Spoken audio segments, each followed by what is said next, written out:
It's already too late.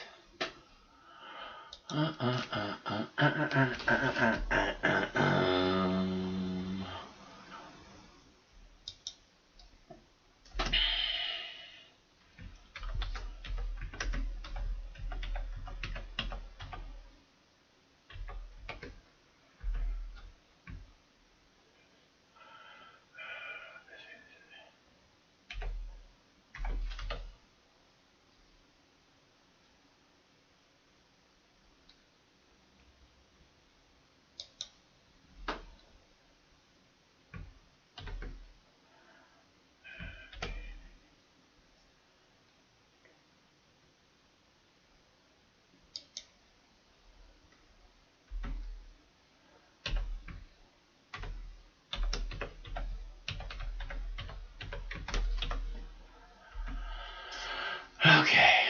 All right, you guys ready? You guys ready? Ready to do this thing, baby? Pretty babies?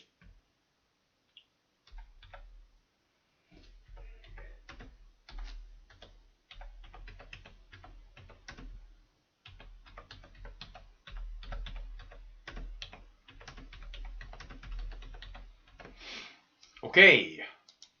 I am here and I am ready. Who's ready for a dab? Who's ready for a dabby? I'm ready for a dabby. Dabby, dabby, dabby, dabby, dabby. Dabby. I'm ready for a dabby. I got clips. I got oh, do you see the little girl getting the milk poured on her after being pepper sprayed by the Seattle police? That's messed up, dude. And this is the problem, you know. Fucking idiots. Fucking idiots. The politicians, the mayors, the talking heads. They're all, oh, this is a black person problem, and it's all about black people not being treated fairly. It's all about racism. No, the policing in this country is broken. Okay, um you know, this is a little white girl, you know. I know she looked like she's about 6 years old, being sprayed by fucking police, Seattle police, who are probably the chillest police in any major metropolis around the country. Seattle police, although I got video a couple of years ago of them spraying an 83-year-old woman. It's horrific. And that's the whole point. It's not a black person thing. The justice, the policing in this country is broken. Yes, there is systemic racism throughout the entire justice system and this country. I will not argue that point at all. Systemic. Okay? And which means we have to start over completely. You know, this should be fertile ground for anyone who wants to make a life here. And when I say the justice system is broken for everyone, what I'm saying is if you can't get the same equal treatment as some piece of shit who's paying some piece of shit attorney $10,000 an hour to represent them, if you can't get that same kind of representation, then you are, you know, there's, it's not fair. The justice system is broken. You know, I mean, it's obvious. It doesn't matter what color you are. I mean, it does. Clearly it does, because black people get stepped on, you know. It appears overwhelmingly more than you know, other parts of the population. And again, you know, the police were formed. The whole formation of cops was about keeping black people in line. You understand? That's why they created cops in this country. So, you know, because we were going to let them have freedom, and we can't really do that because, you know, they're black. Um, or anyone else. And that's my point, is it's not just about black people. It's all of us who have that knee on our neck. Just the black people have it on there 2 times as much, I guess. Apparently. Which is horrible. It's horrific. I mean, I can't stand you know the protesters just want to be heard. And basically what's going to happen is they're going to make this all about race, not about the justice system being broken. The justice system's broken, and it doesn't matter what color you are. What matters is how much money you have. I mean, it matters what color you are because you feel the justice system breathing down your neck a whole lot more, probably, if you're of the wrong color. But it's broken for everyone who again can't afford a $10,000 an hour attorney who goes to the same Masonic lodge as the judge and the cops, so they can all sit down and have a fucking discussion about it. You understand? This is so they're gonna make it about this other thing instead of the justice system being broken, instead of policing in this country being fucking out of control and way, way over intrusive. There is no reason for the cops to be up our ass so bad in this country. And you know what's really getting me is all I see on these fucking chyrons. It says, oh, 6 police officers hurt in Minneapolis.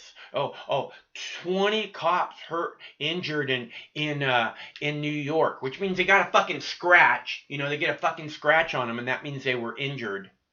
But you understand what I'm saying is they say, oh, these cops were hurt here and these cops were hurt here, but they don't ever say, oh, and then there was 400 protesters who were injured by tear gas and rubber bullets and flashbang grenades. Okay? Who's really being injured? Stop acting like, oh, the cops got hurt. Everybody had to cry for the cops. Fuck you.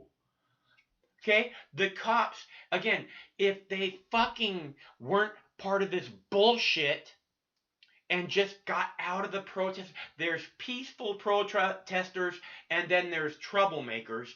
And when you act like the peaceful protesters are troublemakers and you push on them, they become troublemakers because you instigated violence. You stupid cop. You fucking tear gas a 6-year-old girl. You mace, you bear spray, you pepper spray a 6-year-old girl. Okay? What the fuck? There's children in these protests. What the fuck do you think that you're doing? Get out of the way of the peaceful protesters so you can handle the troublemakers. Right? If you get out of the way of the protesters that are just marching down the street with their hands in the air, then the second you heard glass break, you could be on that. You could be like, oh, we got to go over here now. Instead of like, you protesters go this way, you protesters go that way. Fuck you. Stop telling us what, isn't it past your bedtime? Suck a bag of dicks. Okay? We want people, police officers especially, who respect our rights. I'm not a fucking child that you tell it's past their bedtime. Okay? I can march down the fucking street with all these other people 100% legally. And if you don't get out of the way, we're gonna fucking crush you. And that's the last thing we want. But you're in our fucking way, assholes. Talking to you, Donald Trump. Get the fuck out of the way, you stupid, dickless cunt. Oh my God. Are we in martial law? Is that what's going on? Because I see military in the streets across the United States. I see curfews across the United States. Are we in martial law now? Do you care?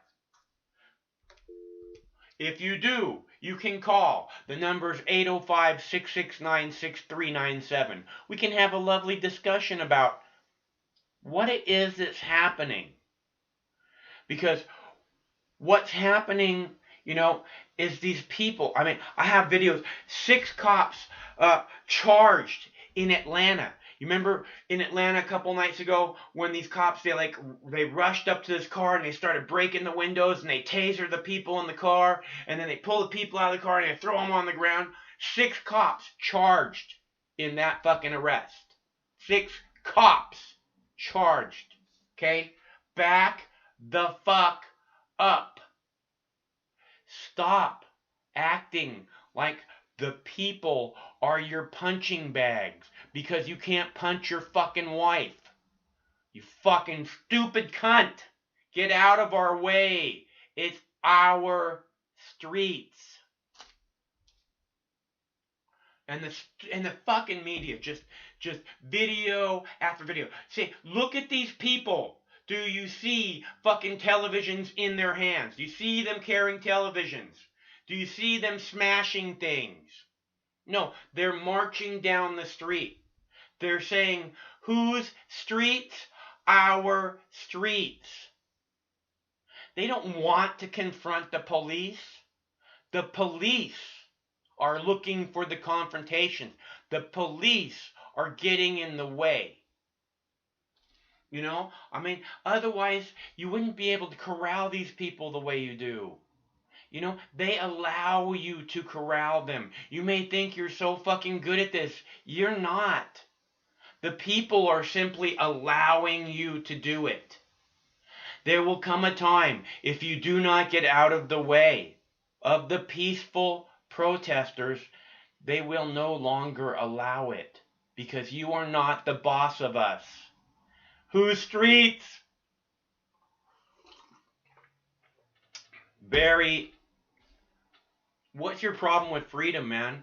What's your problem with the proud American tradition of the people going into the street and demanding that their representative government hear their voices? How come you hate America so much, Barry?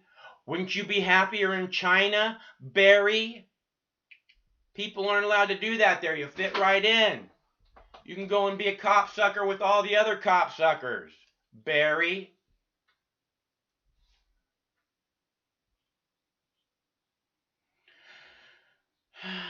Well, I hope so. It's better than him being killed by some cop.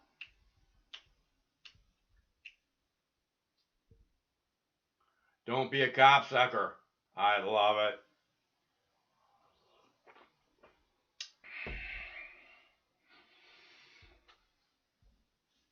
All a hoax. It's all a hoax. The people in the street getting shot with rubber bullets and tear gassed is not a hoax, you stupid fucks. Okay? We don't need to talk about... This isn't about George Floyd.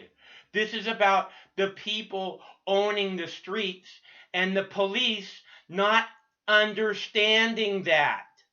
If we have to explain it with our foots up your ass, we will. It's not that complicated, though. You can see who the streets belong to. Fucking cops. Fucking cops. They got... Look, man, these people, look at them. They're not causing problems. The cops are the threat. The cops are the ones. And I told you this long before this shit ever started.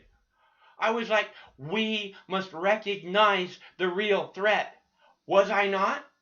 Was I not? And was not the cops the real threat? Was not the politicians the real threat? Was not the government the real threat? Not fucking ISIS or Al-Qaeda or Saddam Hussein, Vladimir Putin. Okay? It's these people. These people are peaceful and they're getting shot with rubber bullets and tear gas. Okay? So you can go ahead and say whatever you want about George Floyd, but the people in the streets being treated like shit by their police force that they pay, those people, that is not a hoax. And those people are extremely brave, standing up against a heavily armed police state that hates when people do that. That hates anything except for cop suckers.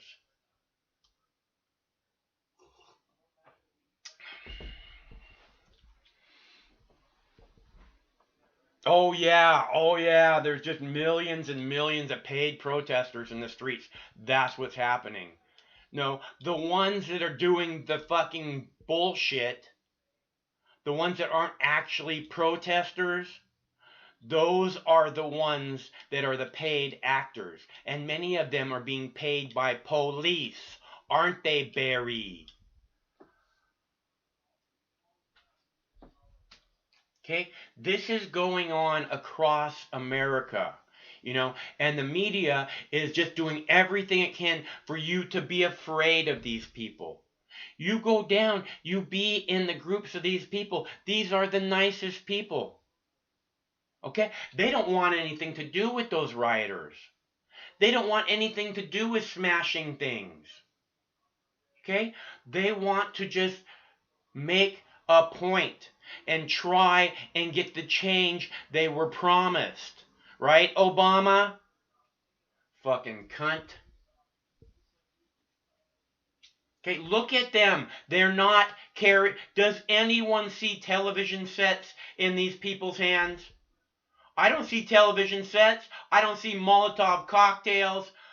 I don't even see sticks or anything. Okay? These are proud Americans who, in the proud American tradition, have gone into the streets and said, fuck you and fuck your fucking curfew. It's our streets. You don't tell us when our bedtime is. What part of this, and you people, you copsuckers, don't have the balls, half the balls that these people have. Those little girls stand in the front lines. You don't have the balls those girls have. You fucking copsuckers. Barry, do you? Okay? Look at these people. They lie down in the streets. They're peaceful. They get on their knees with their hands in the air. They're not looking for trouble. They're trying to explain something to their government, which is their constitutional right. The justice system is broken. It must change, or we will trample it. We're done. No more. Okay? We're not here to be babysat. We're not here to be told when it's time for us to go home and go to bed. Oh, yeah. Oh, I forgot. We were in shelter-in-place orders already, Governor Inslee. Fucking suck a bag of dicks. Who the fuck are you again? Governor, what? Governor of what again, exactly? Oh, Washington State. Yeah, good luck with that, Governor. Why don't you come down to my neighborhood, see how popular you are here, Governor.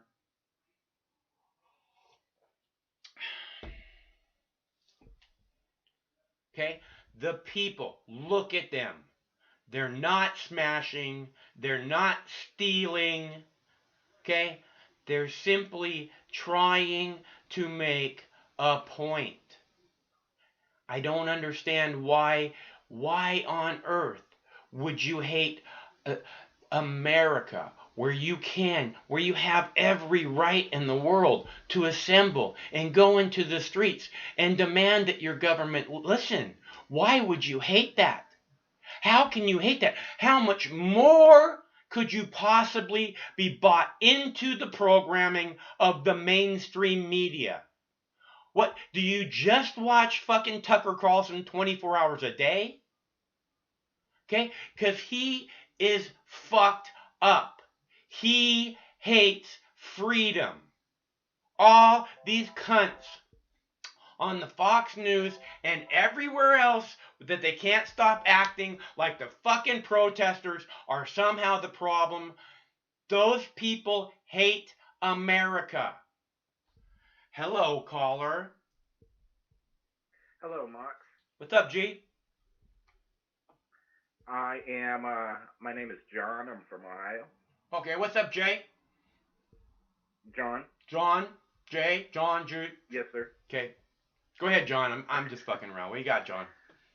You said Ohio? You said Well, Ohio? yes, sir. Right on. How's the weather in All right, Ohio well, today?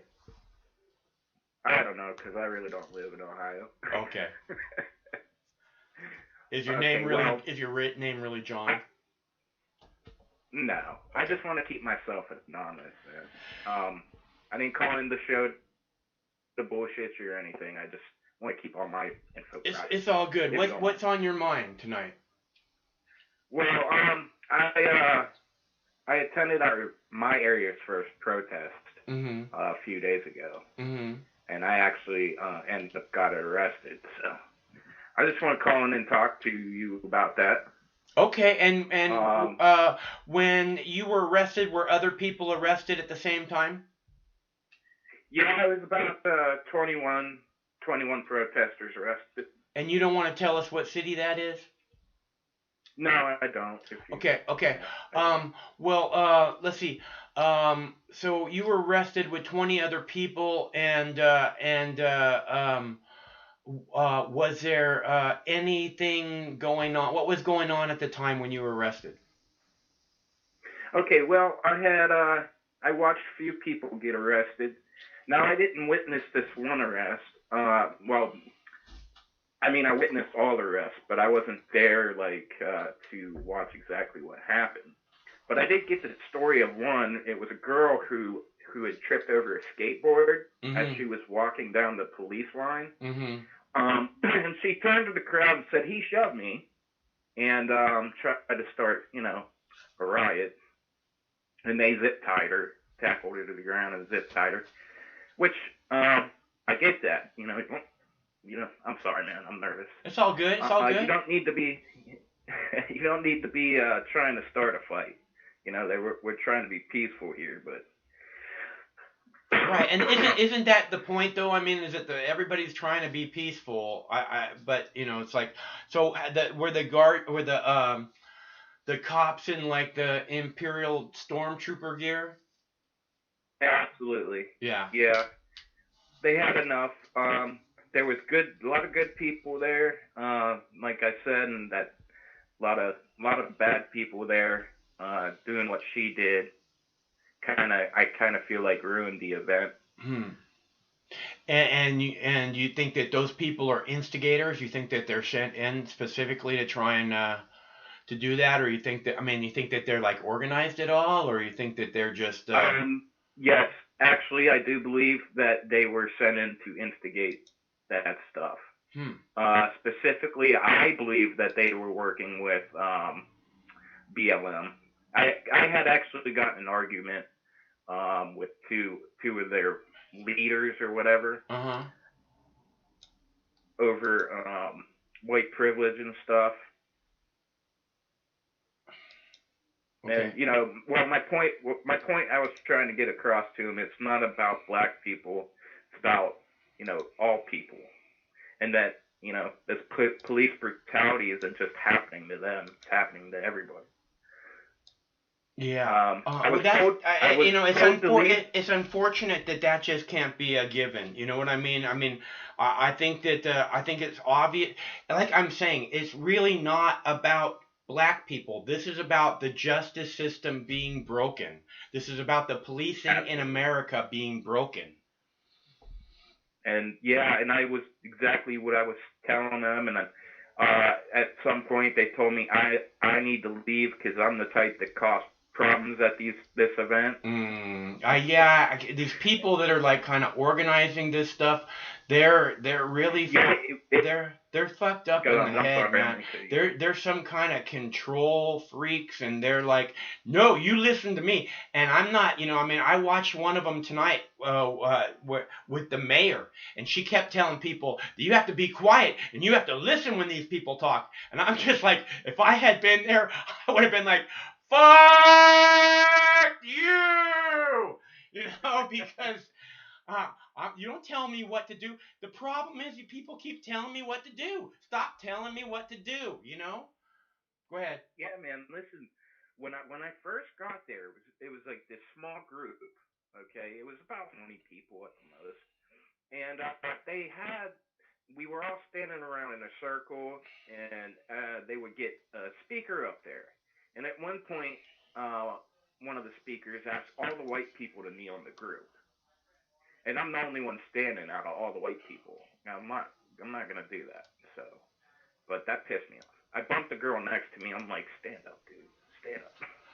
Well, you know, I mean, people again, stop telling me what to do. You know, I mean, you gotta. People do what they want to do, what they feel they should do. You know, I mean, just don't fucking smash it. Look, there's cameras everywhere. If you smashed it, if you start problems, if you set stuff on fire, if you steal, it's gonna get caught on camera, and I guarantee you the FBI and the police are gonna get that video, and I guarantee you they're gonna spend forever looking for your ass and then put your ass in jail for the maximum amount of time. So do not do it. Yeah, I won't. I'm not that type of person. Yeah, I'm not really talking to you, but I understand what you. Okay, yeah, I'm sorry. I'm talking to a lot of people, Right. is what I mean. I mean, you know, I don't want the police state is horrible, dude, and they just can't wait to get their hooks into you, and I don't want people, making a mistake and letting them get their hooks into them, you know. Yeah, and here's my thing. Like, every protest is going to have agitators like that. They slapped a curfew on the city Mm. because they heard that buses were coming from a different city close to here. So they slapped a curfew on there, and basically, when the curfew came on, then they started shoving people down the street. Then they started getting zip tying people that weren't doing anything at all.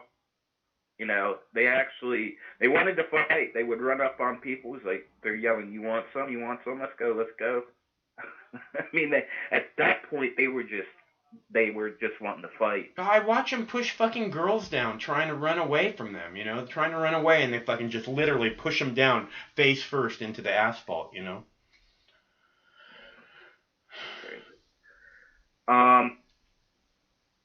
So yeah, I don't know. That's all I want to call in and say. I'm just nervous, man. Yeah, well, I hope that whatever it was that you were arrested for, that you're able to be able to shake that off real fast, man. Oh yeah, no, that didn't scare me one bit. This is calling in and having people listen to me is more scary than jail. These people are all crazy. Don't worry about that. Well, I mean, I don't know. I'm just like that. But all right, I think I'm done. Thanks for talking. Hey, it's good to hear from you. Call back anytime, okay? All right, thanks, Mark. Sure, talk to you soon, I hope. Bye. And that is not John from not Ohio. But apparently he got swept up into the arrest fucking, craziness that's going on across the country.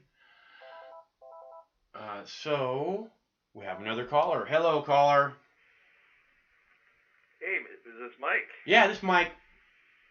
Hey, Mike. This is Thomas here in Florida, where I don't think we have too many fires here, but we've had some protests and cops running over people and stuff like that. But I was thinking about all these, and I know you'd have a live show like talking about this. I mean, because this is what's happening right now in our country. And, just being a thinking person, someone who loves politics usually and who is passionate and cares about, like, society, I've tried to wrap my brain around, like, all what's going on from all different perspectives. And one reason I really wanted to call into your show, Mike, is because you're someone who destroys fallacies. And I think that's, I made a list of, like, I might even make a video on this in a day or two, of 10 bullet points that I'm, have different perspectives about this whole thing. But I think the most important thing actually is breaking fallacies. I've been looking at, different YouTube videos. I saw the fires. I saw peaceful protests. I saw some videos of cops hugging protesters. I saw some other things of cops running people over. And I see, conservatives acting like, as Jimmy Dore says it, bootlickers, when they're the ones who care so much about their freedoms and the Bill of Rights and stuff like that. And then I also see, Democrats trying to, just blame Trump for everything. And then I see Trump, who actually, I thought was real good with that executive order about the social media, judging them as publishers instead of platforms if they're going to act like that. And then now I see him saying, "Oh, we got to dominate," So I think what we need now is like leadership, people who know what's right. Just the enemy of my enemy is my friend is BS. That's a fallacy. Maybe both things are wrong, and both sides are wrong. But I just think people that have a voice and who can think for themselves without fallacies, need to raise their voice a little bit. And we do need more peaceful protests. I think we need to do impulses. As soon as they bring out the National Guard, you know what? We should take a couple of days off and wait till the National Guard goes back to where their bases are, and then come out again. That would really annoy the heck out of them. I think that would annoy the fuck out of them so much. They'd be, God damn these people. Yes, we need to do it in pulses. Like Jimmy Dore is saying, we need to, that's one thing. He was saying that's what Hong Kong was doing. We don't have to be out there 5 days in a row. We can just go when we feel like it, and we can have this keep on going all summer long. We can just come out of nowhere 1 week, take a week off, then come out again. That's the way we need to do this, and we need to have a list of demands. There has to be a list of demands that this shouldn't be Biden versus Trump. This is just people, all the CNBC and all that crap is just noise, man. And they are media fear, and so is Fox News. And so, this could be a good opportunity to demand, 4 quick things I could think of is internal affairs. What the hell is that? Even that name, internal affairs, that's, you need civilian oversights instead, or civilians in the internal affairs. It has to be independent affairs. And then you also need to make it easy for whistleblowers. They should get $1,000 if they whistleblow instead of getting shot in the back or something, from their what's your name? What's your name? Thomas. Yeah. Hey, Thomas. Southfield, which I'm not sure exactly where Southfield is, but they instituted a new policy today called duty to intervene. So they have if they don't actually do something to stop another cop, from basically taking away someone's civil rights, then they're also going to be charged. That's good news. That's good news. You need a carrot and a stick.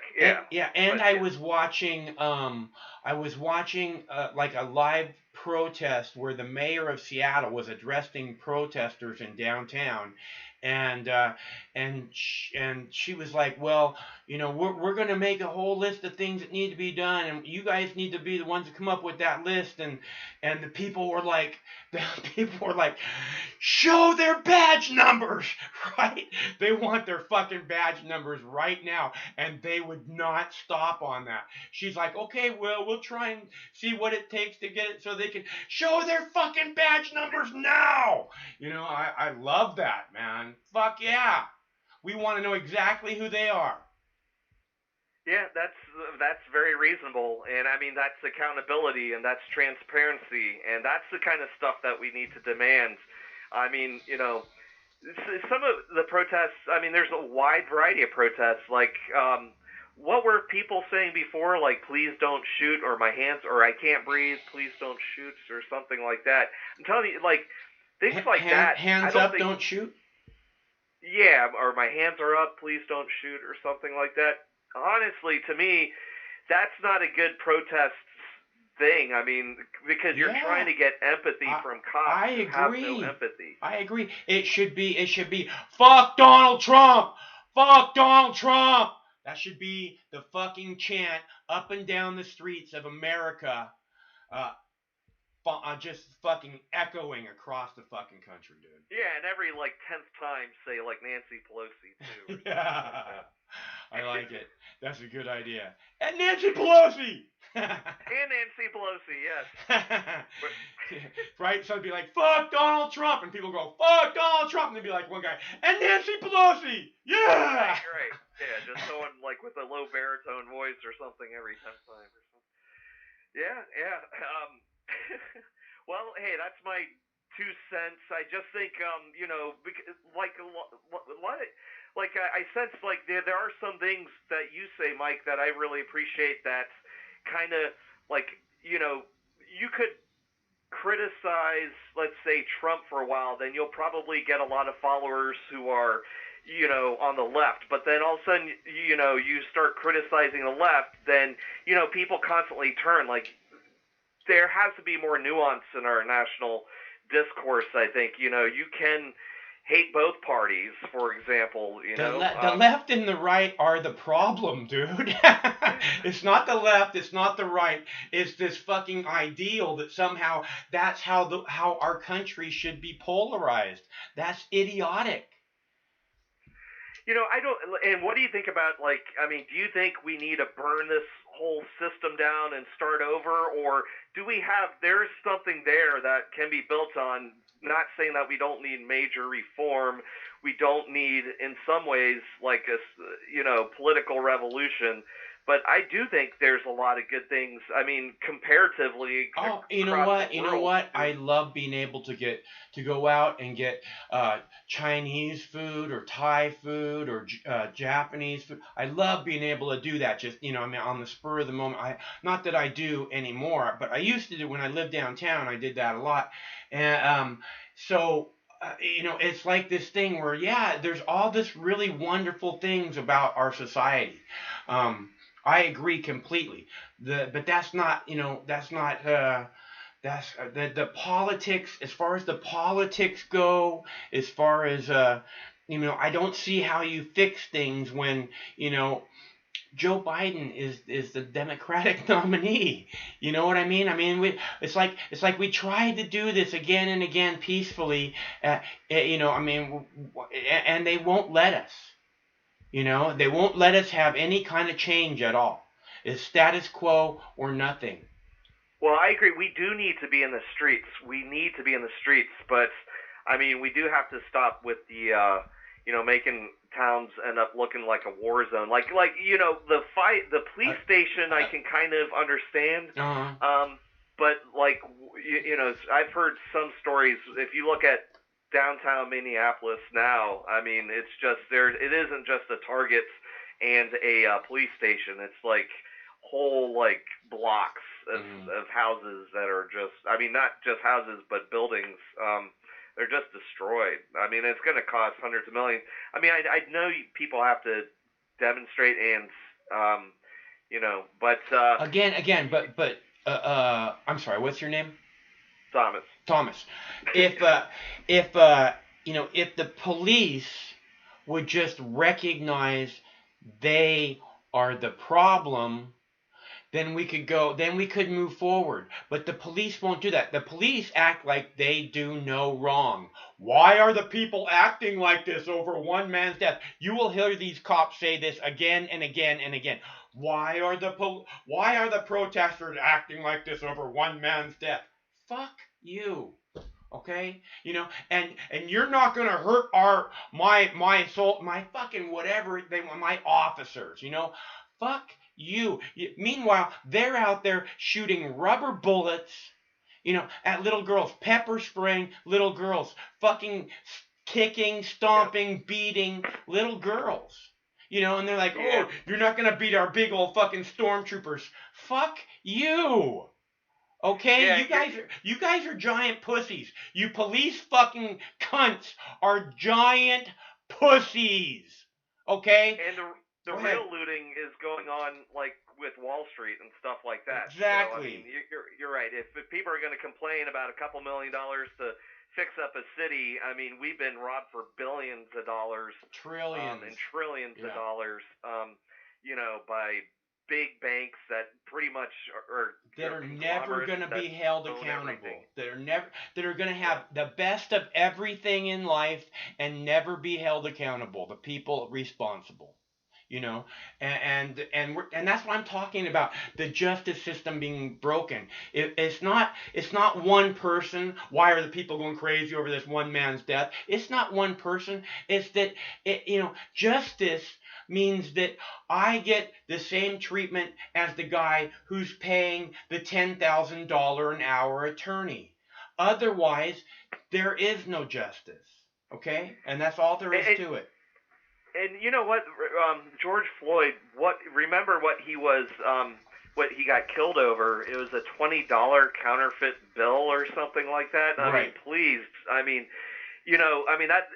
there are systemic issues. This isn't just about one death. You're absolutely right. It's about poverty. I mean, it's like we need Medicare for all. We need UBI. We need police and justice reform, and we need to kick out all the crooked cops, and drug test them all immediately. Go ahead. For like steroids or something. For everything, man. But there's some countries that they have fired the entire police department, just started brand new. I mean, we might need to do something like that. I think that's an awesome idea, and we'll fucking just burn the fucking union to the ground. I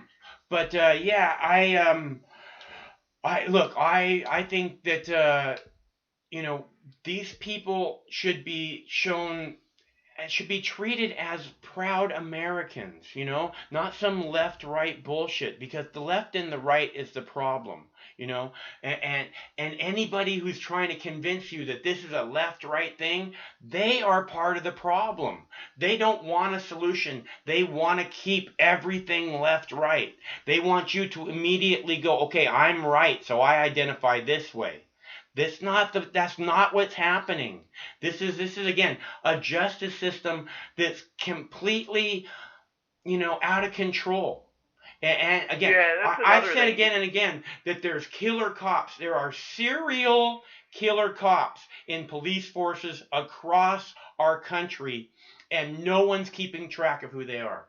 Go ahead, Thomas. Yeah, they're just loose with the gun. I mean, people that take their authority to the limits, and I mean, who knows what they're liable of doing. I mean, people are scared, or I bet a lot of people like put their hands over, make sure their car is locked if they see a black person going by in the parking lot or something. But I mean, you know what, cop going by. You know what, Thomas?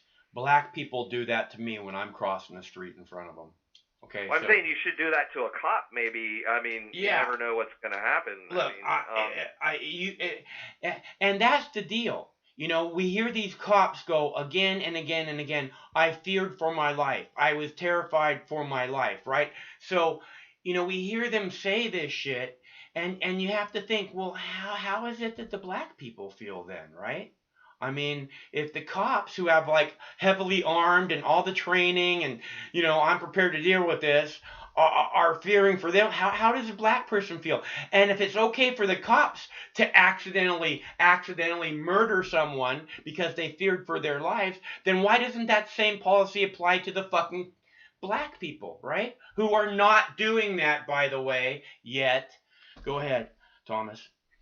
Yeah, no, it's like when I see images of like right now on Twitter, there's this viral one going around.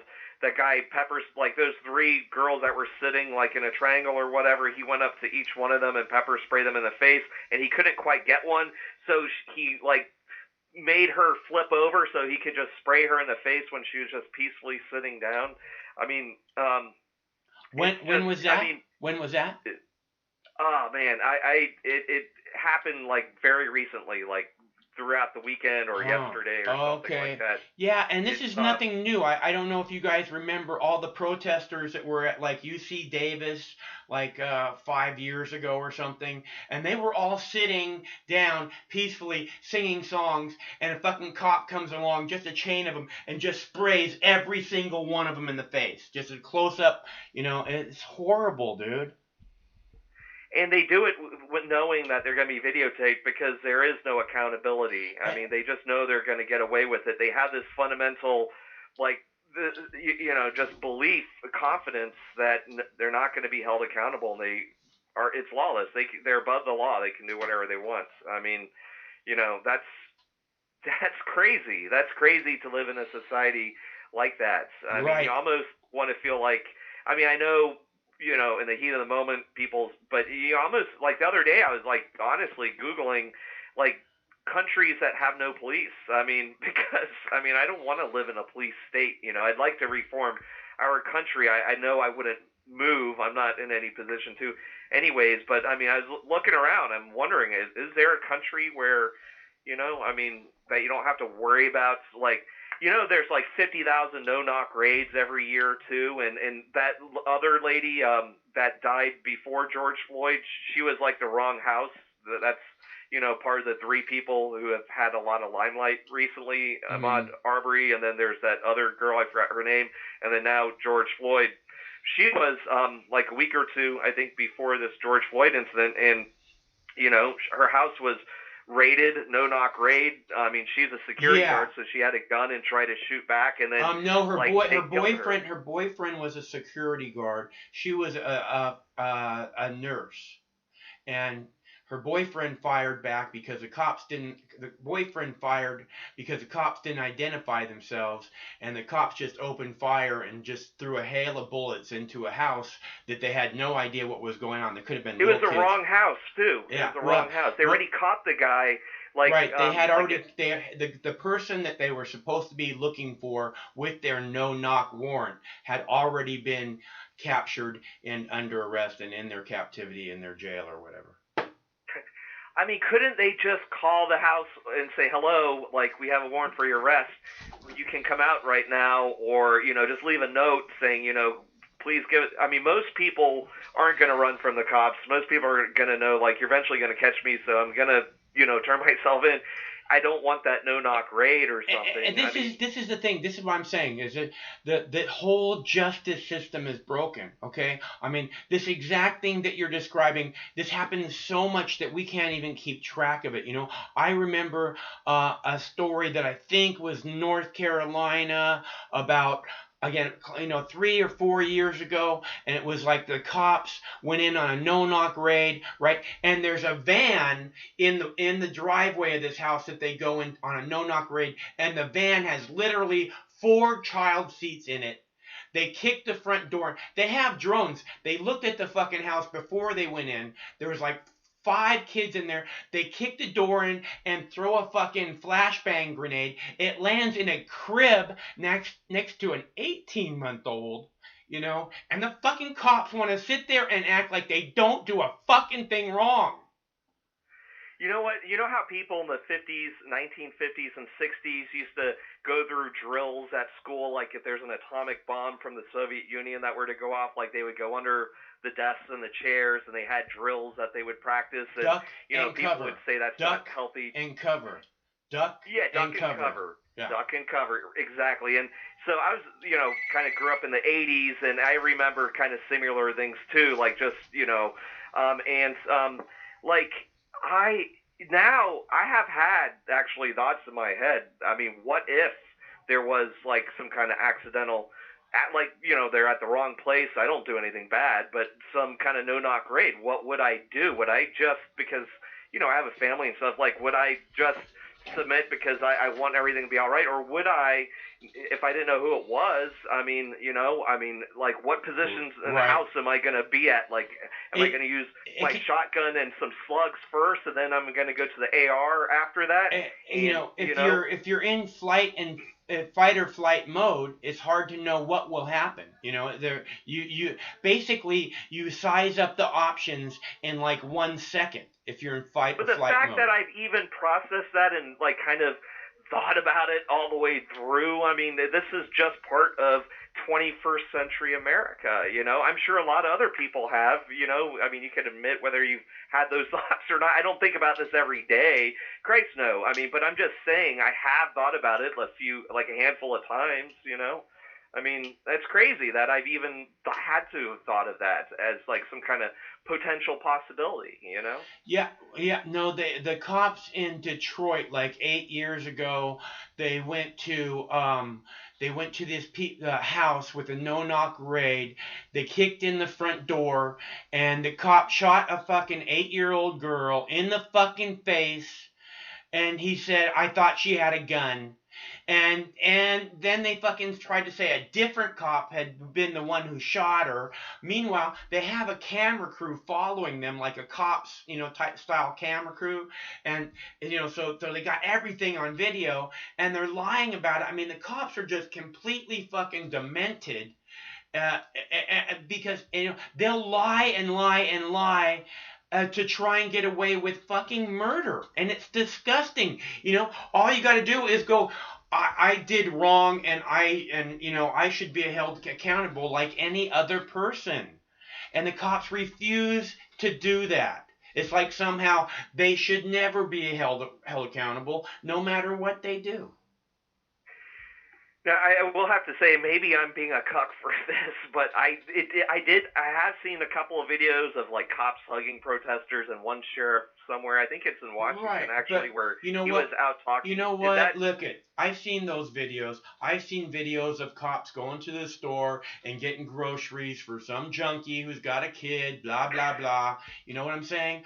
What I'm telling you is what I haven't seen is cops fucking going over to when some guy's on top of, when a cop's on top of somebody's neck and fucking kick him off his fucking neck. Okay? When I see that, then I can go, that cop right there is a motherfucking hero. No, no. When I see stuff like that happening, I mean, it just for that moment you can't. And I hope. I mean, I have a right, like freedom of speech. Like what I'm about to say here, I've had fantasies about, just people like just blowing them away, man. I mean, I when you don't see. I don't want that. I just want them to be like I just said. There's this new law in Southfield, where I'm not sure where that is. I think it's Illinois. I'm not sure. Duty to intervene. I want them to fucking act like they're there to protect the people. They can do their little photo ops all they want. They do them every Christmas. They do them all the time. I'm not going to buy into their fucking, public relations photo op. Okay? But I hear you. I understand what you're saying. I see those videos. And I want to clarify, like, I'm not advocating that. I'm just saying, like, you have these fantasies. You can't control what comes into your brain, and we still have freedom of speech, right? Like, I mean, I'm not saying, like, people should do that. I advocate peaceful protest, the Martin Luther King Jr. style approach, like, in pulses, and I think we should be doing this all, like, all summer long, all fall long. Yeah, I like that idea a lot, takes. dude. I agree. Weekends should be all about we on the streets. Absolutely. It's going to be like a 2020 that we'll never forget. We should do it, but it'll be so much more productive if we do it peacefully. Like, I mean, we can, that's the way to go. I mean, and not be divided over this. Like, I mean, damn, we need to have, like, the independence in this country stop, like, this left-right paradigm, basically. I mean, we need to get out of that.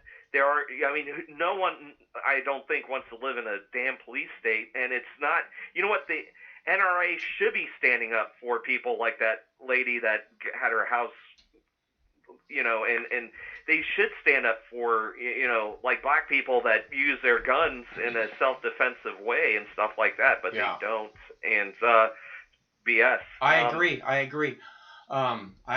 Just like the ACLU should defend everybody who's, who's fighting for freedom, but they don't anymore.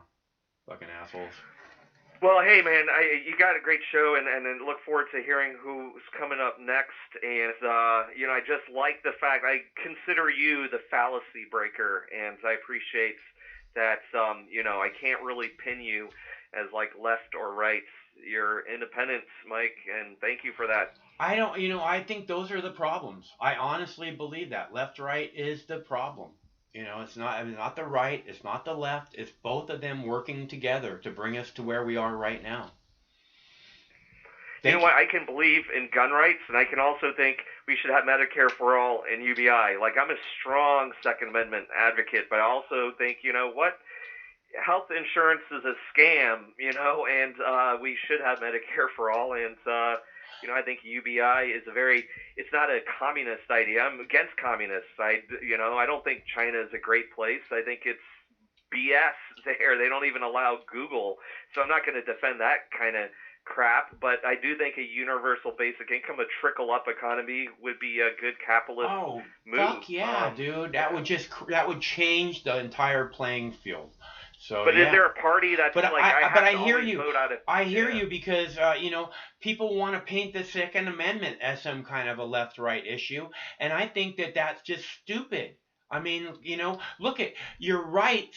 If you're going to make your rights a left-right issue, we're done here. There's no constitution left. Okay? We hold these truths to be self-evident. Not that the founding fathers give you the right to defend yourself. It's just that's what it means to be top of the food chain on this planet. You can live your life the way you want, and second, no one can ever take that right from you. Yeah, absolutely. You have fundamental rights to defend yourself. And that's another, the Constitution, the Bill of Rights, even though we haven't lived up to it yet, I do think it's a damn great document, and I don't want to get fooled again, I hear you. I don't want to get fooled again. I'm so tired of being fooled, man. Yep. I got that Who song in my head now. Won't get fooled again. But, all right.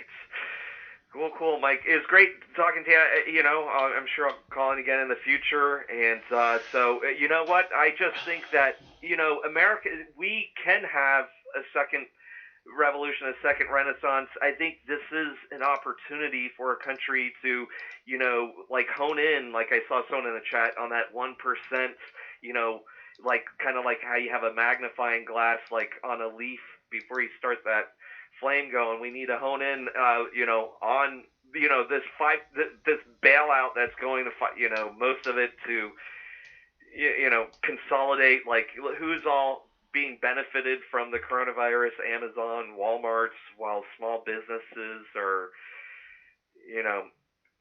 having to compete against these Goliaths unfairly. And, it's just, there's some things that we all can agree upon. And, I don't want to live in some kind of communist state, though. I'm not, on some kind of, I want the freedom to start my own business and to own property, but at the same time, I don't think we have to deal with poverty and crap like that either. We do need a strong social safety net and privacy and justice.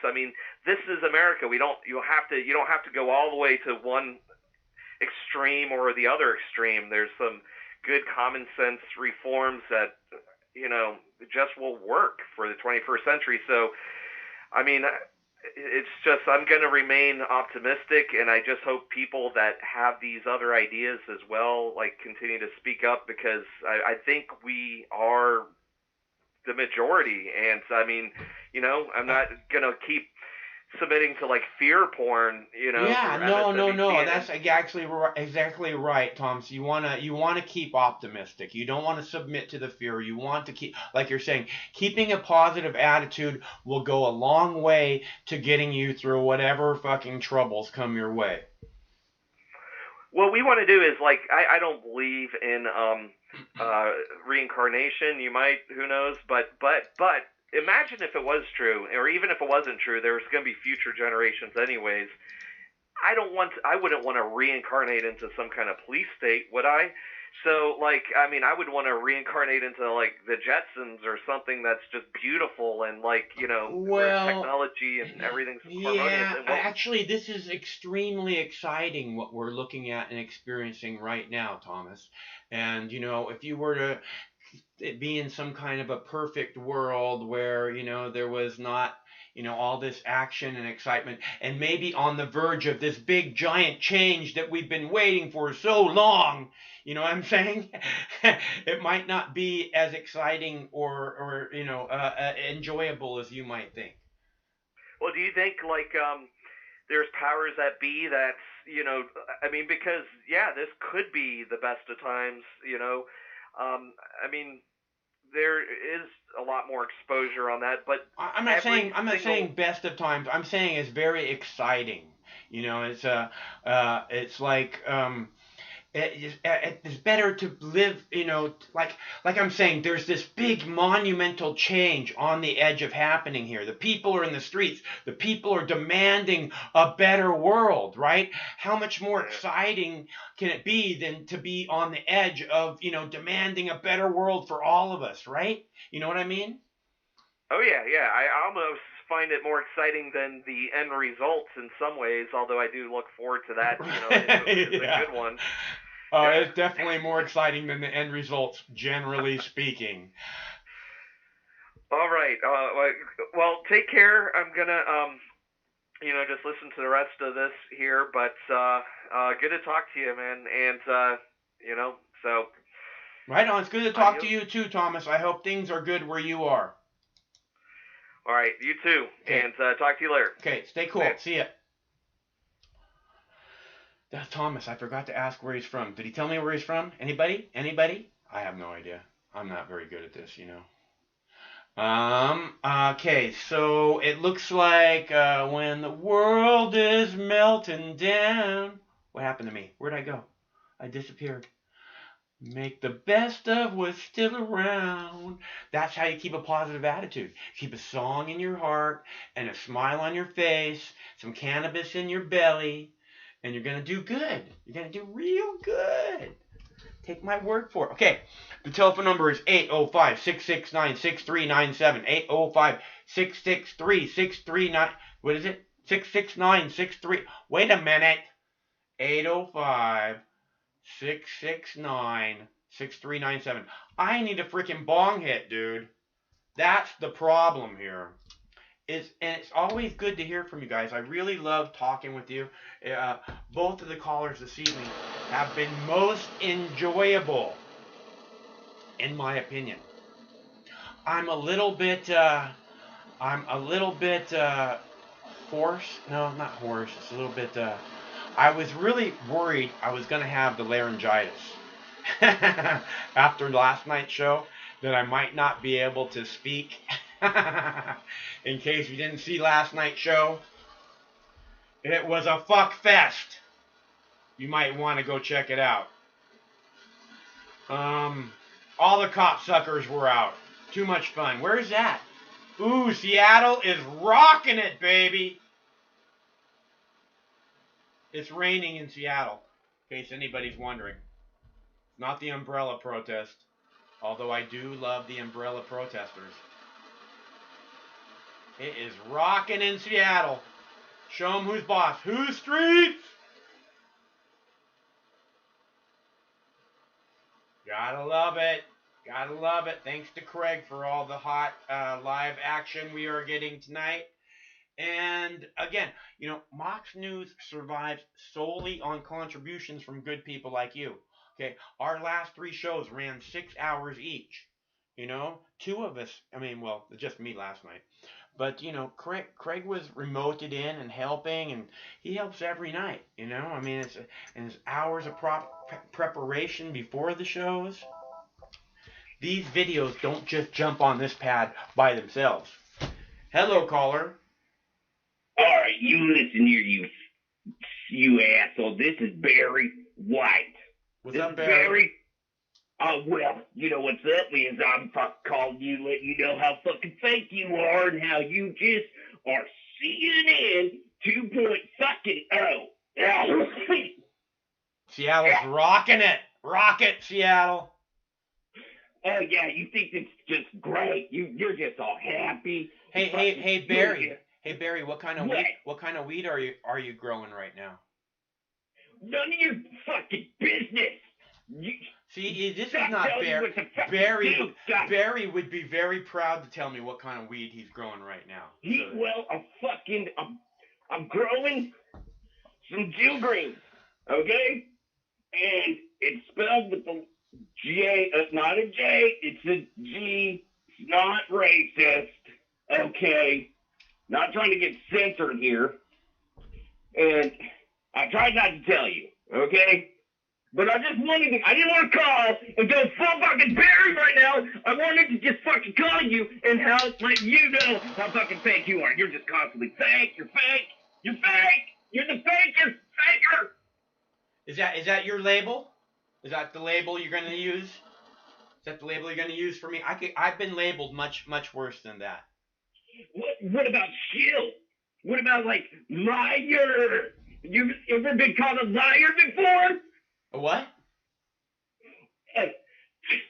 Do you not speak fucking English? Sometimes. Swear to God. What other languages you speaking? French. Like that Iraqi language? No, I wish I spoke Iraqi. That would be awesome. Why don't you fucking do it? Why don't you just marry the fucking language? You fucking dick. You just over there dicking around with fucking CNN. Seattle's rocking it. Rock it, Seattle. Rock it, babies. Oh, you just keep on, trying to keep the party going. I thought you guys at one point said you're ending parties. And look at all these people partying. God damn it. You know what? When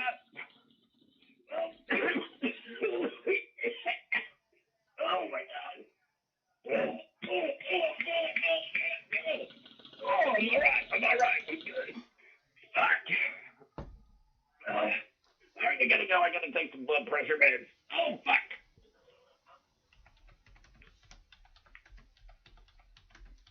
You hang up this fucking phone.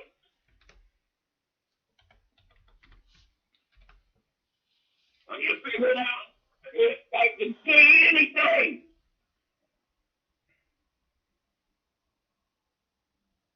Barry White, apparently.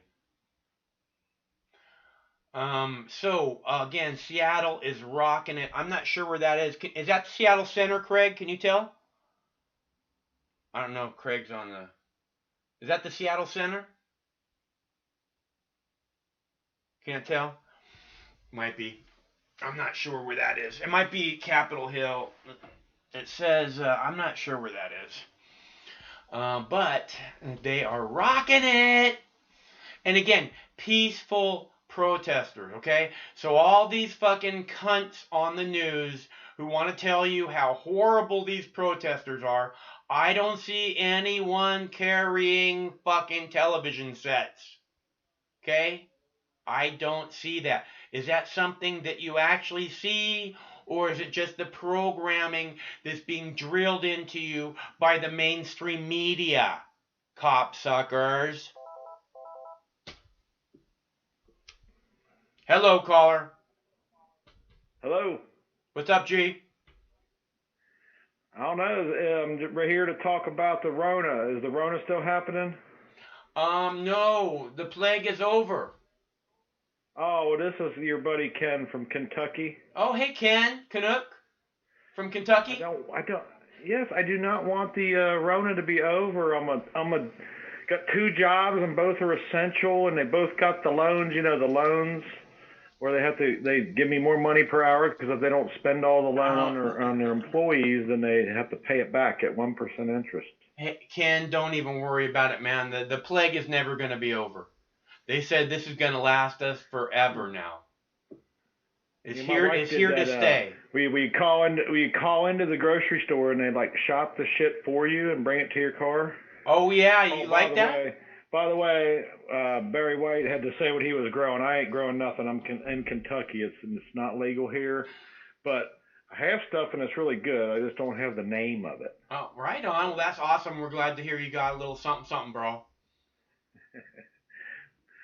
But anywho, yeah, this Rona's doing me well. I do the Italian cuisine relocation engineer. For all you laymen out there, that's the pizza man. And the tips have been great. I wear the mask to the door and the gloves. I got the optics going on. And I hate to see it be over, so hopefully they quit this rioting. Well, it's, you know, it's really, look, the cops gotta fucking admit that there's a problem. You know? Oh, they definitely got a problem. I think they should bring back the public hangings. Hang that motherfucker, maybe they'll all go home. And Yeah. I think that's what should be done to him. I don't, you know, look, that's not, it's not one person. You know, it's not about this one cop. It's about the fact that there's a problem. The justice system is broken. Okay, you know right, but the fact of what they could do to your world because you have a flower, you know, an herb that you decide to take because it you know makes your world a better place or whatever. You know, because it's the safest alternative to their fucking carcinogen drug that they push. You know, but they ain't gonna kill me for that. But but you know, they gonna should really fuck your world for it. Cop, you know, I mean, I'm just saying it would stop all this. Bring back the public hangings. It's a very big deterrent. That was very obvious what happened in that video, and for it to cause all this, and to say this guy had prior abuse charges against him, or what do they call that? Excessive force charges, you know, and they keep bouncing him around. It just doesn't seem right. No, that's not right. It's like I said, there's these serial killer cops and police forces across the country. And again, the cops say, oh, it's this one bad apple. How can the whole country ignite over one bad apple? It's because all the so-called good apples know who the bad apple is, and instead of getting rid of the bad apples, they all circle around and protect them. Okay? Well, that's the problem with that union. Yeah. Well, it's the problem with the whole. I'm not totally against unions, but for the police, you know, it's like they get rid of the guy, they lose his dues. First of all, so it's already against their best interest to get rid of somebody off the force. They'd rather just move him so they could keep getting the dues. And on top of it, you know, you almost feel that pressure, and you shouldn't have to feel that pressure. They should offer an environment where if you see something, you can say something and not have to worry about any kind of repercussions.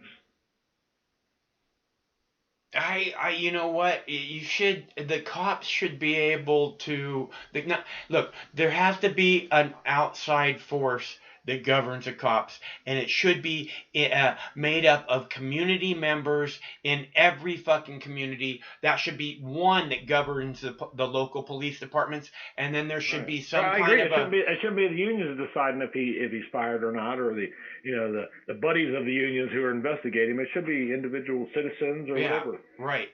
Whatever kind of group you can get that's completely non-biased, especially against the cops should not be investigating themselves. Exactly. Yeah. Exactly. So it's just terrible what's going on. Well, you know, again, it was terrible what was going on before this. At least the people are back outside. At least the people are back outside again. Yes, I know. But I'm back to the Rona. You know, we get this.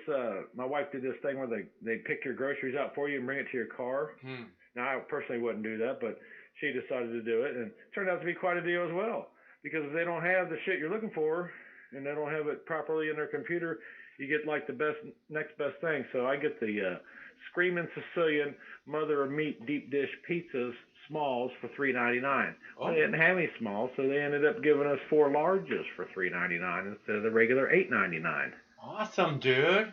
I love that. The Rona keeps paying off for me. I just endless summer forever, baby. Wait a minute. You deliver pizzas?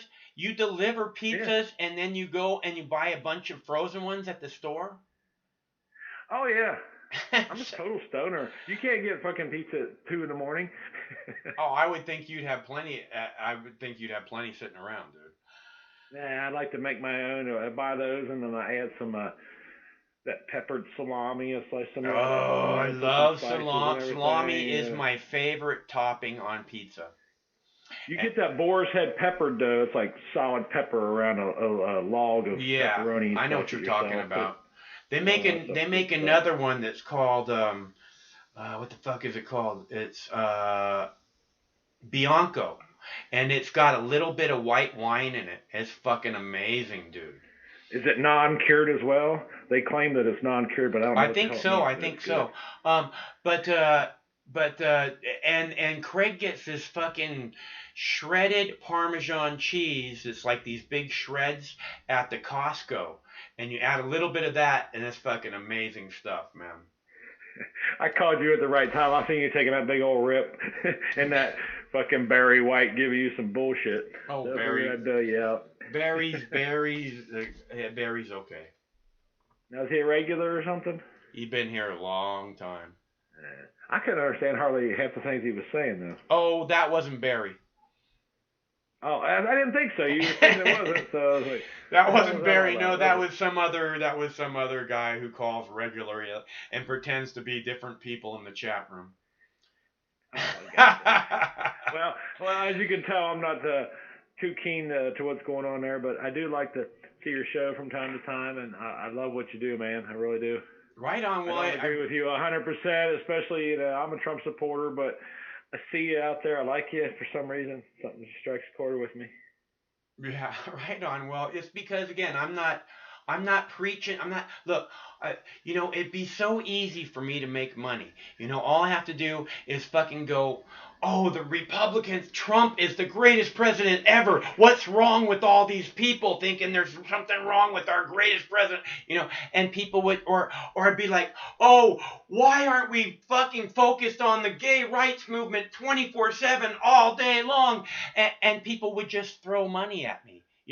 But I come out here from Well, I don't throw money at any of them. yeah, I really don't. but I'm I not would listen talking to a lot about of 'em. you. I'm not talking about you. Sure. What I'm talking about is these clique people who you fucking say the right little words and like, oh, all of a sudden you're good enough. And I don't do that.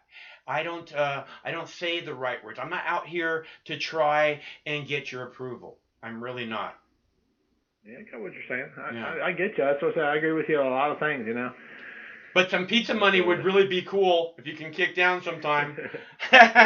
Oh, they're doing me good. They're guaranteeing me hours. They get the loan. They got to spend that money. That's what I love about it. Yeah, They give me, yeah, I hear what you're saying. I mean, I was getting like $8 an hour. They bumped me up to $12 an hour. Nice, and They the usually tips do- are fucking they usually awesome. do you a little lower than minimum wage, and I get 7% commission on whenever I deliver, and plus. the Oh, tip. dang! And with the Rona, they're loading it up. They're giving $10, $15, $20 tips. I love it. Oh, that is beautiful, Yeah. dude. I mean, Congratulations. out there putting That's myself really at risk cool. like that, I should be compensated, That's right? really cool, man. And you I got do some and you got part your time at a construction, and he got the loan, so and you I got- get like $2 more an hour. And whether I work 5, 6, or 7 hours, he's like, just put it down for 8, man. I got to spend all the time. and you got I love it. and you got your Trump bucks too. I got the Trump bucks. Yeah, it took me a while to Nice. get mine. I got later than everybody else, but Awesome, that's great dude. too. I mean, That is right awesome. on. Endless summer Yeah. forever. Well, I went to see my wife's mother today. She's in a nursing home. She can't see and needs a lot of assistance that we can't give her. And it was just kind of sad because we hadn't been able to see her for a couple months. And they got like this like 2x4s with plexiglass and the caulking and everything, and they put them behind this like box. They can walk in the backside of it, and we got to come up to the front where there's some seats. And they give her this Bluetooth speaker, and they call me on our phone, and I'm supposed to listen like speakerphone me and my wife and talk to her. And she's holding this Bluetooth speaker to her ear like it's a fucking telephone because she don't know no goddamn difference. And it was just so sad. We couldn't go around and give her a hug and everything. It's like, what the hell? I can just call her on the phone, Yeah, I hear you. That's about That's horrible, dude. I'm sorry that you're experiencing that. So it's got its ups and downs for sure. But unfortunately, the old people are affected, and people with low immune systems, and I feel bad, but it shouldn't stop the rest of the world. And I even talked to her, and she's like, do your thing, Hey, you live your gotta life. live. You gotta It's live, not your man. fault, yeah. You gotta live. But I think a lot of the elderly people see that, and they're like, people say, oh, you don't want to follow the rules, you don't want to do this or that, and stay in your house, then you hate old people. It's like, no, all the old people I know tell me to go out and live my life. So you know what? I see a lot of old people. Honestly, in my neighborhood, there's a lot of retired people. I don't want to call them old, but because they walk around and they have lives and stuff. No offense, but you kind of look like you might know a lot of old people too. I don't really know. I know all kinds of people, but I talk to them all, and they're friendly, and they don't act well. One of my neighbors, I was talking to him today. He's he's more of a younger guy, middle-aged young kids, and he was saying that the shelter-in-place shit is really working his wife over mentally. Like it's just just driving her insane. And I get that a little bit, but with what I do, I'm working both jobs, so I don't feel like I'm sheltered too much. But the whole fact that everybody else is, you can't do the things you normally do, I feel it.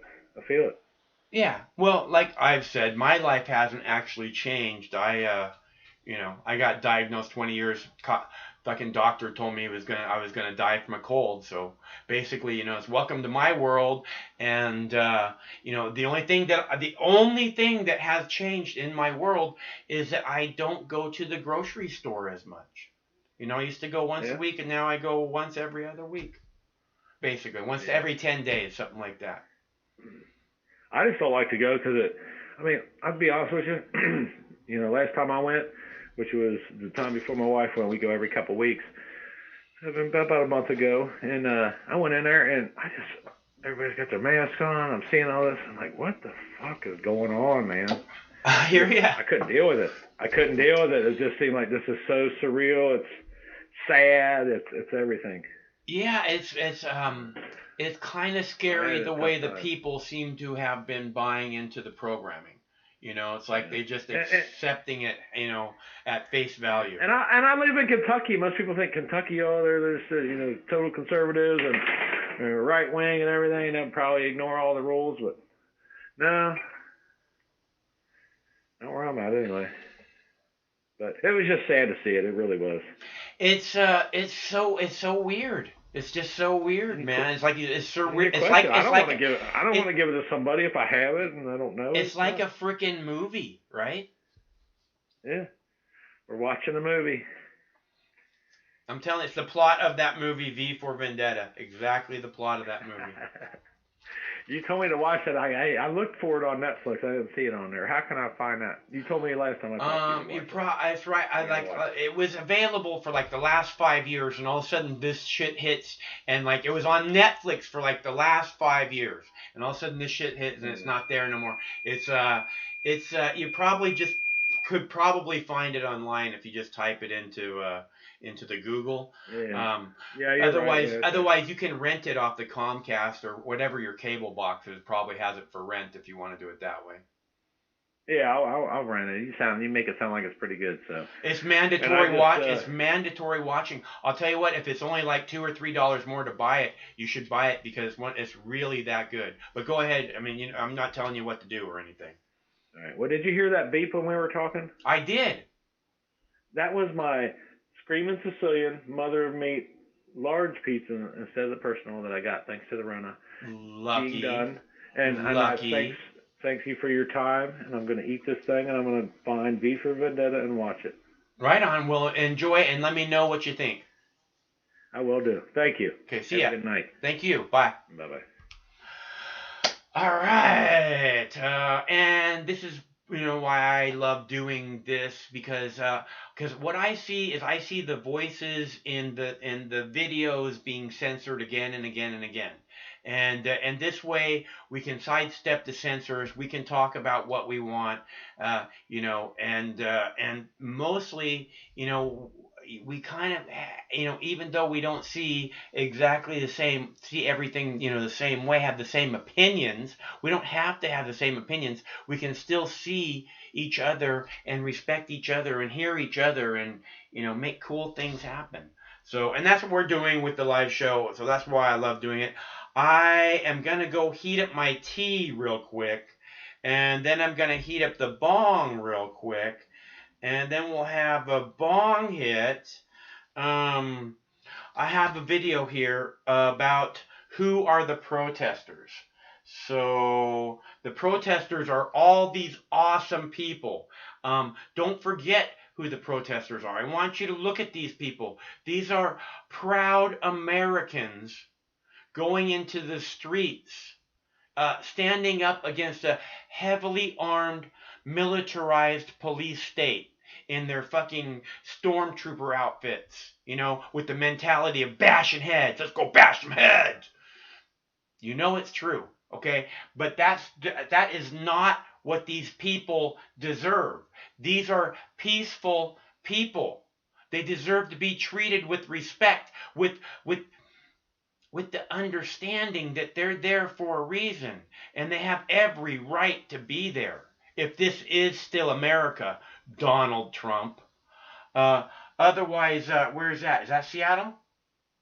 Let's see where that is. Let's see if we can figure out where that is. That looks interesting. Anybody know where that is? That's a good one. I like that. All right. I am gonna just let this live stream go for a minute. And I'm gonna go heat up my tea. We don't need a recorded video, I don't think. You guys can discuss amongst yourself for a minute, right? Here's a topic. If you believe the mainstream media, why? Why do you buy into their programming? About, oh, look at how horrible these protesters are. Yeah, look how horrible these protesters are. Look how brave and horrible they are, standing up to a heavily armed, trigger-happy, ordered, being governed by a megalomaniac, shoot first, ask questions later, fucking kind of douchebag. Okay? Look at them. Do you think that's what they deserve? That's how they've been treated. We've had enough. If you guys continue to push, it's gonna get worse. Be right back.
Yeah, no, I see it. I just noticed it now. Thank you guys for pointing it out. At least we still have Breonna Taylor's recording, which still should be popping up in some of the circles.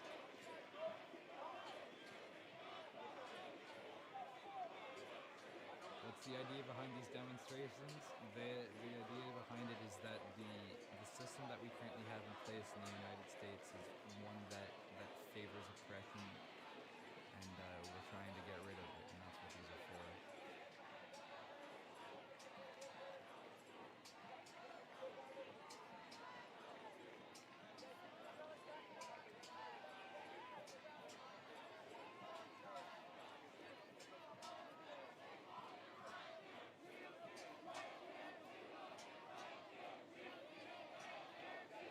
It's just by Cal Anderson Park, I believe. It's 11th and Pine. This is where it's at right now.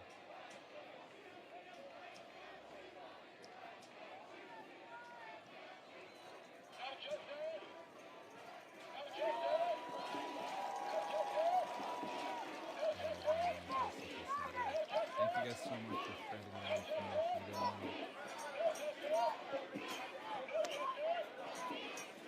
Does anyone know any Austin streams? I know Activated, whenever they stream, has almost always had Austin on their. Okay, go ahead. We don't need the background one.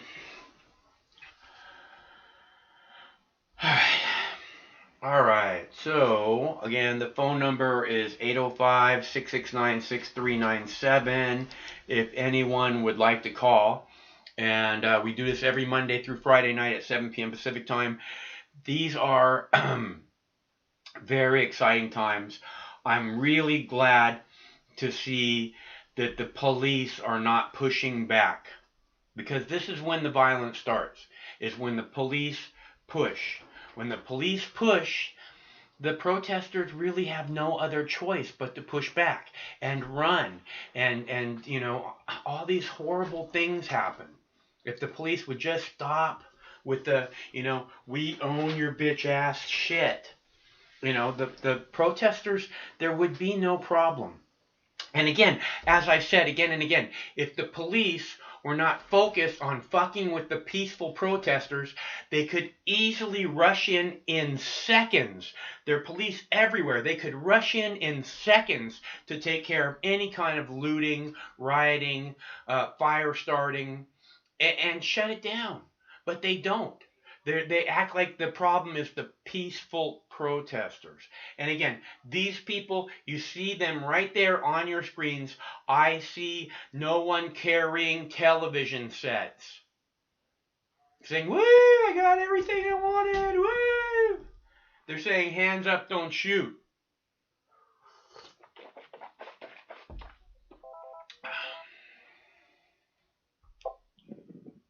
Hello, caller. Hello, it's JK from KC. How are you? JK from... Nuh-uh. It is. I've been underground, bro, but I never cease watching you. I know what you're doing all the time, but I have been off the grid. Are you okay? I've been a little worried. I'm doing great. I'm glad to hear that. I'm doing great. Have you been enjoying what you've been seeing of my work? Yes. Right Look, on. here's what I'm going to say. You know, I always tell people, this is honest to God truth. I always tell people, if it's not for local, Cascade Media, for national, international, anything else you want to know, if you didn't get it from Mox, you didn't get it at all. You only get in a piece of it. You know what I mean? Well, that's very sweet. Did Craig send you stickers yet? Craig, you got to send this girl stickers. No, where are my stickers, Craig? Yeah, Craig. What? Come on, get on that, man. Craig. So listen, I'm getting out in my town tonight. I have a sneaking suspicion that a lot of this ruckus is being caused by out-of-towners. And honest to God, I mean, I encourage everybody to look. When you're looking at this footage from your city, do you recognize one person? We have got to get this under control, because let me tell you something. When the Royals won the World Series in Kansas City, 800,000 people showed up, and there were no arrests. There was no ruckus. One person had dehydration. One lady went into labor. We don't tear up our stuff. Yeah, that's what happened. You know, Jack, just Katrinka. Mm-hmm. when they do the Hemp Fest here every year, there's like 300,000 people every day. You know, it's 3 days long, and there's no arrest. It's amazing. You know. See, so I really feel like it's no, I don't know what it is, but what I'm telling you is whatever it is not going to be on any major news network. Whatever it is, you're not going to get it from that. So what can we get from that? And I would say first, start profiling your own town. You know, don't be afraid. You know, if this is really a demonstration, ask these people. If you're out there and you don't recognize anybody, be like, can I see your ID? Like, ask them. Don't be scared, you know? And on that note, we just sent, another member of my team just sent some footage to Craig that is original footage exclusively only for Fox News that is from Los Angeles last night. Right. And we're going to get out and we're going to get some stuff from our major city. I mean, I know that everybody is busy being quarantined and hiding from the COVID cooties. But if I could get like just one representative volunteer from every major city so that we can just get some footage and collect it up for you so we can all legitimately see what's going on in one another's city, I would really, really appreciate that. And that, honest to God, is what brought me out of my hole. I said I couldn't be silent anymore. I got to call you boys. I got to ask. I got to ask very politely. Can I get some help? We've got to get some raw footage from every single city. Yeah, I think that's a great idea. Anybody who has any video that they want to share with us, I mean, Craig is always on it. You can just write me, Mike at moxnews.com, and we'll make sure and get right back to you. That's amazing. Yeah. So, like I said, I've been in this hole. I've been quarantined for a while, and I've been watching what you guys have been doing, and I gotta say, I gotta get up there. I need to hit your bomb. I'm being so honest with you. Like, you were gone forever. How tall is that bomb? I wonder. I think it's 13 inches tall. He measures it. No, it's one of those things when you buy it, they like show you measurements and stuff, so you know what you're getting, because it can be hard to tell from a picture. Well, that's fine. I had a whole series of jokes, but, you had a really blunt answer that I wasn't expecting, so that's great. I love it. Well, you can come over here and you can measure it yourself, okay, JK? All right, and let's cut out Justin saying that little thing for a sound clip. It'll be hilarious. I'll be in touch really soon. I want to wish everybody the best. Everybody take care. Love your neighbor and love your enemy while you're at it. You know what I mean? Yeah. Protect your town. We got to make it better. That's right. All right, I'll talk to you guys soon. Have a really great night. It was really nice talking to you. So and good. Keep doing what you're doing. We love you. It's so good to hear from you. Thanks so much for all your help, Shug. All right, see you soon. Bye. Okay, bye. And I hope that we get to see her soon, because we're going to dinner. We're going to go have Chinese food, because I know a good Chinese spot. Let's see. That's a really good idea, and I think that we should probably be encouraging you guys more. If you have any footage, wherever it is you're getting it from, whether it be yours or someone else's, and you think that it really needs to be shown, we will be very happy to have your input. And you can always reach us at mike@moxnews.com. So please don't hesitate to do that. Otherwise, let's see, I have this lovely dab ready to go.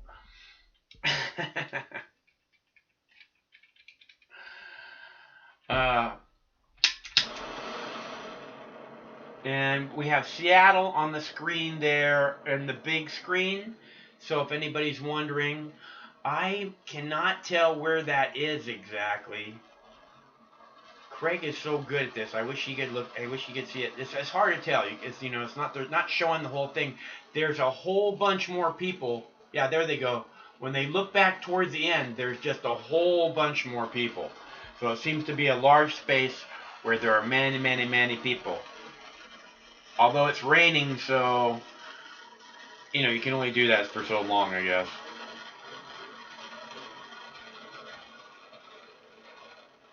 As long as you're not pushed. They push you. They say, okay, it's time to go home. Bedtime, boys and girls. Then they all sit down. You're not the boss of me.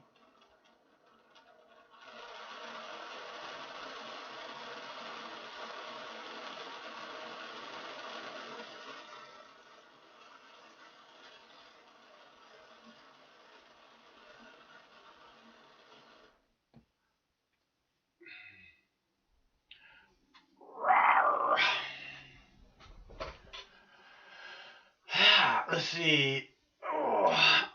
See, and you know what's happening here on the mainstream media, what they're showing is I keep seeing clips that says Monday night. Tonight is Tuesday night. On the mainstream media, if you're paying attention to that garbage, what they keep showing is, Monday night.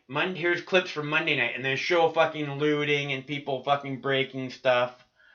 Where's that? Where is that? What's happening there? What does it say? The Alamo. That can't be the Alamo.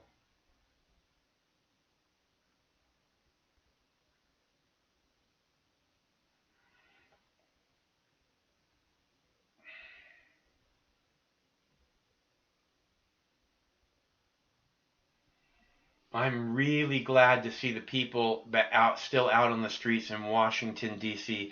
That upper page, the upper video on the right-hand side is the Washington D.C. video, and I am really glad to see those people out on the street still, because I was worried that the military is literally on the streets, not the National Guard. The military is on the streets in Washington D.C. and that's why the title of the video: Are we under martial law now? The military is in the streets. The National Guard's in the streets. There's curfews across the country. Although their curfews don't apparently seem to be working very well, do they? Because you're not the fucking boss of us.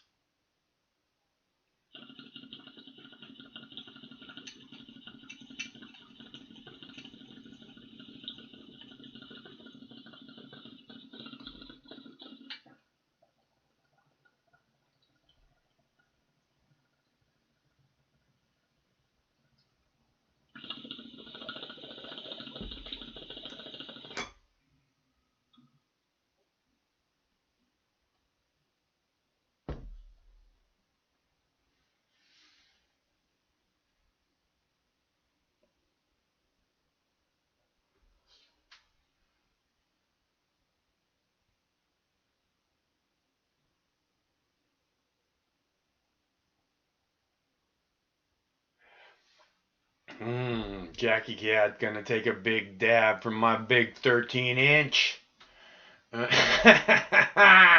Not Jackie Cat, I'm sorry. Just Katrinka. What is it that's wrong with me? That would be awesome. Either way, but I'm really looking forward to meeting Katrinka for quite some time now. And sharing food. That's what I really want to do, is share food with you, doll. A lovely little plate of food. I think that would be a beautiful thing. All right, so I am going to, let's see, what do we got going on here? I'm going to look at a couple other things here and see what it is that's happening. It looks like, again, there's everywhere there's still people in the street, which is, awesome, right? Okay, not there. What about here?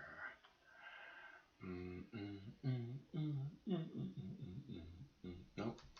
Okay, so I think things must be, pretty calm, because I am not seeing a lot of local. I'm not seeing a lot of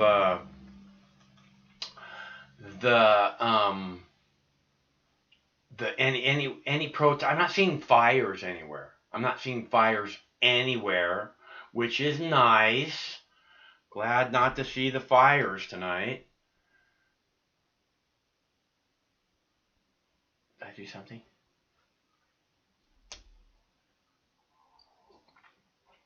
But again, if you would like to call, the number is 805-669-6397, 805 Mox News, and we will be happy to take your calls and discuss the protesters, the police state, Donald Trump, the plague, whatever it is you think should be discussed at this time.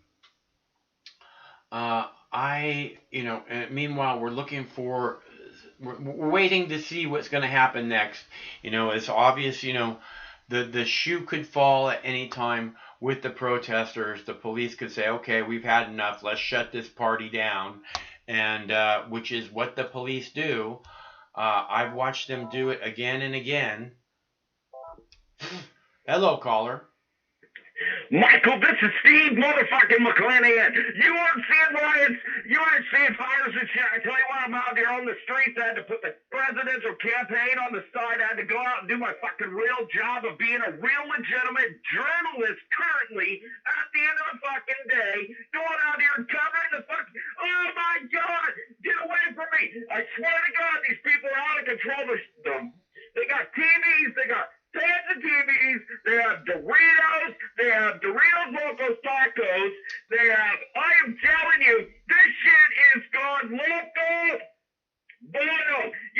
If Sonny Bono would have married, or married the what chick, Yoko, her fucking name would have been Yoko Ono Bono.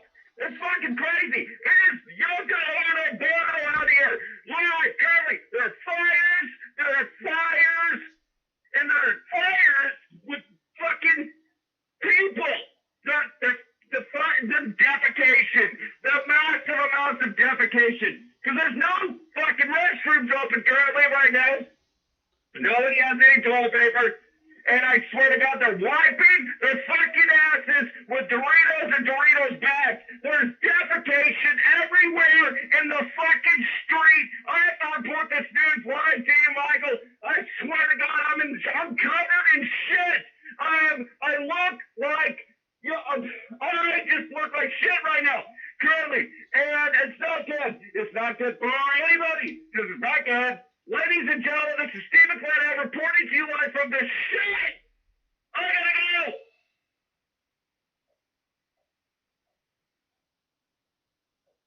Steve McClanahan, live from the shit. Good work, Steve. Keep up the good work, bro. And Craig is killing it on the live feeds here. I don't know what that one on the left is up there. But again, I'm not seeing fires. I'm not seeing, and a big part of this is you're not seeing the tear gas. Again, the peaceful protesters are there, being peaceful. They're not having tear gas dropped on them. Okay? They're not being shot with rubber bullets. That's how you keep them being peaceful. If you shoot them with rubber bullets, if you drop tear gas on them, they will return fire. Whether it be with actual flames or, bottles or rocks or whatever it is that they have. That's not what they want. They want you to acknowledge the problem. There's a problem with the justice system in this country. Let me show you. What now?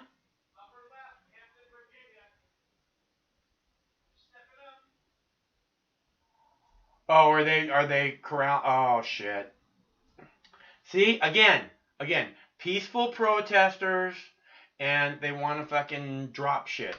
The cops. Look at these little girls right there. What was that, flashbang grenade they just threw on little girls?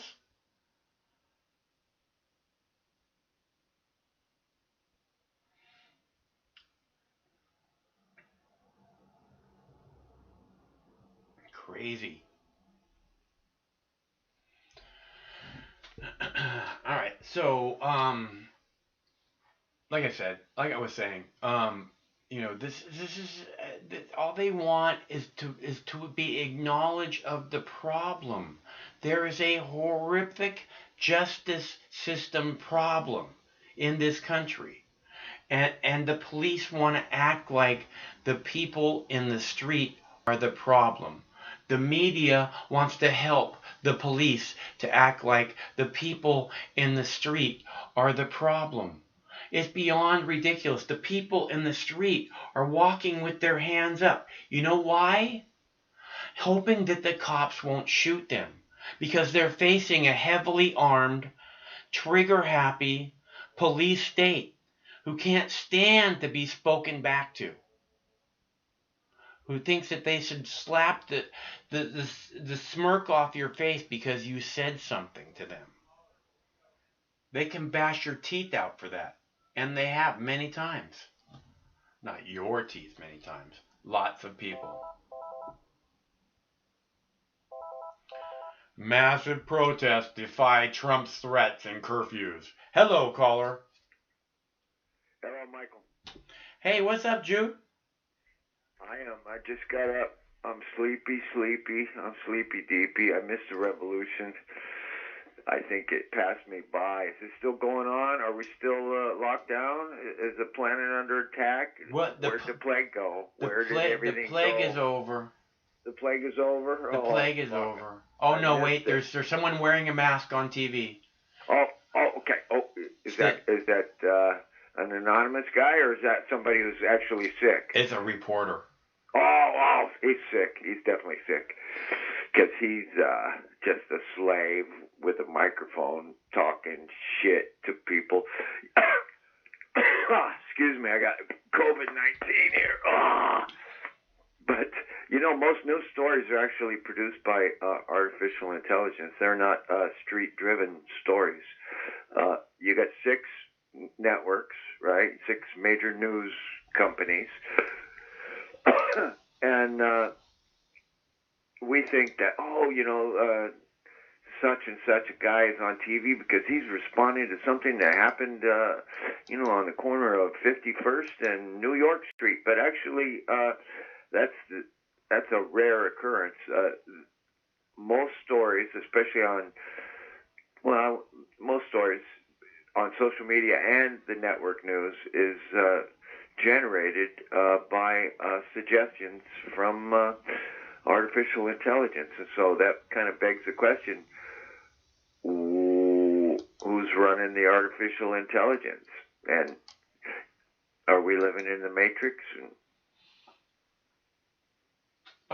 Well, it depends on how much screen time you have, I think.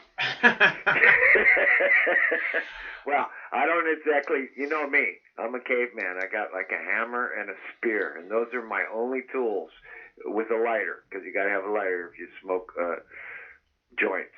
So those are my 3 tools in my tool belt. I got a hammer to hit people with, a spear to hunt stuff, and a lighter to smoke the holy herb. Well, a man needs to have fire. That's one of the basic tools for sure. Yeah. And it's quicker than a fucking flint. But so I don't know about I'm quite sure that there are lots and lots of AI generated stories. But so even during a news cycle like this, like right now we are on 8th day of a news cycle. I think 8 days ago, is that correct? George Floyd was murdered by a cop. On the 25th, the video surfaced of George Floyd being killed. Shit, well, today's the 2nd. Yeah, so about a week. So this is a week-long cycle. It's longer than most.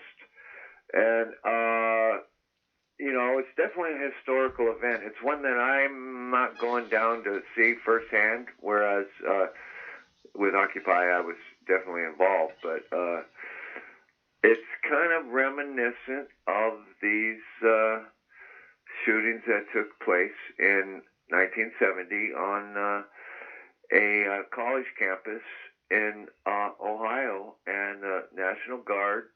We haven't got there yet in our story in this week-long cycle. The National Guard opened fire on a bunch of college kids that were like on the lawn with signs that said, "End the war," and the National Guard was called in, and they shot 13 of those college kids. I think 4 or 5 of them, according to the song, 4 of them died. But 4 dead in Ohio. Exactly. 4 dead in Ohio. How many more? So we're seeing the National Guard being deployed. Of course, they seem to be in the rear. I'm watching your center screen right now, and Those guys in the gray are National Guard, and the guys up front are the cops trained by Israel. And you got the dumb Trump up there in the White House with his golden toilet paper and his wife that speaks 5 languages. And she probably insults him right to his face. He doesn't even know it, you know. She could just speak in Transylvanian and he wouldn't know what the fuck she's saying. Yeah, I wouldn't doubt that at all. But this current event, this current news cycle, 1 week old, it's interesting, it's tragic, it's historic, and it reminds me of Kent State, except, I think, unless you got better stats, I think 8 people have been killed, and I'm not sure who they all are. I think I did see a cop get hit by a car today. I don't remember what city. Did you see that? Yeah. What city was that in? Don't care. I think it's New York. Don't care. Look, the cops, you know what, the fucking cunt media is this really bothers me, you know, like, 6 cops injured here and 4 cops injured there, you know, and they never ever talk about how many protesters were injured. That's true. The media spin puts a higher value on a police life than it does on a protester's life.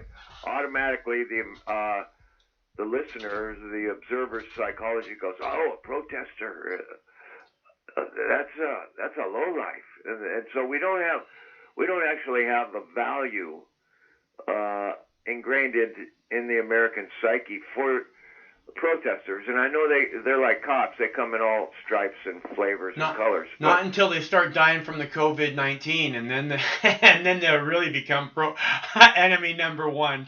Well, yeah, but you notice how national riots, burning of courthouses and police stations, kind of put COVID-19 way down on the list. You know, it's like, this is more excited. We can actually see this shit. This virus is visible, man. We got a virus amongst the police department. We got virus amongst the population. These 2 viruses are going at. Which one are the T cells? That's what I want to know. I think the protesters are the T cells. They're the ones fighting the virus. And so this really is there really is a virus amongst human beings, and it's a virus of the mind. And the great thing to do is keep yourself free, keep your mind clean of viruses, watch what's going on. Don't get too stay detached from it unless it's in your local streets, or because I don't even know if what I just said is good advice. It's because I'm watching it. I don't feel too detached. I feel like I'm on the side of the people. And support the protesters. It just doesn't even matter what they're fucking protesting, dude. I mean, if they're out there, being pro, I really don't give a fuck. I really don't. It doesn't matter, Michael, what they're protesting. No, it doesn't, because they have this right as an American to go into the streets and protest. And by supporting them regardless, you protect that right. Okay, well, you had Kevin from Chicago on last night, and I was reaming that guy a new asshole. And in some ways, he was very correct on a lot of stuff. Like when Antifa goes down south and destroys statues of General Lee, a historical figure, or statues that are important to the history of the South. Why are they doing that? Are they trying to negate history? People in the South deserve their fucking statues. The same way black people deserve to expose every motherfucking hanging fruit cracker that ever existed.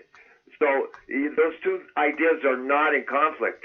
I mean, Antifa has gone way off the deep end, and I didn't invent that label. Normally, I don't. Those aren't really protesters. Those are like professional agitators. It's not really. I agree. They're not You're really right. protesters. They're there to fucking clearly start problems. And they're not even starting problems with the cops. They're starting problems, with the other protesters and stuff. I mean, I saw some guy get fucking taken down because he had an American flag. And I just fucking idiotic, Yeah. So, I mean, restraint is the better part of valor, whether you're a cop or protester. But I'm very, very happy and content with the state of the protests. So many people are exposing the police state simply by taking a knee, holding their hands up, and saying, I'm not armed. Right. We're not doing anything wrong, and then they get shot. Right. Or, flashbang, tear gas, whatever, beat with a stick. So this is exactly relevant and exactly analogous to the Kent State stuff. And, I don't know if you know it or the other listeners know it, but it took fucking 30, 40 years for them to, certain paperwork to come out. I think it was due to a FOIA request and some other journalistic endeavors where there was an order given by the captain in the National Guard at Kent State in 1970 to fire. Because the media, the cover story was that, the students were throwing rocks and the National Guard was in fear for its life, and somebody shot a gun, and then the National Guard responded. But that all turned out to be a lie. There's at least 2 National Guard members that have come forward with the real story. And so, and since it was a state National Guard, the orders came from higher up. And I don't know who was the governor in Ohio at that time, but I'm sure he had something to do with it. So it's not okay for our perfect masters to shoot us with anything, because we are petitioning our government. And this struggle's been going on for a long time. I'm glad it's going on now. I'm becoming more, I was really surprised by the nationwide aspect of it, and I'm becoming more aware of it myself, being some white guy in a fucking weird-ass western state who lives in a small town. I don't have to deal with big city shit anymore, but all these people do. I mean, very rarely where I live do cops do anything except write tickets, and that's about all they do. They street tax.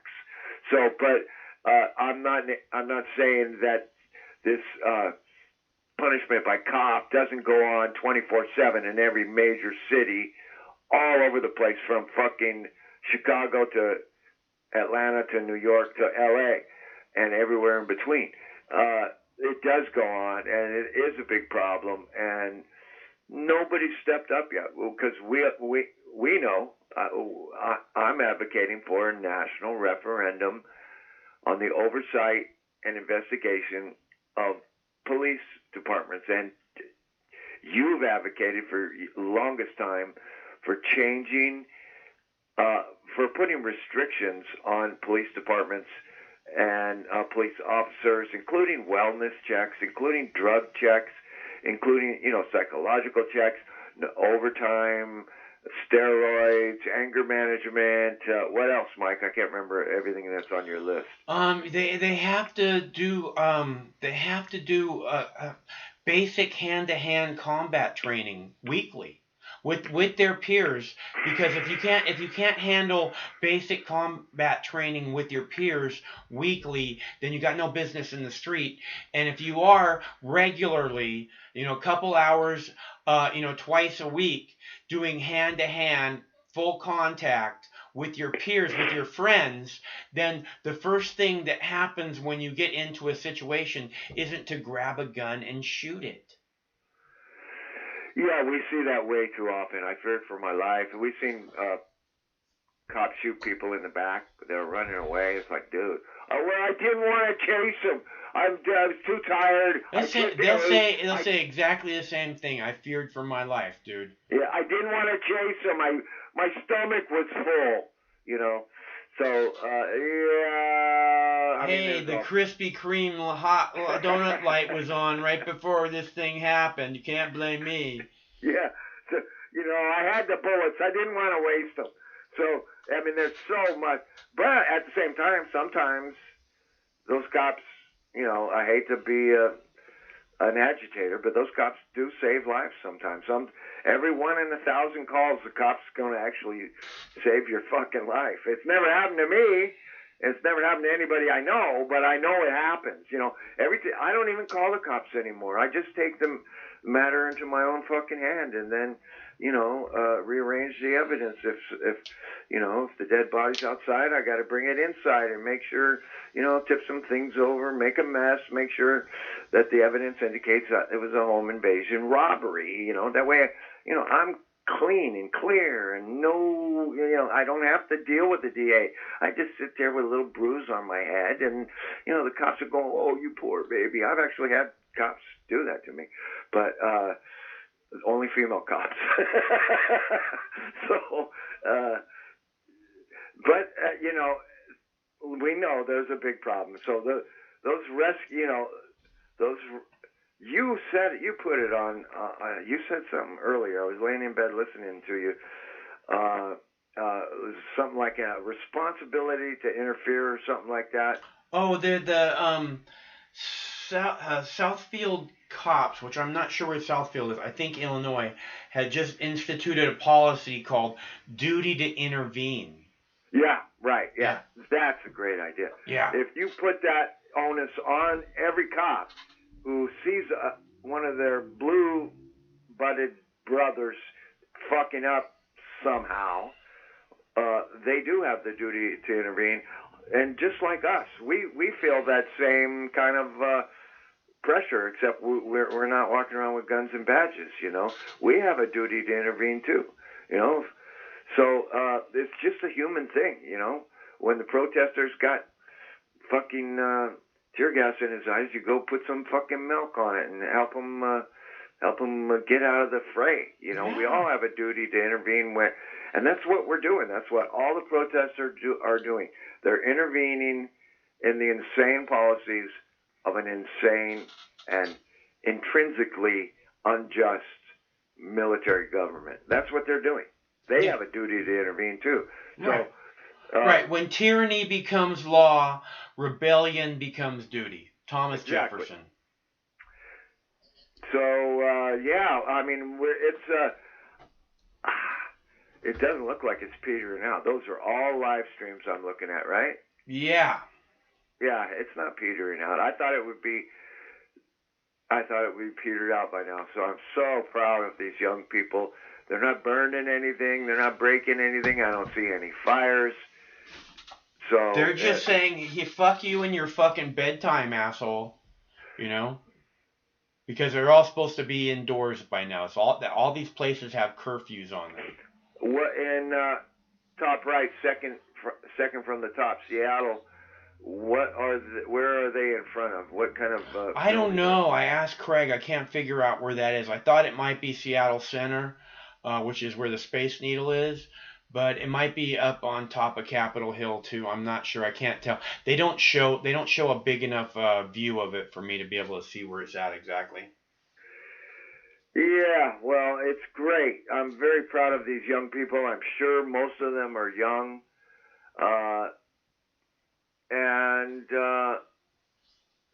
Yeah, they might actually do it this time. They might be the first generation to actually institute some kind of meaningful change in the police departments nationwide. That would be great. The young people, the people involved in this, would have everything to be proud of for the rest of their lives. They did what no other generation could do. That would be awesome. I mean, you know, even half of your suggestions implemented would be awesome. Just drug testing and no overtime would be good enough, you know. Yeah, well, that overtime thing is so important. People don't realize how fucking important that shit is. Yeah, I mean, you know, I can take a lot of stress, but 40 hours of dealing with people yelling at me every week, oh, fuck, that's too much, man. Yeah, just like this incredibly stressful job to start with, and then lots of them work 100 hours a week because they can, and they can make fucking lots and lots and lots of money, and they do. Yeah, and hardly any of them actually... you know, a person who studies psychology, and especially crowd psychology and social psychology, is if they actually can understand the subject, they're going to realize they're in a fucking gang. They're going to, without a doubt, they're going to realize, oh my God, I'm in a gang. I'm adopting the same psychology as all these other officers around me. Yeah. And so those people, those cops, they do not study psychology or crowd psychology or group psychology. And Well, I think they kind of know that that's what they are, dude. Because if you go into like the prison system, a lot of the fucking prison guards have like gang tattoos and shit. Like they're actually their own gang. yeah, I heard some for-profit prison sued a state because they didn't have enough prisoners. I don't remember the state. So your country is absolutely corrupt when when corporations own the prisons, and the bottom line of a corporation is to make a profit. So it's like, what the fuck is, and there's lots of theories, some of which I agree with, that slavery was just was never really eliminated. It was replaced by the prison industrial complex, and they in the 50s they had chain gangs working on the roads, shaking a bush, boss, shaking a bush. You ever see that movie? No, what movie's that? Oh, it was fucking the guy that ate all the eggs, Cool Hand Luke. Oh, Cool Hand my Luke. mom loved Paul Newman. Yeah, shaking a bush, boss. He goes to take a piss, and they got a Yeah. they put a string on him, and he's got to keep the fucking string moving, otherwise they'll shoot where he's at. So he escapes like 3 times, in the third time they kill him. But yeah, that was one of the best movies ever made. Cool Hand Luke, man. Sometimes nothing is a real cool hand. In other words, you don't have to be rich and powerful like the governor or the rock star.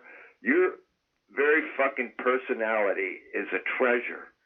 So develop it, and that's hard and tricky, but it's true.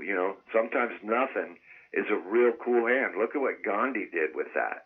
He overthrew the British Empire with nothing but his personality. He had nothing, but it was a real cool hand. So praise be to all these fucking protesters I'm watching out in the street. It's still going on. I hope nobody's getting beaten up. I don't see any violence on. You got 9, or I don't know how many screens you got up there, but I don't see any violence. So that's cool, dude. That's really good. I'm starting to get hopeful that this is not for nothing. It's actually somebody's going to step up and enact some changes. Because if you don't enact changes, you had all the energy of hundreds of thousands of people, maybe more than 1 million people, wasted, because you got to have a change. Otherwise, it's just going to come back. Or we just turn up, put our heads down, put our handcuffs on, and resign ourselves to being slaves forever. And when they put the boot on your neck, don't complain. Yeah, well, you get to, you put all these people on endless summer, and then give them a reason to be agitated, which again, you can only push people so far. But these people, again, they a lot of them have nothing right now. They lost their jobs, they lost all this stuff, and now they're like trying to take their humanity away too, basically, and they're like, just enough. And we all, besides the partisan labels that just fly around, Republican, Democrat, everything, radical, hippie, whatever label, there's Muslim or, Hare Krishna or whatever, born again Christian. Despite all these labels that are flying around constantly, we're in a soup of labels. We tend to paint certain groups, like take these protesters with it. We paint them with this big wide brush as if they're all Like, I've heard people call them right wing. I've heard people call them Antifa. I don't think they're right wing or Antifa. They are, for lack of a better word, kind of a pissed off rainbow coalition of people from all walks of life, both genders. There's only two genders, people. Remember, except for me. I'm a chartreuse penguin. I only see proud, brave Americans. Yeah, me too. That's the whole point. And I don't put a label on them, and I don't think it's correct for anybody. Like I go off on the New Agers. I'm painting with a really wide brush because there's some decent New Agers, but it's not correct to do that, especially during an uprising. The uprising is obviously global. You know what global means, right? It means your whole system. Yeah. Yeah, I heard some fucking idiots on fucking the news tonight. Tucker was talking to this black guy, and the black guy saying, "What does systemic even mean?" Like, what, are you not smart enough to be able to fucking look a word up if you don't know it already? I've never looked that word up. I know exactly what it means. Tucker didn't know systemic? He didn't explain it to him, I'll tell you that. Well, did the black guy know the word systemic? No, he said, "What does that word even mean?" That the black guy said that. Well, why the hell was Tucker interviewing somebody who didn't know the definition of the word systemic? They're trying because they're talking to stupid people and trying to dumb them down even more. I see. Yeah, that's propaganda. That's planned out propaganda. That's a gotcha interview. So, what we need is, people that know the definition of the word systemic, So, and that's what we're seeing. We're seeing a systemic failure. And I think after a week, people are starting to calm down a little bit, and everyone's mind must be by now leaning towards solutions, because you can't unless it's a war or an invasion, you can't keep up protests for very long. This is not stopping. This is only growing at the moment. Well, I'm really glad that I don't see any fires. I don't see any explosions. I don't see any violence. It's really important that the police do not push back at this time, which is what I've been saying the whole time. Okay, because every time they do it, strike us down, and we'll just come back 10 times stronger. It's the basic reality. You show. Did you see the video of the little girl getting the milk on her face because she got hit with a mace in Seattle? No, I didn't see that. Was that one of yours you posted today? Yeah, I posted it earlier. I have it here too. I can play it here. Oh, that'd be cool, man. Yeah, I'll look it up if you don't want to play it. I'll definitely check it out. Yeah. I saw. This was 3 days ago. I saw a girl. She looked to be about 20 or maybe early 20s. Just had a grapefruit-sized lump on her forehead. Her eye was swollen up. She had a big gash over her right eye, all from a fucking rubber bullet. It was horrific. Yeah, and it's like, in Israel they teach the police to shoot for the head. Yeah. They have a policy. They take out an eye. And a lot of these cops, they've been training in Israel, and I think they picked up some really bad habits, because we are not animals. We have. This is the problem. They act like we're the problem. Okay? We don't want to be a problem. We want nothing more than cops that we can worship like the heroes that they expect us to worship them as. We want nothing more than that. We do not get that. Those people who want to act like they're actually there to protect and serve, we don't get that. Yeah. It's a whole mindset. It's hard to be a humble person no matter who you are or what you do. And when you put a badge and a gun in the hand of someone who's not humble, doesn't really know themselves, maybe they got picked on in high school, and now they have the chance to pay everybody back. They have the power. It's like, that's not a good combination. Right. Well, if you can't get over what the fuck happened in high school, you got no business being a cop. Okay? I got fucking really fucked with in high school, and I never ever fucking think about it for a second until somebody brings up what happened to them in high school. I'm thinking, how fucking old are you, man? You know? Eat more goddamn marijuana, you know? Jeez. You know what I'm saying? These people are, whatever it is, you have to. You can't walk around with this chip on your shoulder. To be humble really isn't that hard. It's just a matter. It's just a matter of not judging people negatively. Yeah, well, not thinking that you're Superman all the time, or that your shit don't stink, or that you're better than Mr. Black Man, or you're better than Mr. Chinese Man, or you're better than the hippie, or you're above the law, copper. Yeah, I have the law on my side. Yeah, most cops can't even quote you the law, and they got a phone in their pocket which contains the sum of all paperwork and books and libraries and information mankind has ever known, but they can't look up the law on their fucking phone. I told the cop that one time. It's like, you got that fucking phone. If you were right, you can look it up on your phone right now. And he just stopped talking. Boom. He knew I was right. So, yeah, I mean, the law is on. There are corrupt laws which are designed by corrupt people to make certain people richer. And then there is the Constitution, which is designed to protect the people from the government. That's the purpose of the Constitution. So, fuck the police, and let's all just grow up. And play that video for me, Michael. I would like to see the girl. I mean, for some reason, Milk works pretty good on tear gas and pepper spray, so that's cool.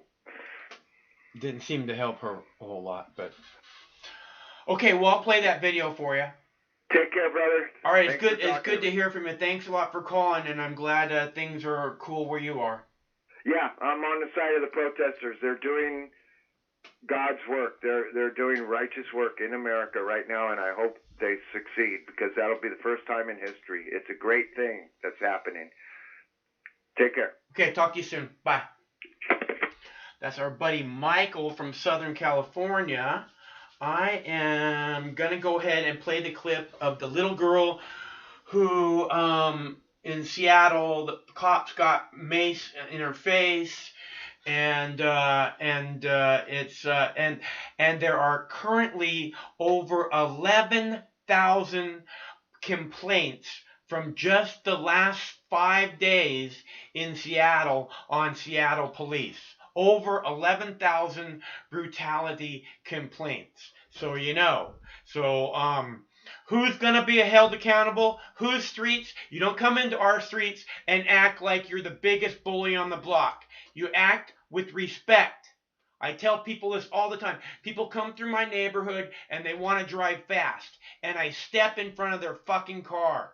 I say, you don't do that in my neighborhood. You don't drive like that here. Okay? There's little children, there's cats and dogs and old people. Act with respect, or don't come through my fucking neighborhood. They say they live here, they say then treat your fucking neighbors with respect. Drive like you would around your kids. Fucking idiots driving 35 miles an hour down a residential street looking at their fucking phones.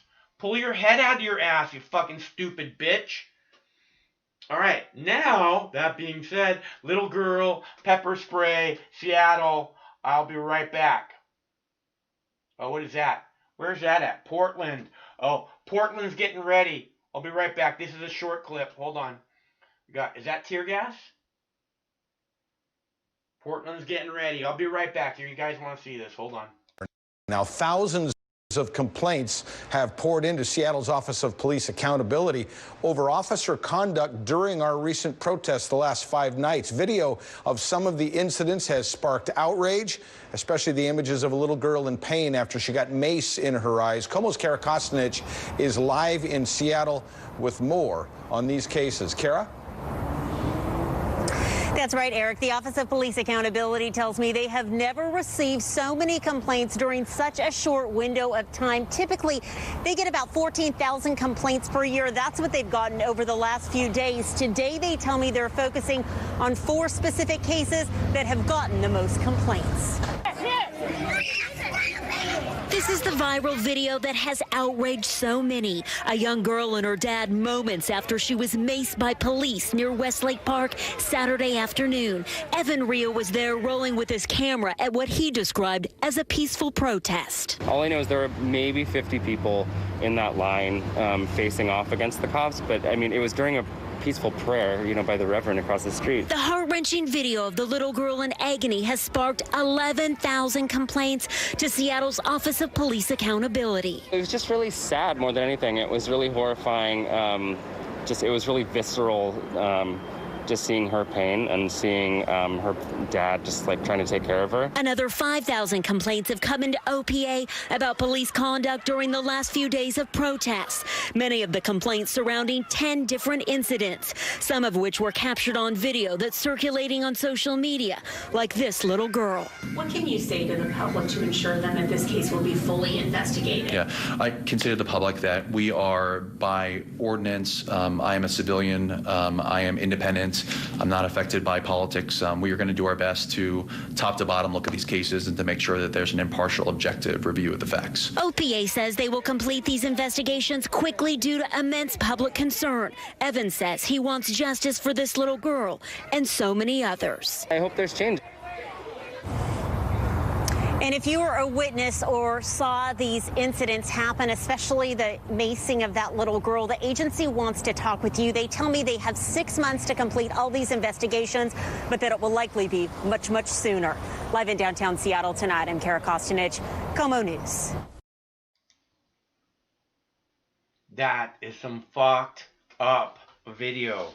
This is the exact problem in America. This is the problem with the police, okay? Is that that little girl isn't involved in looting or rioting or burning, nothing.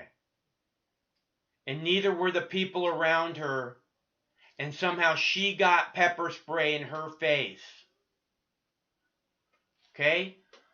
That's the problem with the police and the fucking shit-ass mainstream media. You see this video on the mainstream media? I don't see this video on the mainstream media. You know why? Because what they want is not to show that the cops are the problem. The cops are the threat. The cops are the threat. The cops are the ones who start the violence every time. Okay? And if they weren't fucking with the peaceful protesters, they could easily, within seconds, deal with rioters anywhere. But they're too busy fucking with people that have their hands up in the air saying, hands up, don't shoot. Because that's what really matters, is to fuck with those people. Those people are a problem. They're a problem because they're saying shit you don't want to acknowledge. That's why they're a problem. Okay, so it looks like we still have Washington, D.C. up here on the upper left-hand screen. I'm really glad to see the people in the streets of Washington, D.C., considering, that the military, the actual, not the National Guard, but the military is in the streets of Washington, D.C., and so far they're being able not to get hit with rubber bullets and the horrific outcome that comes from that. Or pepper spray or tear gas. These people, look, this is who these protesters have been from the start. And if the cops, again, left those people alone, didn't fuck with those people, acknowledged there's a problem, and those people have every right to take over the streets, but we're not going to allow property damage to be done like they actually say. Because if they just focused on that, they would take care of it, boom, boom, boom. But that's not what they're focused on. Focused on making sure the protesters know who owns the streets. That's the problem. They don't acknowledge the truth. So, if you want to call, if you want to talk about it, it's 805-669-6397, 805 Mox News. I'm so much happier to see the people on the streets. Like I keep saying, I'm so glad to see the people on the streets of Washington, D.C., and that there's not tear gas, and that there's not rubber bullets, and that there's not, flashbang grenades, because it's not necessary. Unless, of course, Donald Trump wants to cross the street for a photo op, then it's probably necessary, because most of the protesters go, fuck Donald Trump.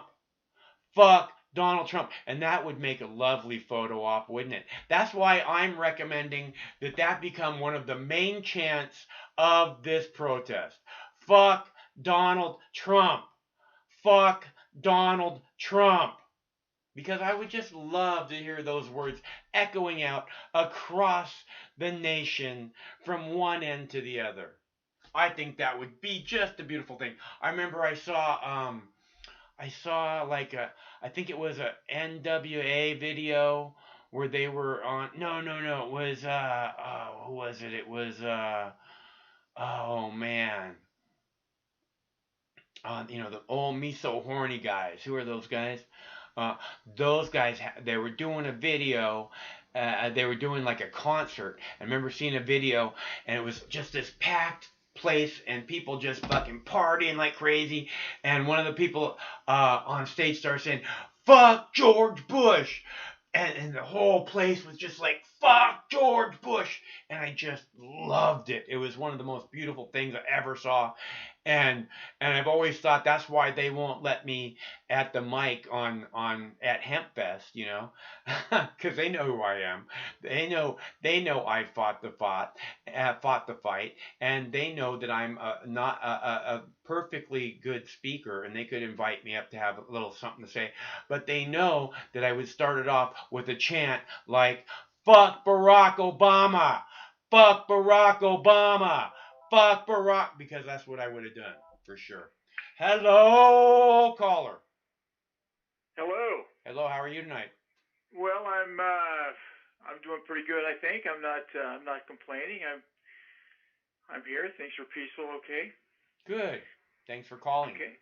Well, I tell you what, this is the first time I've ever called your show, and I appreciate your show, and I appreciate what you do. I don't always agree with you a lot, but not on everything.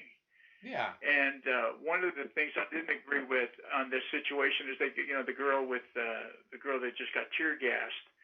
Parents have a responsibility to their children not to put them in that kind of a situation, and that's on the parents. That's not on the cops. So that's just my opinion on that. Yeah, of course, the cops never have any responsibility, right?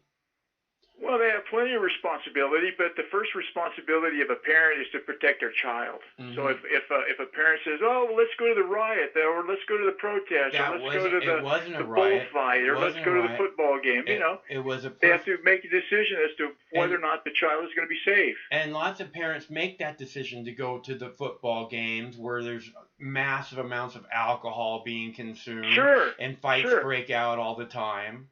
Right. I totally agree. I mean, I'm not saying that that's good. I'm not saying any of it's good. I'm saying that if you take a child to a situation where, for the last week we've been seeing all kinds of stuff happening, mm-hmm. and if you purposely take your child to that environment, then you're letting your child down. And okay, look, you just want to give the cops a pass for whatever reason. Well, I'm not talking. That's not true. I'm not talking about giving the cops a pass. I'm just telling you that my opinion is, if you're a parent, you got to take care of your child, and if you think taking your child to a riot / protest It's slash not a whatever riot. it It is, wasn't a riot. and your child gets hurt, it's on you. It wasn't a riot. Okay, again, you Whatever it was. want to equate the protesters, peaceful protesters, with rioters. And again, and then you want to go whatever it was. Like you don't Well, really you know- you don't really care, and you don't want it pointed out to you that you don't separate the two. Well, you know, the protesters and the rioters are commingled. It's not like you got No, you they're got not. you got the protesters not. over here and you got the rioters over here. Everybody is commingled, and at some point, No. the rioters are commingled with the protesters, and then they break off and do their little thing. So you can't say that everybody that's there is a peaceful protester, because that's just not accurate. Okay, but there's peaceful protesters, and then the rioters break off. And the problem is that you and the cops treat them all the same. No, I'm not treating them all the same. I'm just saying that if you are a parent and you take your child to a group where there is protesters and rioters commingled, and the shit hits the fan, and your child gets tear gas, it's your fault. I would say that you have responsibility in the situation. Also, but that goes for everything. If you put your kid in a car and you get into an auto accident, then you have responsibility for that. Is that right? You have responsibilities come in different gradations. I mean, you know, if you walk down the street and a dog attacks your child, then you know you put your child in that situation. But there are certain degrees of this. It's what's it called? It's called. There's a whole scientific. It's called. What is it? It's about probabilities. There's a probability. What is the probability of me walking down the street is going to put my child in danger? Well, if it's in your neighborhood, it's going to be a low probability. Well, what's the probability of my child getting hurt if I go to a riot slash protest slash whatever it is? What's the chances? There's going to be a different degree of risk. And if you say, well, we're going to risk going to this for whatever reason, and the child gets gassed, then it's on you. Okay, it looks like the tear gas is coming out in Washington, D.C. Look, if you're at a peaceful protest and you want to teach your children their civic duty of standing up against injustice, right? You know, then that's what, and you think that that's a priority, then you should be able to do that. You know? I'm not saying that you shouldn't be able to do that. I say that if you go to a peaceful protest, this is my belief on this, that if you go to a peaceful protest means a peaceful protest. So I do not believe that all of a sudden out of the clear blue sky, the cops are going to rush everybody and make a big scene if everybody is peacefully protesting. I think there has to be some sort of a flash. We saw them do that yesterday, and I can play you video of them doing that right now. I can play you video of them of protesters, cops 200 feet away, protesters on their knees with their hands in the air, and cops raining down tear gas on them and rubber bullets. Well, I posted video yesterday of protesters, hands up, don't shoot, hands up, don't shoot, in Washington, D.C. The military shot them with rubber bullets and tear gas because Donald Trump wanted to cross the street for a photo op. There is a problem here, and it is unacceptable. And yes, there's a lot of people getting hurt, and I'm pretty sure anybody who sees their daughter out there, they don't have to be 6 years old when their face is being covered in fucking tear gas or anything else, hit with a rubber bullet or whatever, and they're not thinking about, dude, the police have to act like they are the threat, because they're the problem. The police are the problem. and they're not acting like it. They're acting like, no, we own the streets, and they do not. And if we have to explain it to them by shoving our foot up their ass, we will. We don't want to. We don't want to. We would rather be peaceful, but they will not accept that. They say, time for you to go home. It's past your bedtime. Fuck you. Well, if a group of people are running through the streets, busting windows, ransacking and pillaging, are those people? Do the police have the right to say, this is not something you should be doing, we're going to have to stop you? Or do you think that's okay? If the police would stop getting in the way of the peaceful protesters and let them do what they're going to do and just focused on the troublemakers, they would be able to deal with them in a matter of seconds. There are so many police on the street. But no, they have to fuck with the people with their hands in the air. Well, but also the situation, and I can understand what you're saying, but I don't think you're not recognizing the fact that a lot of this stuff is commingled, and the people that are the problem are mixed in with the people that are the peaceful protesters. And they are the ones, if the peaceful protesters would get rid of them and say, we don't want you here, go away, then I could understand what you're saying. You can see who's breaking the windows. Cops can rush in and get that guy. You can see who's stealing stuff. You can see who's holding a fucking television set in their hands, running down the street, dude. It's not the peaceful protesters, right?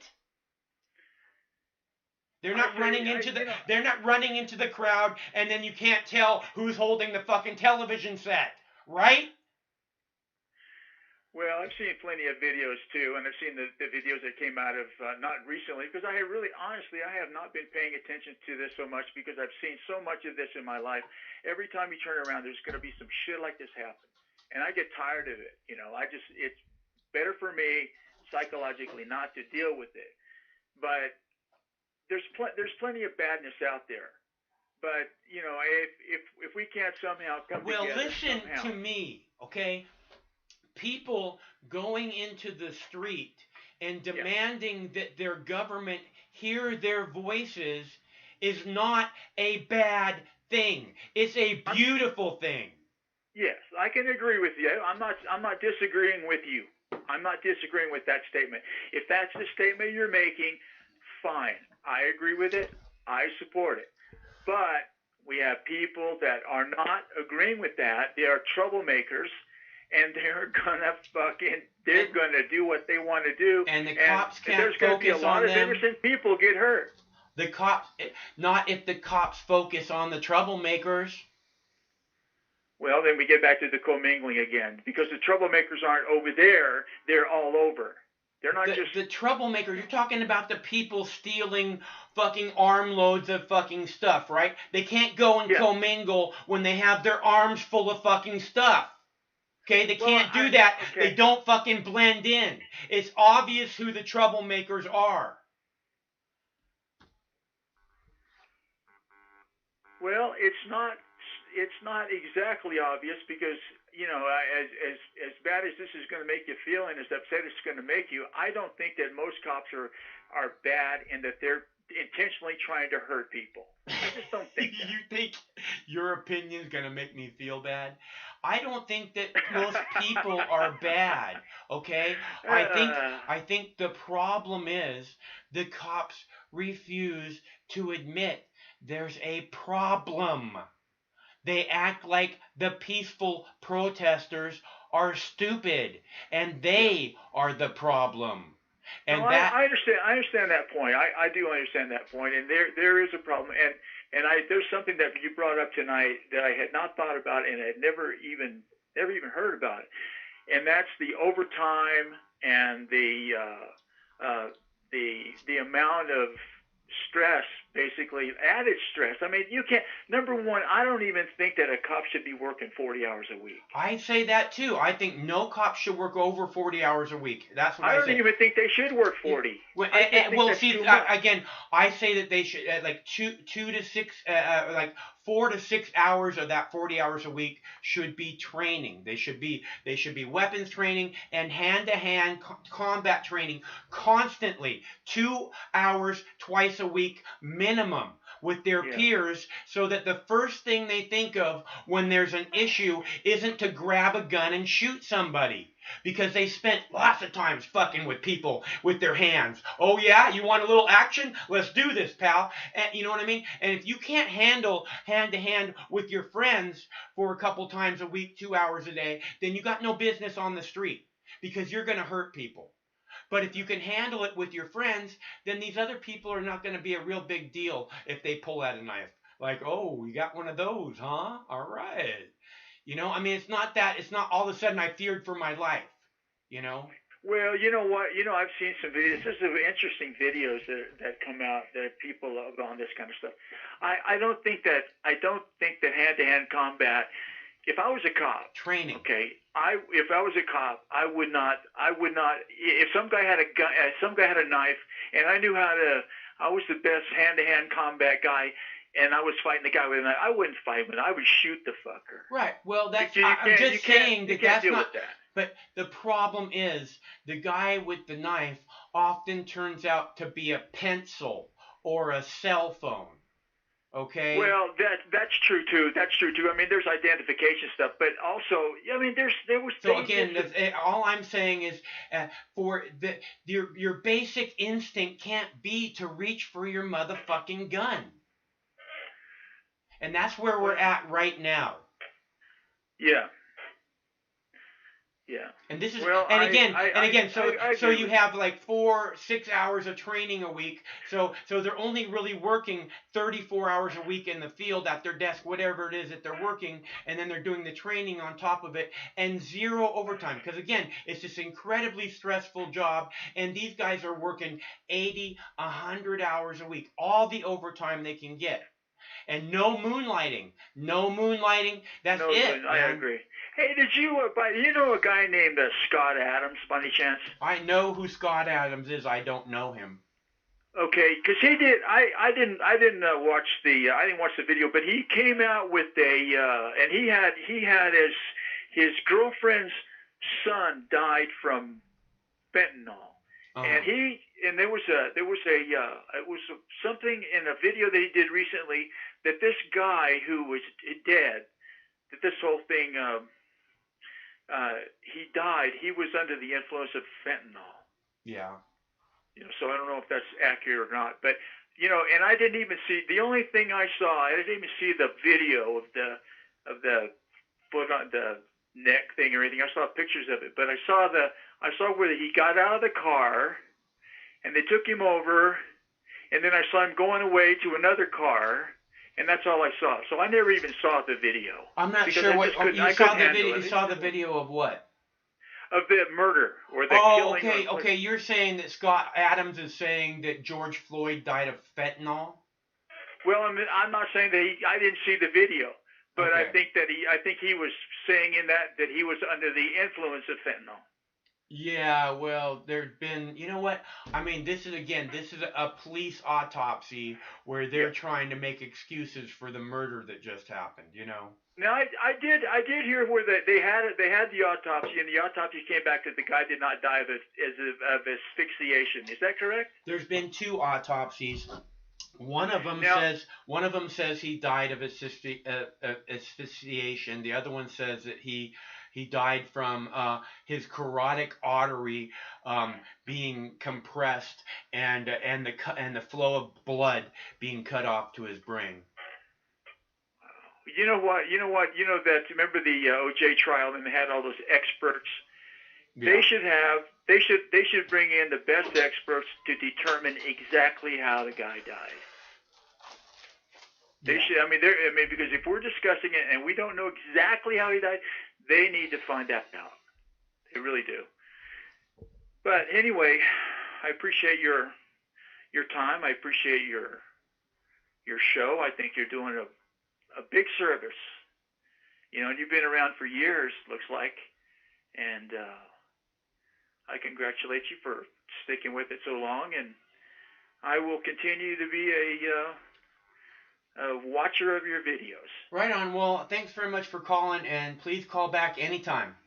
Okay, buddy. Thanks a lot. Bye-bye. Bye. And again, you know, we don't see necessarily eye to eye, but you know, you kept hearing him say, you know, I understand what you're saying. I know what you're saying, and it's because there's these basic points, you know. And you heard him say, like, I never even thought about, you know, cops in overtime before. This is a real basic thing. No overtime for any cops. Okay, no moonlighting. You're just this is you get 40 hours, and like 4 to 6 of those hours are going to be training every fucking week, so that you are fucking spot on when you're dealing with it, whatever it is you have to deal with in the field. And part of that training should probably be empathy and psychological and all kinds of other shit. What's going on, caller? Hey, how's it going? It's going good. How about you? I'm doing well, man. I just wanted to call and let you know that my cock is harder than a Patriot missile. Ha! Nice. My cock for president. Cock for president. Let's go looting, man. Good luck with that. You down to come with me? Who's down to come with me? Yeah, good luck with that. He hung up. I didn't hang up. He hung up. So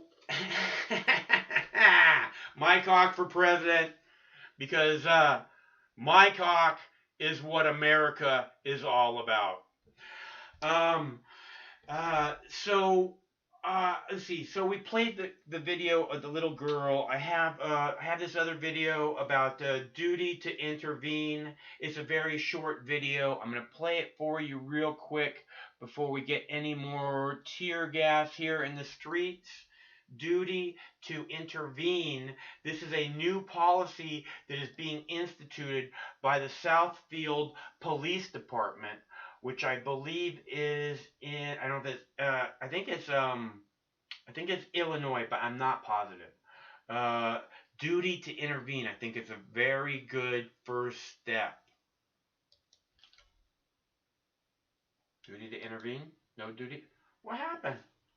What happened? My video's not there. Hold on. No videos. I'm not getting any videos. I will find out what's going on with that.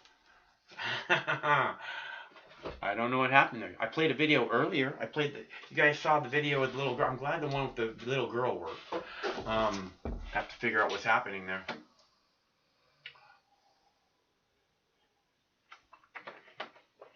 Let's see.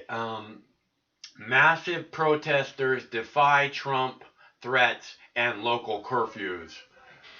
What's that? I clicked on video number 6 and number 5, and neither one of them played.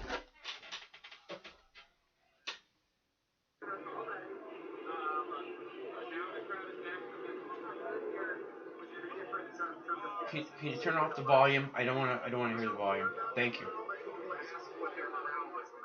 All right. So Craig's figuring out what's going on with the videos, because I thought that was important, and I wanted you to see that, and I'm glad to see that the cops are already taking steps, because you know that's an incredibly positive thing. That's one of these things I talk about again and again. When cops kill someone that they had no business for no reason, and then they have to do a big old lawsuit to that person's family, and they give them $4 million, $5 million, $10 million. The family has to sign a contract that says the police did nothing wrong. So if they're doing this duty to intervene thing with the Southfield police, then hopefully it'll be like they're actually recognizing that maybe they're doing something wrong. Do you want that volume on? Okay.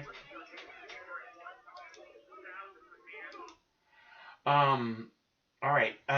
Okay. So did the video? So I don't know. I'm gonna check the video one more time here, and then I'll go.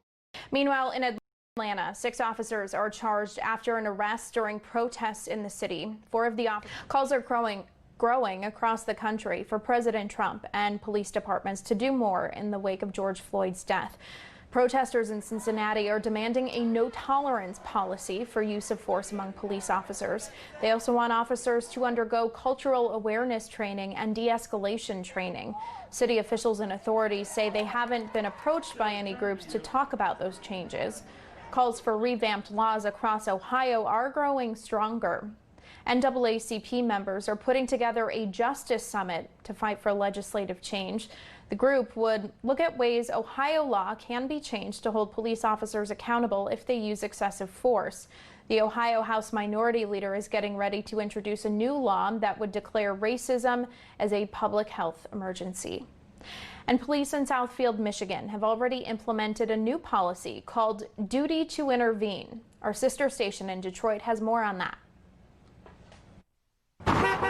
Protesters found themselves joined by perhaps an unexpected activist against the misdeeds of police. Police, including their police chief. I'm just so thankful for those young adults who had the courage to come out and demonstrate, and then they demonstrated peacefully, and again, allow the police chief to stand with them. Black lives have been devalued by some, and so we have to make a stance to say, hey, we have to do better in law enforcement and treating all people the same. It's been a very difficult time during this last week, just seeing the images of Mr. George Floyd being murdered. I can't breathe. And no one did anything. Please. But Southfield Police Chief Alvin Barron didn't just protest, he took action. In reaction to what he saw in Minneapolis, he met with all of his officers and says he told them about a new policy just implemented. It is called the Duty to Intervene. It aims to create a culture where what happened to George Floyd does not happen. If you're there, if you're witnessing this, and you fail to have the courage, I'm going to say it again, fail to have the courage to intervene, you will be held accountable. He also wants to see diversity training, policies that prevent problem cops from job hopping, and more diversity on police forces.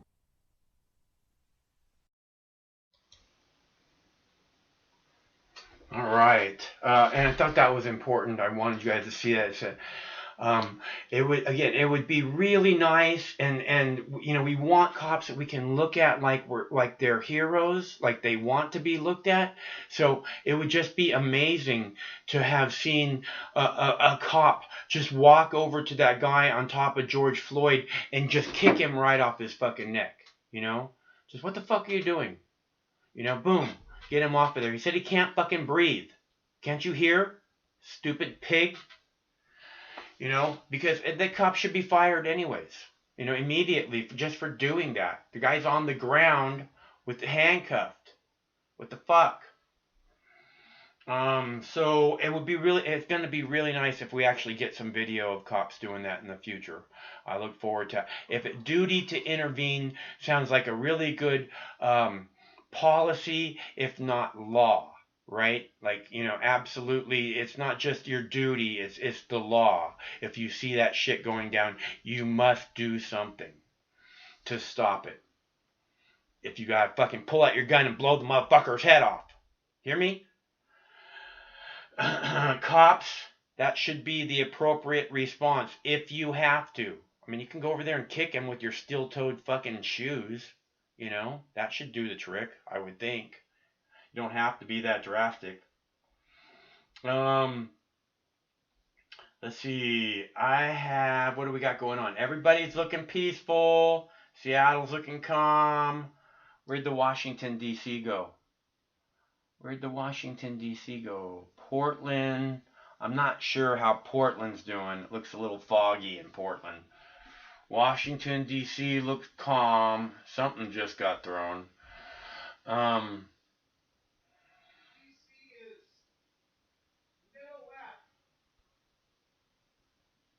Yeah, I see it.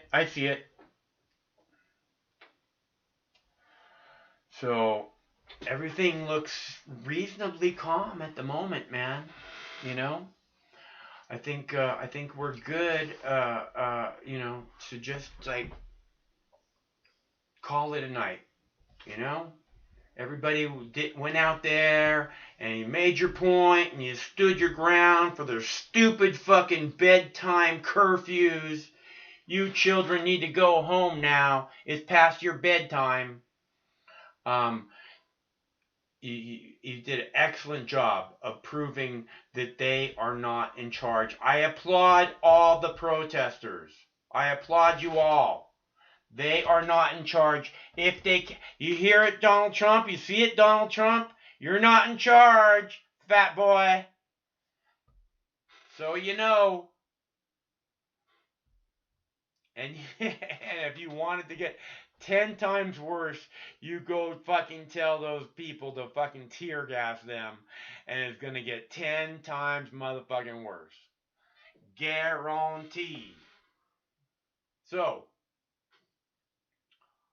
it looks great, doesn't it? Look at all those beautiful people, those beautiful, brave people out in the street, standing up against a trigger-happy, heavily armed, militarized police state. Craig says that the National Guard, the military in Washington, D.C., has been ordered to put their bayonets on their guns. Bayonets. In the United States of America. Bayonets.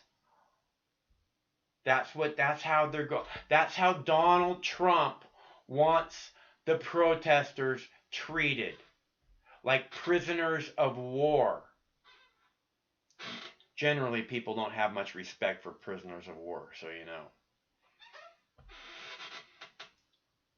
Or worse. That's what Donald Trump thinks of your Constitution, your rights. That's what Donald Trump thinks of your right to petition your government. That's what Donald Trump thinks of your right to have your voices heard by your representative government. He thinks you should get poked in the belly with a fucking spear by the military. Bayonets in Washington, D.C. Let's keep our eyes open for that. Be careful out there, people. All right, so this is a call-in show. The telephone number is 805-669-6397. 805-669-6397. 805 Mox News. Okay? Craig just got back from California. And he's ready for a nap. So if you guys don't want to call and talk about it, I mean, I know there's not fires. I know there's not. That's a good thing. That's a beautiful thing. I'm glad there's no tear gas. I'm glad there's no rubber bullets. I'm glad there's no fires. This is what we're looking for. This is what we have to see. This is what we want to keep our eyes on. The peaceful protesters. This is how it works. They stay. They say, hey, we're here. It's our streets. Whose streets? Our streets. Hey, hey, hey, ho, ho. Whose streets? Our streets. Hey, hey, ho, ho. You know, do their little chants. And then the cops shoot them with rubber bullets and tear gas because our fearless leader has come from his bunker and now wants to cross the street to hold a Bible in the air, just like Hitler did. Yay!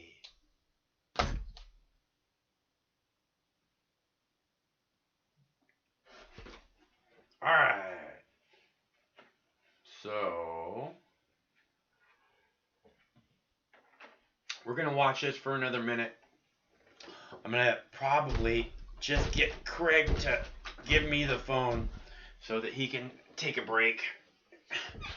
We got this feed thing sewed up. It looks like it's pretty much locked down right now, the feed. In case anything happens, we can keep our eyes open and pay attention to what's going on. I don't see I'm not seeing, anything. It looks like I can't tell if Washington D.C. is starting to disperse a little.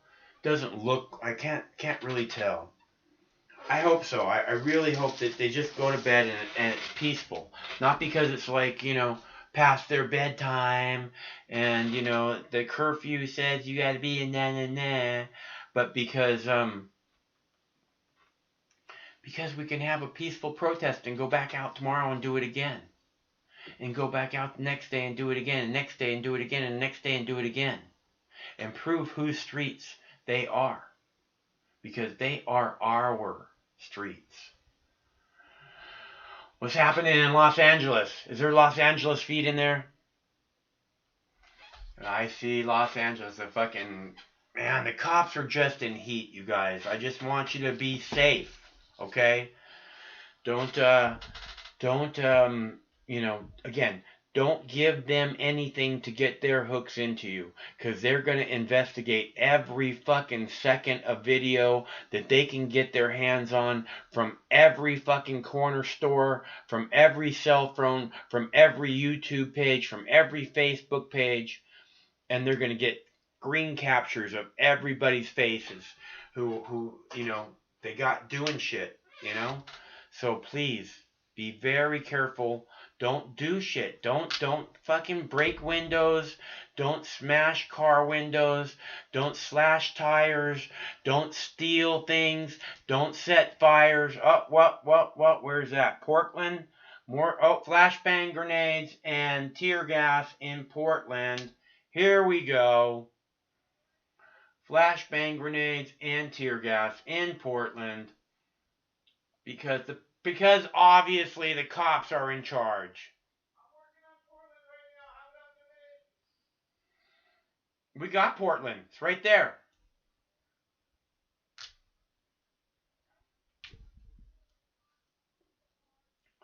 So it's again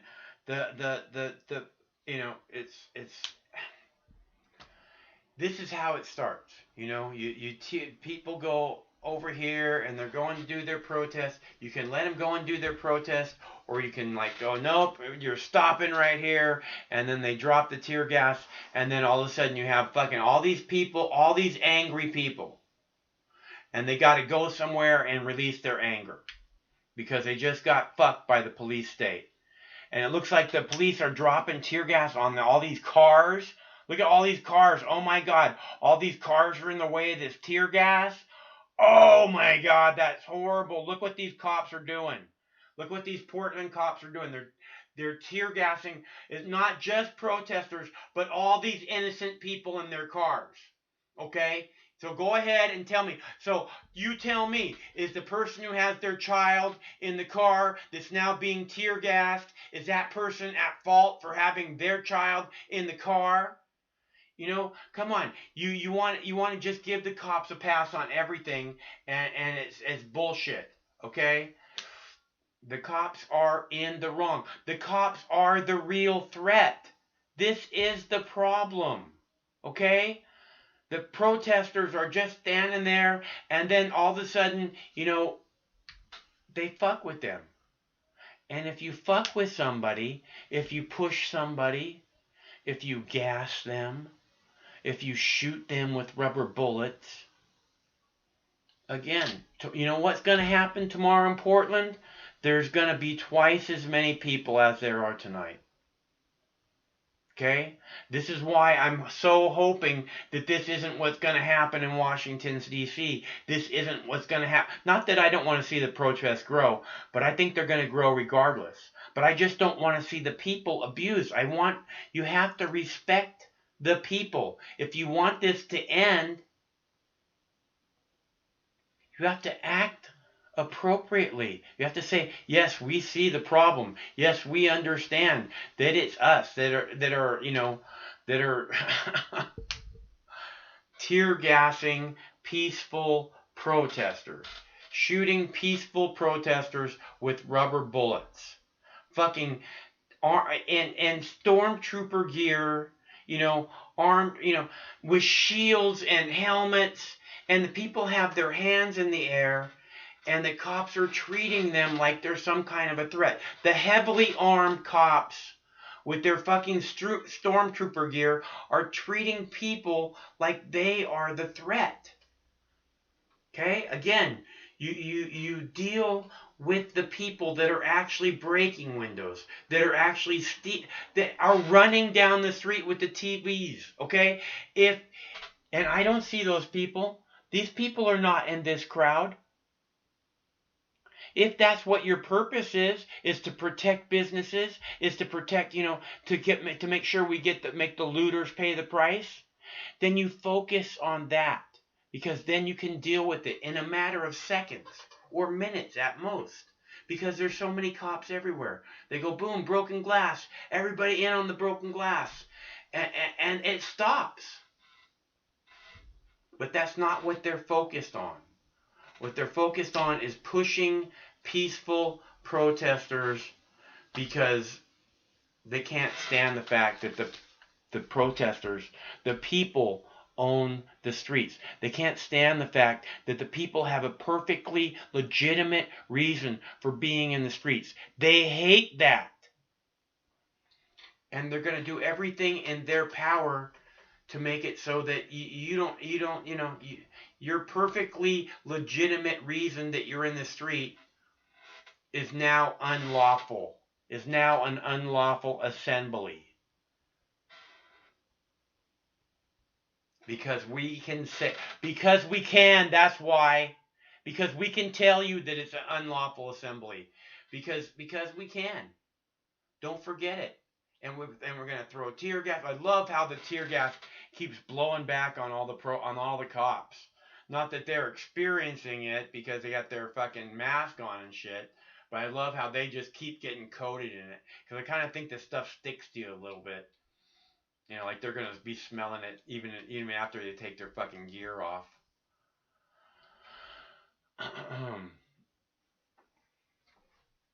Although that probably just keeps their adrenaline pumping. They're adrenaline junkies. And they just want to, keep it pumping anyways. Okay, here they go. What the fuck is with the cops?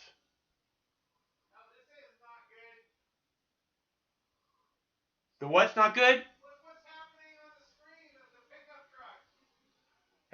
Isn't that Portland? Yeah. Somebody's about to get shot. This guy's gonna get shot. Yeah. Craig says the guy in the truck is gonna get shot. They changed the channel. They changed the channel so you couldn't see the guy get shot, Craig.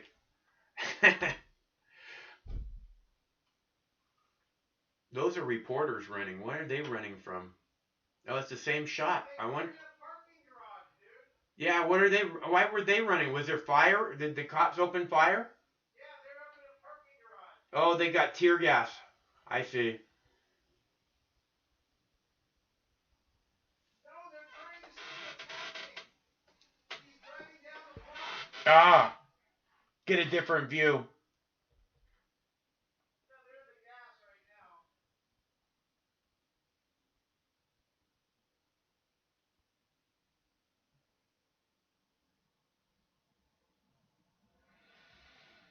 So this is Portland, in case anybody's wondering. It says thousands protest in the streets. The cops are dumping tear gas on them. I don't know if they're using rubber bullets or not. I'm not seeing a lot of like milk or anything like that. So they might not have the pepper spray out. They might just be clearing the street with some tear gas. But regardless, it says that their protest has been ruled unlawful, which they do a lot in Portland. In the past, they've ruled lots of protests unlawful, and then moved in and pushed the people, which is bullshit. The people have the right to protest, and you can't tell them what hours they can and can't do it. It's our streets.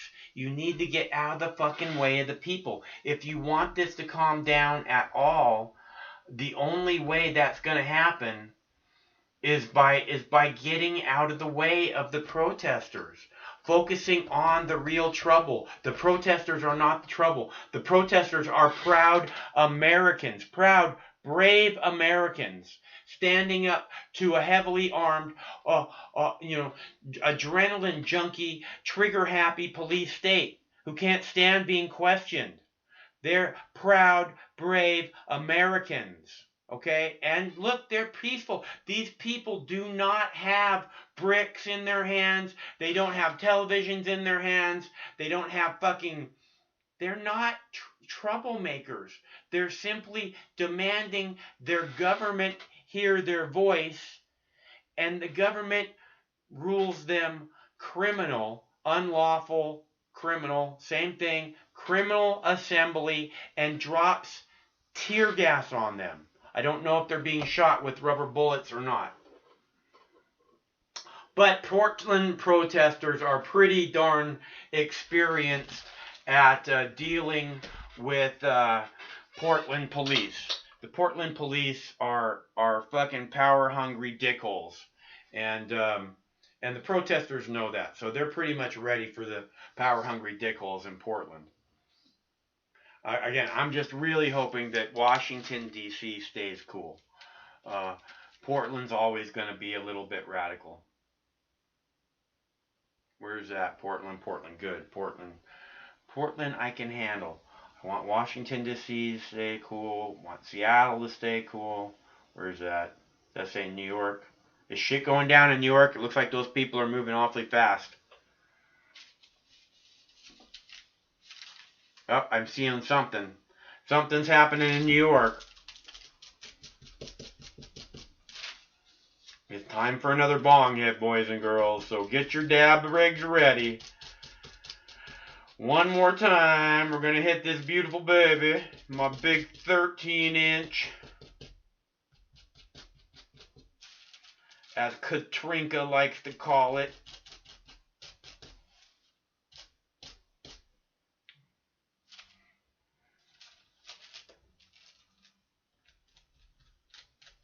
Oh, come on, get off of there, get off of there, get off there. Almost got it. I'm going to do a little bit of this too. Almost ready. What is this now?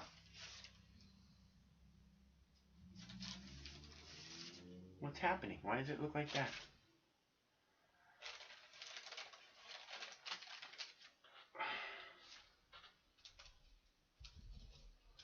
What's happening?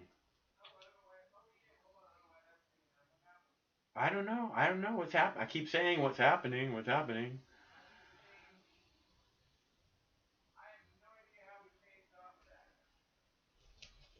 Well, I haven't touched a single thing.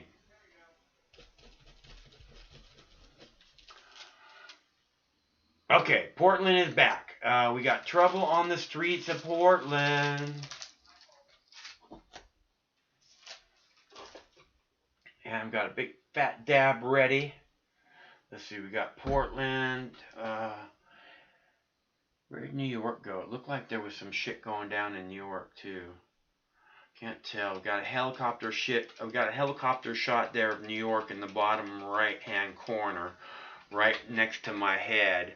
I'm not sure what's happening there, but it looks a little bit like I saw people running and some kind of fireworks there a minute ago.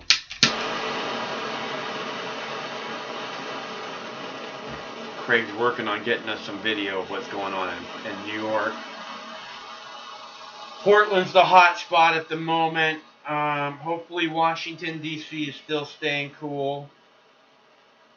Seattle looks like it's staying cool.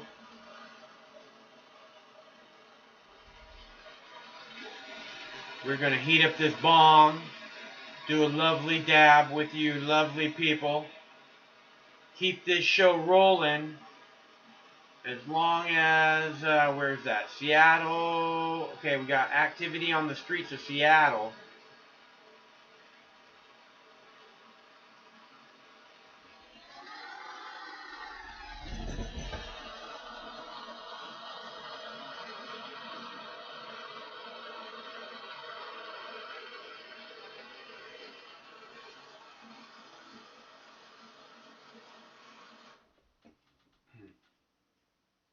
Alright, Seattle looks like it's staying calm.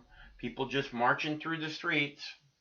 Hands up, don't shoot. Fuck your fucking curfew. Fuck you and fuck your fucking curfew. Mayor Durkin.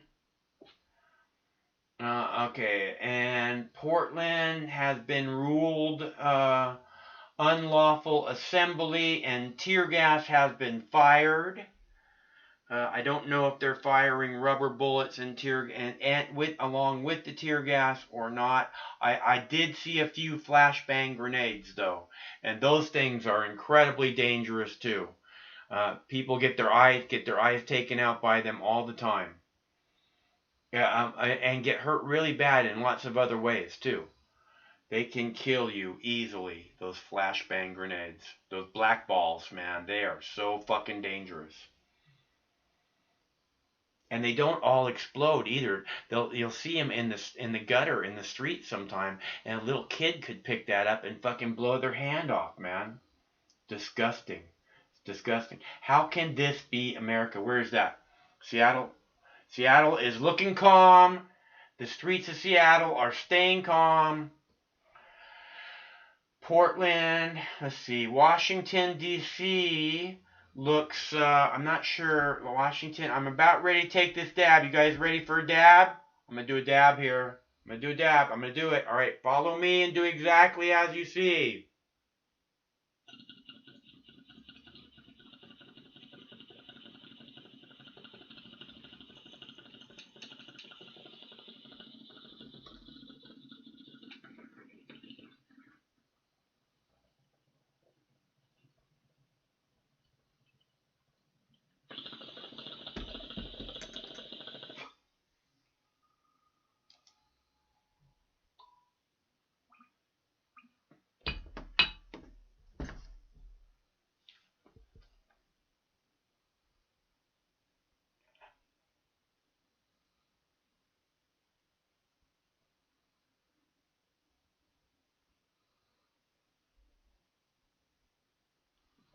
I wore my Tinkerbell shirt tonight to share with you lovely people because it's so sparkly. It made me feel like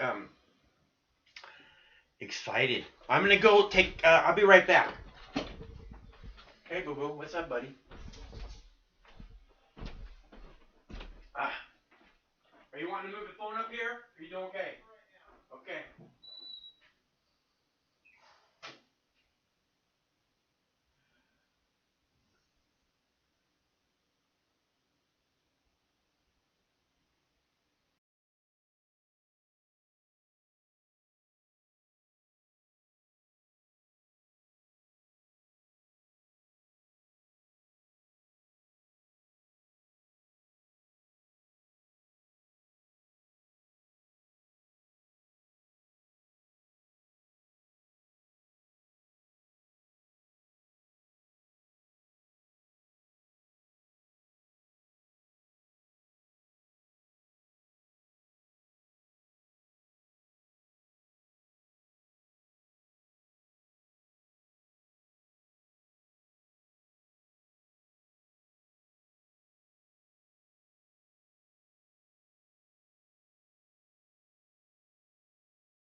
Breaking. I'm back. I'm back, baby. All right. It was so good to hear from Katrinka tonight. I have been really worried about Katrinka, you know, with the plague and everything. And she was always like a regular kind of participant.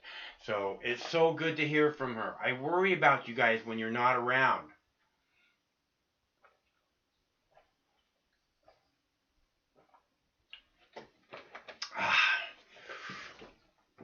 I need an e-nail. I would love to have an e-nail. If I had an e-nail, then it would be so much easier than having to go like every time I go to take a puff. You know, be like, oh, look, we got another donation. I gotta have another puff. without having to take like 10 minutes to get it ready. I'd just be like, oh, look at this beauty. It's a gobber. It's a gobber.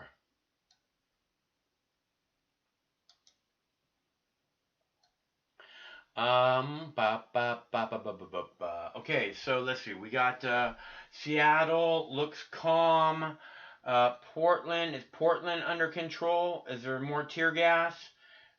Yeah, so the people in Portland, I'm pretty sure that's Portland in the upper right-hand corner. The people, it looks like maybe the the middle right-hand segment also. Wait a second, is that Portland? Okay, Portland's over here.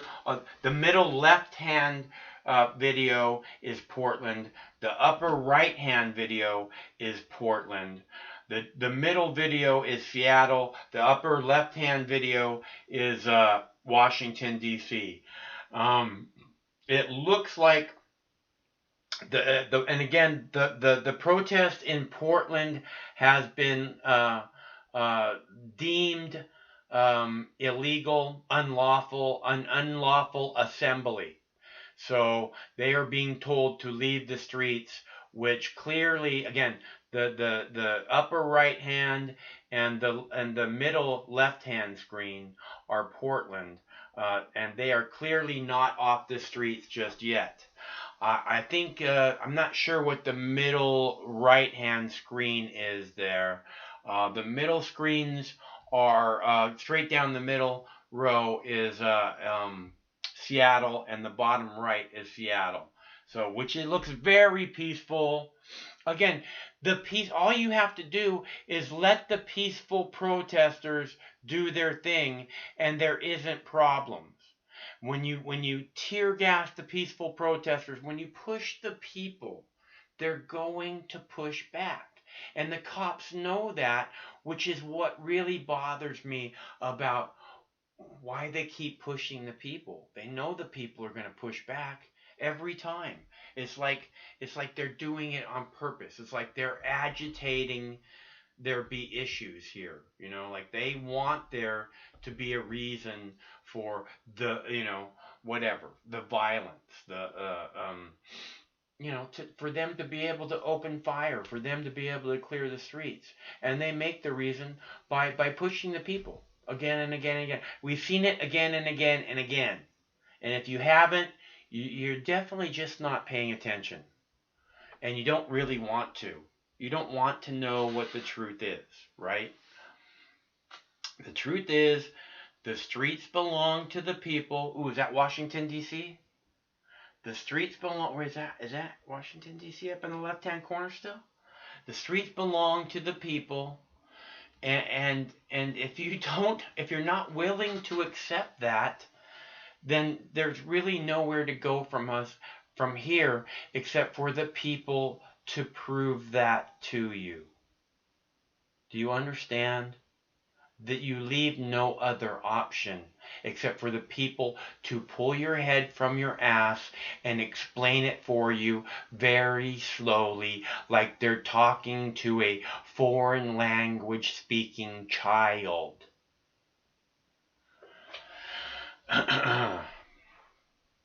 It's the people's streets. It's always been the people's streets. It always will be. And you can only push us so far. And we will push back real fucking hard. So bring it, Donald Trump. Show what a big man you are, buddy. Come on, do it. I love this. I love the people in the streets. Peaceful. I love, the people owning the streets. I love the people owning the streets. I want to see 10 times more people out there. I really do. The cops don't. The cops are terrified by what they're seeing right now. It's why they've stopped pushing the people. Because if there's 10 times more people out there, there ain't no martial law going to stop that shit. Let's just start shooting people when they leave their homes.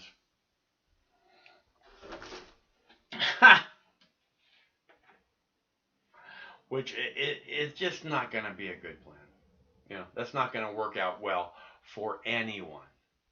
No matter how much that's the America Donald Trump wants to live in, it's just not going to work out well for anyone, including him.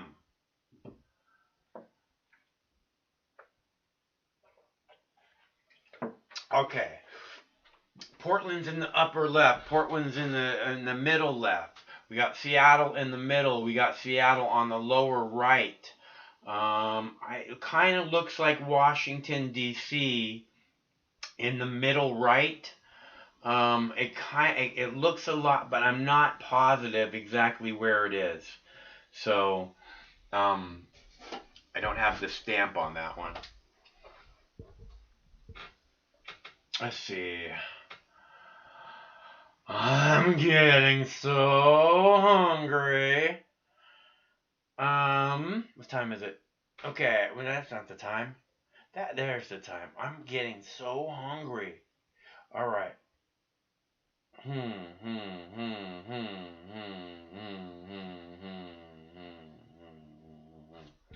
Okay. I'm just gonna let this go for a minute. If anybody wants to call, the number is 805-669-6397. If I'm wrong, call me and tell me. I'm not going to have a discussion with the chat room. Otherwise, I don't see, look, the people being in the streets is a beautiful thing. That's what America is all about, is people being able to go into the streets and express their outrage, over, this injustice, and demand a better world for all of us. Because injustice of one of us is injustice of all of us. Like I said, if you can't afford a $10,000 an hour lawyer, and the guy who can afford the $10,000 an hour lawyer gets better justice than you do, then the justice system is broken. Hello, caller. Justice system is broken, Michael, but I have some breaking news for the people that believe in bricks. If you were a bricklayer and you looked at all the pallets of bricks standing on the streets in some places where there's protests, you'll notice that most of those are pavers. And most cities have their underground utilities underneath pavers, not cement. So those are just typical job sites that had to be abandoned because of the nationwide protests. George Soros is not delivering bricks to every major fucking city in the United States. Have you heard that? I heard that there was some video of people passing out bricks to protesters the other day. Therefore, it must be a fucking Illuminati plot. We all know that. It's the Illuminati are delivering bricks to the protesters to foment violence in the United States. You know that there are paid provocateurs in with the protesters. You know that. Yeah, but they're paid by the Illuminati who's trying to overthrow the government with bricks. I'm sure that they're paid by numerous different sources.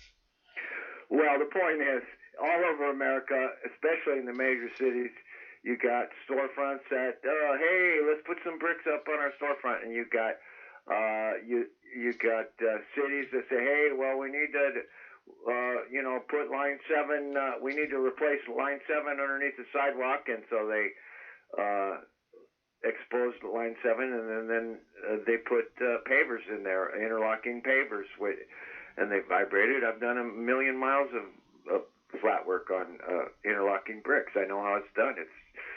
It's the way of the future. You don't have to dig up cement every time you need to replace a gas or a water or electric line. And so the Illuminati is not delivering bricks all over the United States so that crazy rioters can have weapons. I think that's a common fallacy that a lot of people are pushing, and it's not true. And there's nobody. driving forklifts with pallets of bricks up to the fucking protesters and telling them, "Hey, smash this window, man! You can overthrow the government." It just ain't happening. The bricks are already sitting there, and the workers. What's happening Hello? in Seattle? Hello. You got your cell phone working, huh? I heard that. No, that's the hardwired phone. Oh, okay. But anyways, I just thought I'd throw that in there because everybody's talking about bricks, and as a bricklayer, I can tell you, I've seen I've seen one pallet of bricks that is for making planters. I've seen every other pallet of bricks is for pavers. That's flat work. So it ain't happening. The Illuminati's not delivering bricks to the rioters. Crazy fucking rioters. And other than that, man, it's top right. Where is that? Is that Portland, Michael? Top That right. looks a lot like Portland, but I don't see. I think that's Portland. There's a couple of big bridges side by side in Portland. I'm pretty sure that's what that is. Yeah, Portland. Yeah, they're on the upper left is Portland. So I think that they might be walking across a bridge there. Yeah, it's fucking 10:30, and if you go east, it's later than that. So yeah, I'm proud of these people, man. And if I was in those crowds, I would have a mask maybe in my pocket, but I wouldn't be wearing one unless there was tear gas or something going on. It's like we all kind of know that the COVID-19 thing is overblown. Well, it's I think to be in the protest and have a mask on, there are alternative motives for that also, because for facial recognition. Yeah, because okay, I mean, the cops are taking pictures of everybody and everything, and again, if you didn't do anything wrong, you didn't do anything wrong, but still, it's a police state, and who knows where it's going tomorrow. Well, Pete, I think it was last night, Pete said something intelligent. He said the Italian government or some Italian surgeon general or doctor said that the virus itself was getting weaker and weaker. And I told you that fucking more than a month ago, that the more immune systems it runs through, the more it's going to mutate. And it usually mutates back to its original form. And the original form is the flu. So that's why it's getting weaker and weaker, because it's traveling through the population. So whatever you do, people, don't get a vaccine. The vaccines, if you don't understand that vaccines are made in petri dishes and will make you sick, it's much more healthy just to catch the SARS-CoV-2, especially in its weakened form. The longer you wait before you get it, the less it will be for you, apparently, according to the Italian doctors and according to just germ theory, virus theory in general. So, I mean, I'm done wearing a fucking mask. The stores that I have to go in that say, well, you won't be allowed to enter without a mask, I'll wear a mask for 5 minutes, but every place I walk into, I look, and if they don't have a sign that says you won't be allowed in here, then I say, cool. I put my mask in my pocket, and I do my shit. Then I look at people, mostly old people, they're already mind-controlled into wearing a mask. Maybe, maybe they'll still be wearing a mask in a year's time. A lot of people will still be wearing a mask in a year's time. It's just kind of dumb, though, It was dumb to start with. We didn't know that. I did.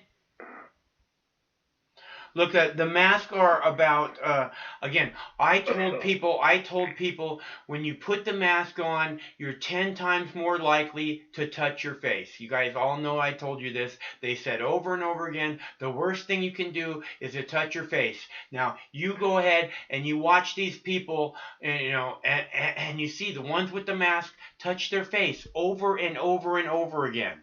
Okay? So, trust me when I say, And I'm really worried that if you wear these masks for multiple times, multiple sessions, that you're going to make yourself sick. They become breeding grounds for fucking bacteria. I saw a guy wearing a mask in a store, the employee of a Smart and Final, which is a restaurant supply chain. It's a wholesaler. Mm-hmm. He looked like he had just come out of a garage, like he was changing oil. He had oil and black stuff all over his mask. I was thinking to myself, dude, you're going to get sick if you wear a mask like that. You look like you belong in a garage. And he was like bagging groceries and shit. I'm wondering, what the fuck is this guy doing? So they don't care. The old people don't care. People,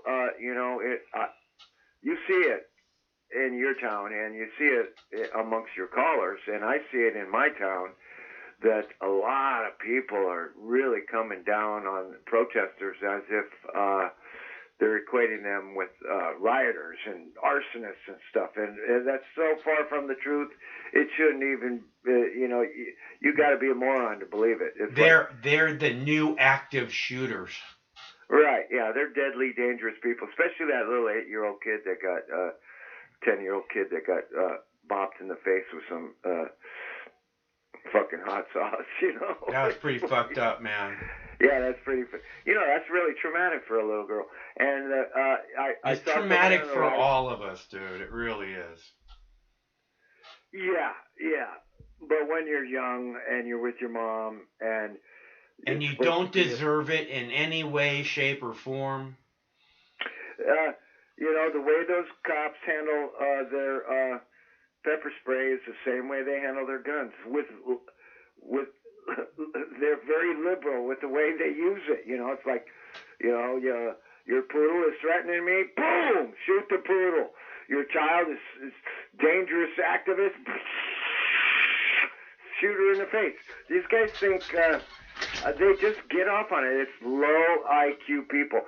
So this whole thing is about 2 decades late, but better late than never, because cops have been stupid for the longest time. People like to hurt people. Sick people hurt people. And so the cycle of violence goes on and on and on. And the ones stopping the cycle of violence are the guys on their knees with their hands in the air saying, don't shoot. Those are the guys stopping the violence. Well, they're trying really hard to stop some of the violence. That's what they're trying to do. Yeah, well, a lot of people's perception is that they're egging on the cops. Well, good, responsible citizens don't go out in the street and with signs. It's like, what did you What country is it that you think this is? Yeah, no shit, man. And that's the kind of, I read it every day on comments from my town.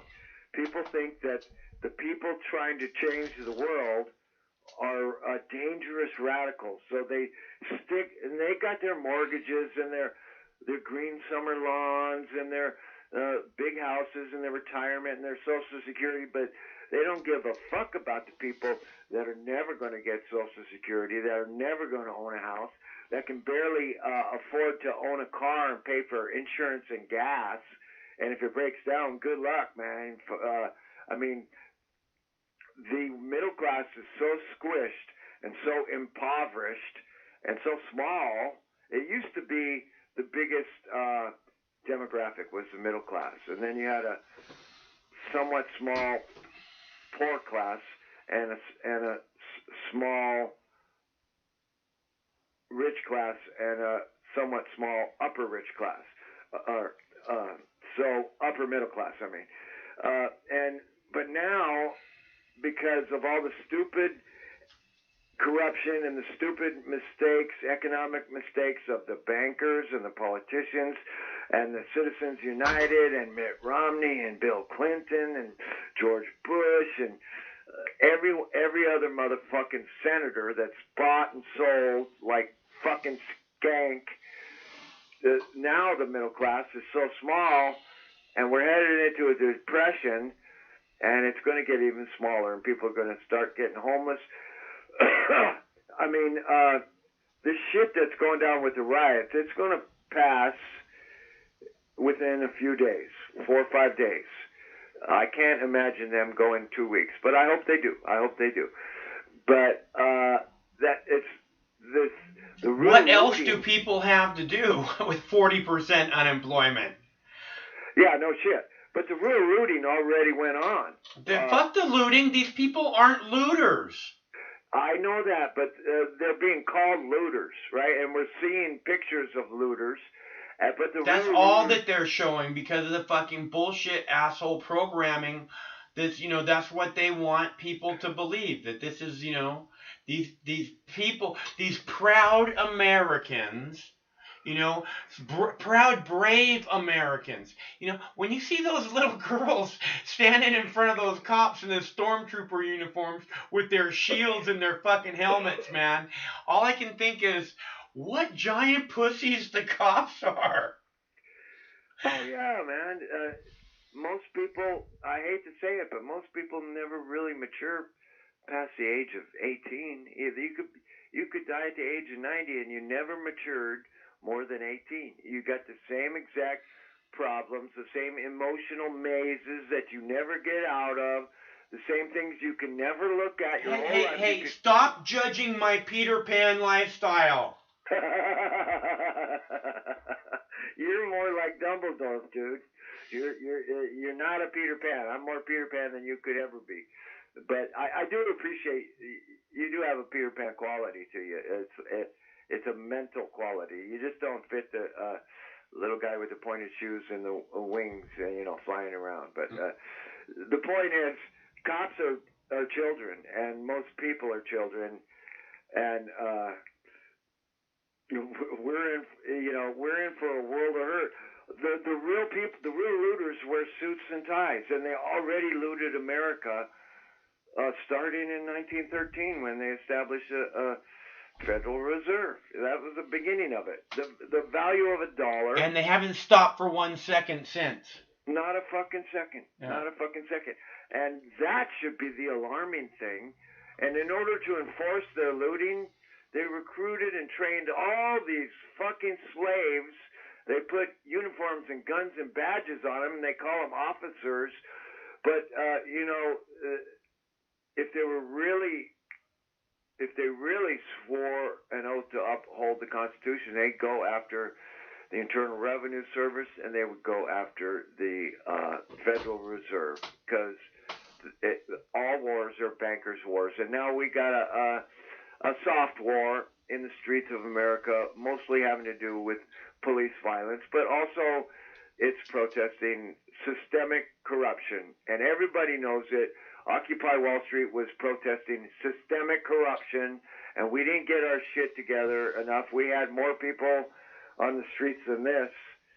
I don't know if that's true, honestly. Well, the strategy was different.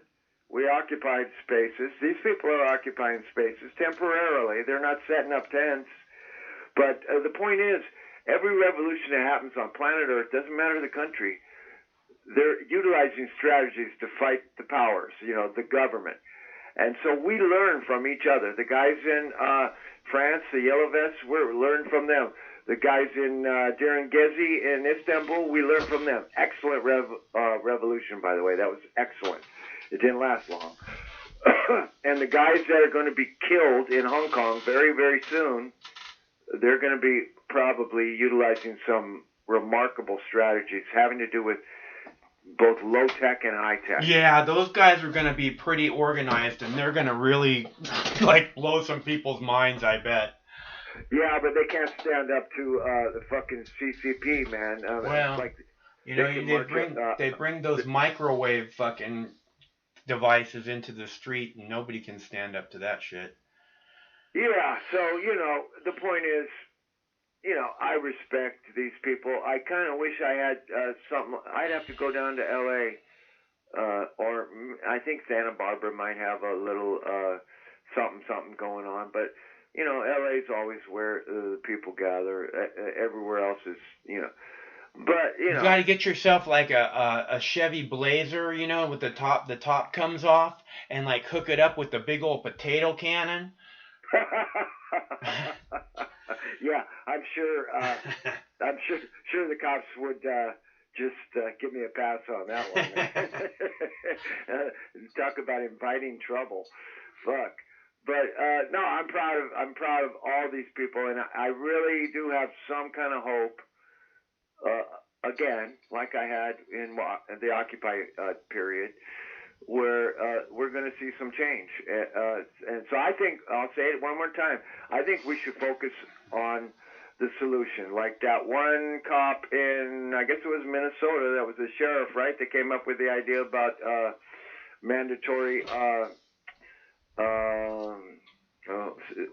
what's it called, Mike? Duty to intervene? The mandatory duty to intervene. You can be prosecuted if you don't intervene. Yeah, so that's a great idea, but that's not a systemic solution. That's people think this is about George Floyd. George Floyd is just the latest of, in an endless list of casualties. Julian Assange is another one. Yeah. What are we going to do about Julian Assange? It's like nobody's standing up for Julian Assange.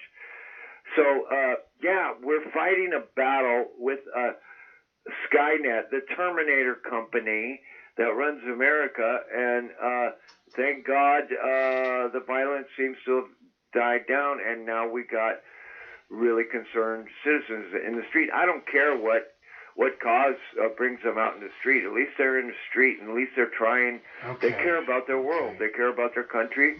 All and right. the mother of that little girl cared about her kid. She did not have any idea there was going to be violence perpetrated on her kid by the police. So she's a good parent. I don't fault the parent for that. You can't ever predict when shit's going to happen. You could be sitting there minding your own business and a fucking meteor would come out of space and crash right into your house. Nobody has any control. And again, if you don't have this fucking idiotic left to right bullshit in your brain, and you see the protesters as proud, brave Americans, that's something that you would want to instill in your children. Exactly, yeah, and she'll remember it. She'll be telling her. I guarantee you that's not that girl's last protest. I'm sure of that. Oh yeah. I'll bet she'll probably end up being a senator someday or something. I bet she'll want to be back there next week, dude. She'll be like, come on, let's go back. Yeah, well, I'm looking for change, and I'm sure there's lots of speakers in every city. Some of them are clergymen, some of them are community organizers, some of them might be a councilman, some of them might be an activist or a police captain. But we're not seeing any press coverage on those speakers who have to be speaking out, making suggestions just like you and me do, trying to get something implemented so that we don't have to do this all the time. Why don't they just change the fucking laws to protect the citizens and train the cops to a higher degree? That would solve the goddamn problem, Mr. Trump. Mr. Sir, let's make it Well, real. acknowledge that there is a problem. The first step is to acknowledge there's a problem. This is something they don't want, they have refused to do forever. Yeah, well, let's hope that with 1 million people in the streets of America complaining and standing up, let's hope that we can solve this problem. Because, what did it take? It took like 15 years to halfway solve stop and frisk in New York. It took like 15 years to say, oh, maybe that black guy going to school doesn't need to be harassed every fucking day or framed by these corrupt cops, beat up. Yeah, it's a problem. Let's focus on the guys speaking ideas about the solution, not that couple of people that broke a window and ran away with a TV or a fucking pair of shoes or bricks. Fuck the bricks, man. The Illuminati is not delivering bricks to American cities. That's just stupid. Grow up, people. So yeah, man, it's like I'm proud of these people. You know, you're riding a bike, you're riding a skateboard, you're walking with your kid. You're holding hands with your girlfriend, walking down the street. You know, but I don't understand some of the signs. It seems like a lot of people are supporting the Bureau of Land Management. Can you explain that one to me, Michael? I don't understand the question. They got signs that say Bureau of Land Management on it. Oh, I don't think that's what it says. No, it says BLM. Yeah, I don't think what that's the hell what are that is. What are they like the Bureau? I think the Bureau of Land Management is Okay, like so a fucked up all right, so this organization. bottom left hand screen is San Diego. The two screens on the right are Seattle. Portland are the two upper screens on the left. In the middle, I'm not sure what we have. Let's see. It looks like Oakland at the top in the middle. And no, that looks like Boise, I think that says. And it says LA in the middle screen.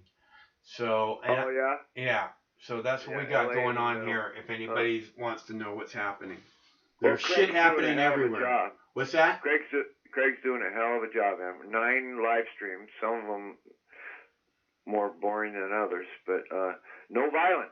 That's the whole point, man. This is what we want. This is, you know, and it's 100% because the cops are not pushing back, and that because that's not who the protesters are. Okay, you know, the cops fucking all the cops have to do right now in Seattle is drop a fucking tear gas canister into the center of that crowd and that place, and fires will ignite. If they don't do it, the people will eventually go home. Why? Because they did what they came to do, and the police got out of the way and let them do it. That's what they did at Kent State. They fired on people in a park who weren't lighting fires. All they were doing was carrying signs and congregating together. And the National Guard fired on them and shot 9 of them. So, and that was in 1970. And here we are 50 years later facing the same problem. And you would think the human race and the way that we organize our human systems, you would think we would learn a little bit quicker, because it shouldn't take 10 generations to learn a simple truth like people's lives matter, Mr. Policeman. It shouldn't. This is the age-old push-pull thing, is that government steps on the people and the people push back. And the more, and I think you're completely correct, the more they push, I think the more we're going to see flare-ups and violence. But, you know, I forgot what I was going to say. Oh, systems theory. You know, if you study systems theory, you realize that a lot of times you got forces behind the government, behind the police force, behind the mayor's office, pushing, or just the agents provocateurs themselves acting as an explosive agent within the corpus of the people on the street and causing the flare-up. And so, you know, it's Hegelian dialectic, thesis, antithesis, synthesis. You know, if they want to cause a riot, they can cause a riot just by shooting people. And that's what I'm saying, dude. I mean, these people, this is all they want to do is they want to demonstrate they're trying to explain something to the government. Okay? They're trying to explain that we can shut this motherfucker down. Okay? Yeah. And if you don't know that already, then you're just not paying attention. So let us explain it to you. They're explaining that to the government. Now, listen to what the problem is. Acknowledge the problem so we can all get on with our fucking lives, man. True. Yeah, and the government is historically not a very good listener. You almost have to burn shit down just to get their fucking attention. Well, you know, the peasants are angry, Mr. Trump. And what we saw with Trump yesterday was probably, except for, I think in the first week of his office, he dropped the mother of all bombs on a mountain in Afghanistan. Mm-hmm. Other than that, what we saw yesterday was probably the most narcissistic thing he ever did. Was in order to make a photo op and to show that nothing can stop the great Super Trump. You know, he mangled a bunch of protesters so he could walk across the street for just a fucking bully. A bunch of posturing. It's just posturing. It's like nobody pushes Donald Trump around. It's a gangster mentality. You know, he might as well be fucking Joe Pesci, a really stupid orange-haired Joe Pesci. That's what Donald Trump is. You know, he tries to be presidential to the best of his ability, but he's basically just a retard, a little boy. When you have narcissistic personality disorder, your emotional quotient stops at about 18, 19, and it starts changing at about 11 or 12 due to trauma. Trump has NPD, narcissistic personality disorder, and he proved it yesterday by saying, fuck you people, I have control of these streets because I'm Donald Trump. But that's exactly what a narcissistic person would do, and he did it. You know, so we're not seeing people with high IQs and high EQs in positions of power. Hopefully, we can get people speaking solutions within the next day or two, like a nationwide referendum. That would solve all the problems in all of the police departments if it was nationwide, adopted by Congress as you know, where's fucking AOC when you need her? She should be doing this shit. This is right up her fucking alley. I mean, fuck the Green New Deal. Fucking write a piece of legislation demanding a referendum on police behavior and oversight nationwide. AOC. You can't do anything else. I mean, just immediately institute this fucking duty to intervene policy, man. Just make that the law of the land immediately in every fucking, you know, police department. If you see this person, you know, if you see this person being abused, it is your responsibility to pull that cop off of them. Yeah, that's a really good first step. It's not comprehensive, and it won't address the systematic issues like drugs on the police force, you know, popping steroids, overworked police force, you know, people working 80 hours a week, psychological counseling, social training for various social situations, you know, especially de-escalation training.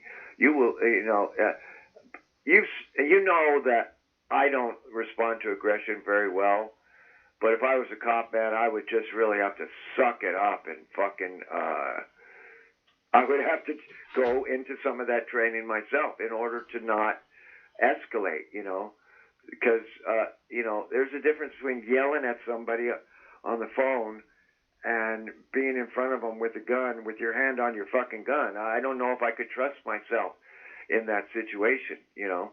But, yeah, cops, man, it's like they don't have successful marriages. They don't have successful relationships. They don't really have pleasant jobs for the most part. I think there's a high level of burnout, and they keep working and keep working and keep working. And I don't even think, honestly, I don't even believe that cops should be allowed to have families or fucking, you know, like wives and shit. I honestly believe that. You know, I mean, you know, and there was a comic book when I was a kid that was called Judge Dredd. and the judges were the police officers, you know, Right. and they they dispensed justice, but they didn't have this bullshit. I have to get home to my fucking wife, you know. They lived the fucking law, you know, and you know they didn't. I mean, if there was one of them fucking doing drugs, you know, it was done, man. The fucking all the other cops fucking, you know, it wasn't some bullshit game. It was like the real deal. And not that I want fucking judges rolling the street, because it was a very brutal comic book. But you know, they weren't allowed to have wives. They weren't allowed to have families because it just put too much stress on top of this already stressful situation that you know almost no one can handle. You know. Well, everybody deserves a wife or a girlfriend or a family if they choose. It's But that's it's what up they to us. say. That's what the cops say. They say, "Oh, I feared for my life. All I wanted to do was get home to my wife and my family." You know, I mean, Well, cutting down on the overtime Yeah. and lessening the hours would kind of solve most of that problem, I think, Michael, rather than saying, hey, you can't have a wife because you're a cop. I think that's just a... again, that's like you can't. I mean, you have to be drug tested every day. You come into work, you piss in a cup, man. And No, not every day. Yeah, Once a yeah, week, dude. yeah, no, Once a week. no, fuck, Let's not, no. you know, let's not go over. That's what they do to us. You don't understand. We don't get a job because, you know, every day that's held over us. This is what the holding people to a higher standard means. If this is the world that you're going to make us live in, then you have to live in it too, and you need to feel it, just like we feel it every day. Well, if we can possibly set up a committee to construct a nationwide referendum on the oversight of police departments and how to go about doing it, then the devil's in the details, and it's up to those people on those committees to decide what's proper and what's not. You and I disagree on everyday testing. It's going to make the cops feel like, fuck, what am I doing this for? Because, you know, I'm actually, you know, I know we live in a police state, but, you know, I got half a heart going out to the cops, too, because... You know, you're always telling me, oh, they're just programmed. They're just programmed. In the case of the cops, they're the most programmed people in America. They really are. They're programmed. I agree. They're very programmed. So, you know, right. And you know what? And the truth is that I honestly believe that they are also victims in this. Okay, yeah, because of their programming and the situation that they have been put in, where they're dealing with an impossible situation, and they're just not given the proper tools, you know, and they're allowed to work fucking 80 hours a week and shit. You know, it's the proper guidance or the proper tools. So well, you know, So that's how they become the victims in this. Also, they get caught up in the George bullshit. Floyd murder tapes 3 times, Mhm. and one thing that sticks with me is the looks on that guy Chauvin's face. Yeah. And the look on the fucking autistic, dumb fuck, roly-poly cop with his thumb in his belt, like, oh, nothing to see here, folks. I mean, the one guy looked autistic, and George, or what's his fuck, Chauvin, whatever his first name is, he looked not human. So I don't think I'm going to be able to forget the non-human qualities of those 2 cops in particular. It's like, that's not okay. And the duty to intervene, excellent move. I hope it passes nationwide. And I want to see this thing keep going, because I don't want to see people in 20 years doing the same goddamn thing. It's way overdue. Kent State was 1970. That's 50 years ago. We were doing the same shit. You know, Rodney King, the same shit. The MOVE bombings, the same shit. They burned an entire city block of apartment buildings down in Philadelphia to get some black kids and women out of an apartment building for no reason. Hey, Craig, can you give me back the multi-stream? So, yeah. Yeah, no, look, this is what I'm saying, is that the people get treated like shit, and as long as it's going to be like that, I mean, you can't act like somehow it makes sense that the cops are just above it all. You know, they need to, you see, if the cops were being drug tested, it's just so stupid, the whole drug war shit, okay? The simple facts are, that's what has to end. If it doesn't end, then they should feel the boot that we feel. And the quickest way for them to feel it is to make them piss in a fucking cup every day when they get to work.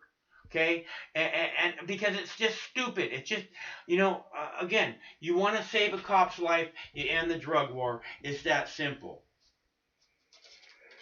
Yeah, well, I'm going to just be the spectator that I am, because I'm not in the street, and I'm going to give my support to the beautiful young people who are in the street, and I want to suggest to any leader of any stripe or color who might possibly be leading is to start a referendum. Without a referendum, all of this energy and these lives are wasted. You know, it's not just George Floyd that's dead. You got 8 other people that are dead, so maybe more than that. So I just want to see something good come out of it. And, the best thing that'll come out of it is the cops not only will be forced to comply with the new referendum, but they'll be educated themselves. So they'll learn, well, why do I have to do this, Captain? And the captain will fucking explain it to them. Because, well, it's the law, and police departments have historically been beating up the populations for 150 years. Private, sergeant, private, whatever your fucking name is. I mean, it's time for the cops to learn that they're not above the law, they're not above the people. They should be enforcing whatever they gotta enforce as one of the people, not separate from the people, one of the people. I mean, I would prefer that, but they have their own fucking clubs and stuff, like bars and shit that they go to. They're not one of the people. They have their own communities that they live in, And they're part of the for-profit prison industrial complex. They're the first part of it. They're the ones who get the poor suckers to go into the prison industrial complex, and their lives get fucked up forever. In California, the prison guards union is the most powerful lobbying union. It's like, if you ever been to a prison in California, just go look at the guards.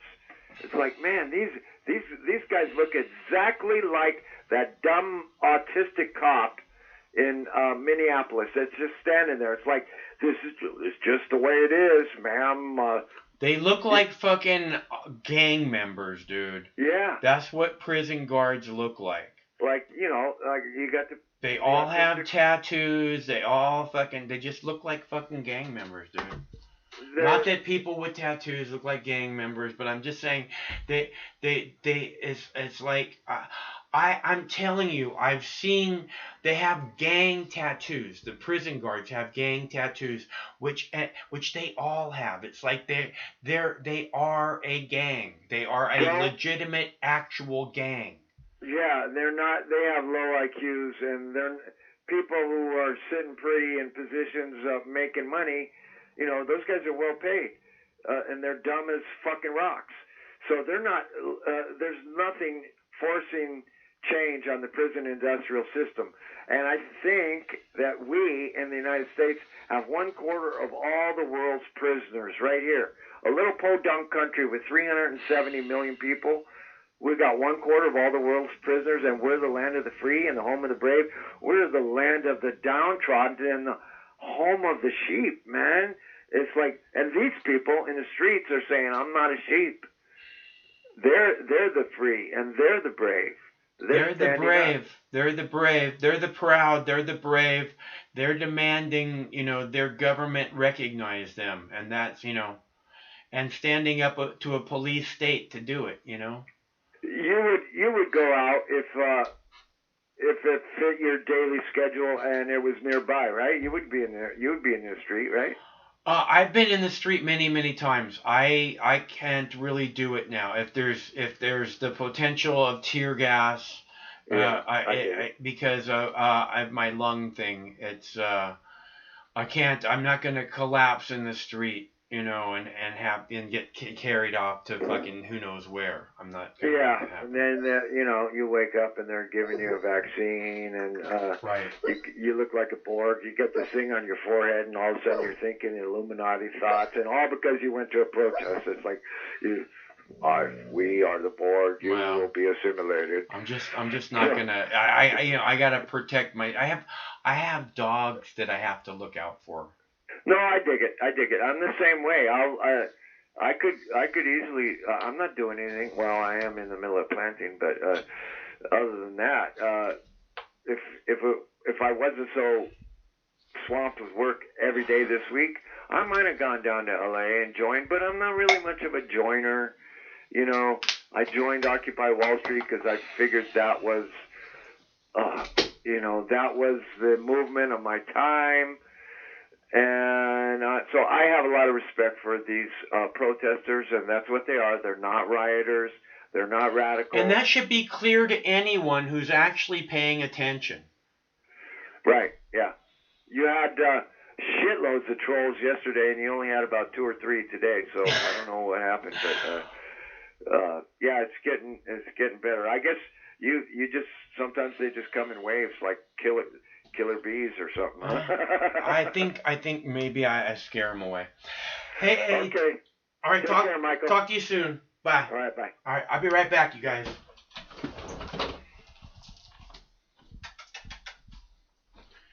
All right. What do you think? We keep going or?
Are you wanting to keep going for a while? Okay. Okay.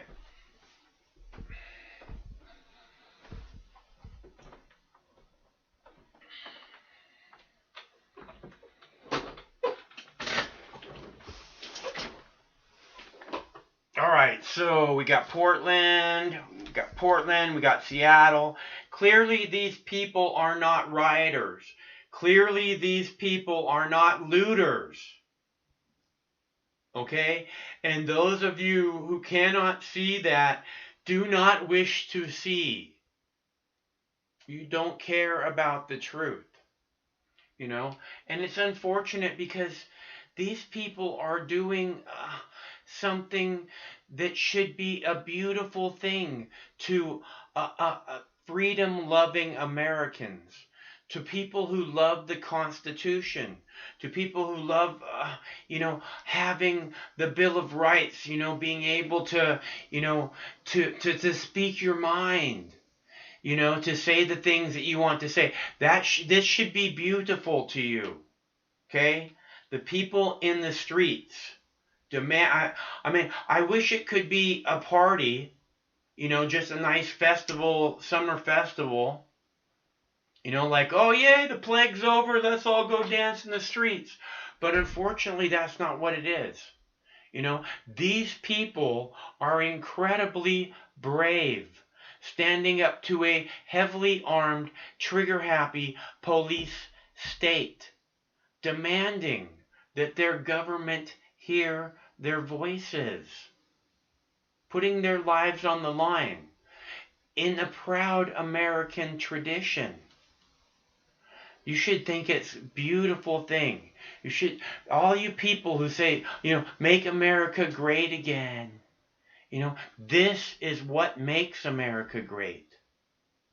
Being able to demand your government here, being the people being able to come together and demand their government listen to their voices. I love it. It's something I've talked about a long, long, long time. And you all know. So we're going to keep this going for a little bit longer. It looks like we got Seattle is still as calm as can be. What we got down there? Is that still San Diego on the bottom right and bottom left? I can't tell what is on the bottom left there. That's Boise, Idaho on the bottom left right there. Let's see, and then Seattle's and Portland. I'm not sure where they're at there in Portland. It looks like some kind of like an amphitheater or something, but I don't know. And the people in Seattle are right downtown, and it looks like they're in the street to me. I'm not sure where exactly, but one of the pictures shows that it's a street that they're on. So I thought maybe it was the Seattle Center, but it's not the Seattle Center. I'm sure of that. Seattle, they're up at Mike Cal Anderson Park off 11th by the Comet Tavern. Because Sam's down there. He's up sitting on top of a baseball dugout watching all this from the big park across the street. Oh, right on. Did he get drone footage? No, there's too many other drones up in the air. Oh, wow. And he told me that there's just a huge congregation off of 11th Avenue East up there by where the taverns and everything are. Where the what are? Like the Comet Tavern and everything, all the the drinking district up there. Oh, there. yeah, okay, cool. And then the other part in Portland is downtown. That's just, the streets are just packed downtown. Boise, Idaho was on there, and then I think there's another one. The one behind you is Boise, Idaho, I believe. Yeah, it looks like it went dark. Or it changed to, he changed back to a different view on that one. Let's see. Okay, so, anyways, as you can see, again, this is what I've been telling you all along, is that these people are not rioters, right? That's what I said yesterday. That's what I said the day before. That's what I said when the guys are, taking over the Capitol building in Michigan with their, with their fucking AKs over their shoulders and stuff, their ARs. Look at these people, okay? This is a beautiful thing. These people are simply, look at how beautiful Boise, Idaho is, right? All those people going, listen to us, government. Acknowledge there's a problem, Donald Trump.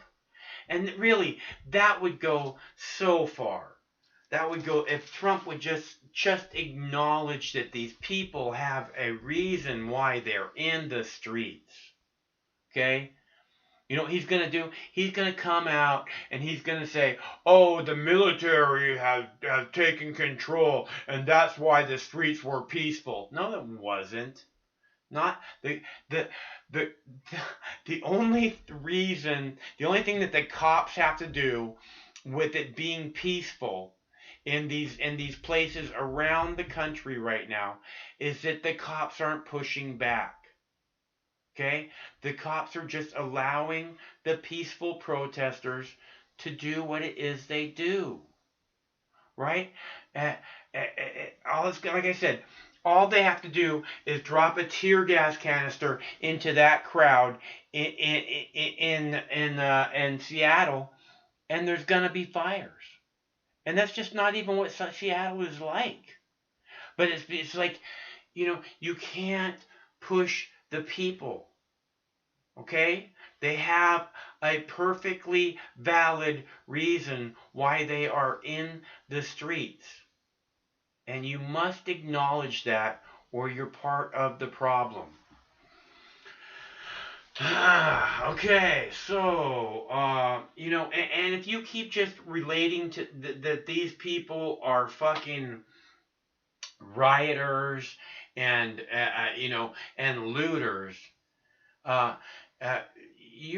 there's something seriously wrong with you. Tucker Carlson, Donald Trump, okay? These are, again, beautiful, brave people in the proud American tradition of taking to the streets and demanding that their government be heard.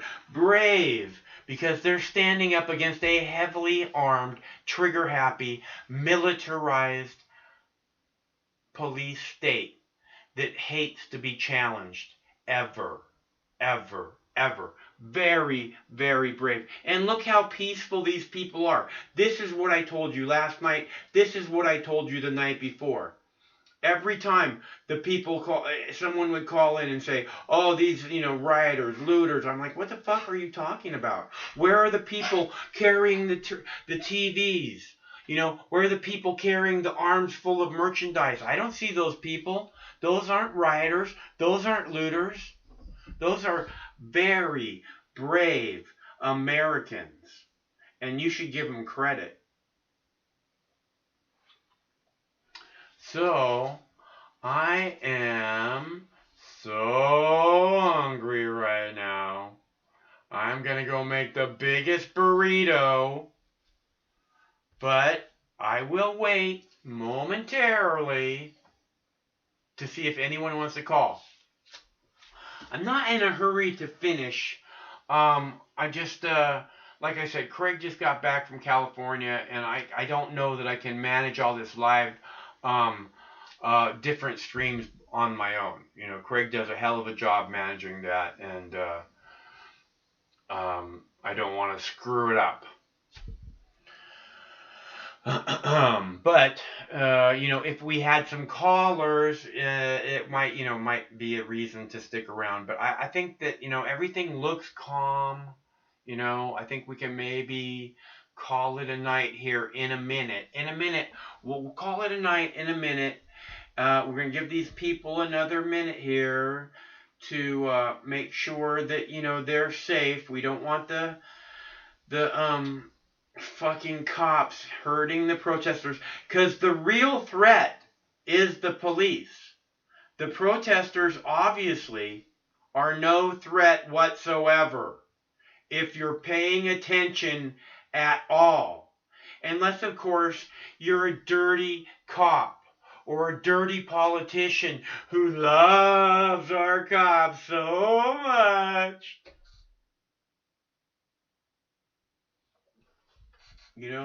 Or you want to end the police state. If you're a cop sucker and you want to keep the police state going forever, then you probably view these people as a threat. But you're probably afraid of your own shadow, too.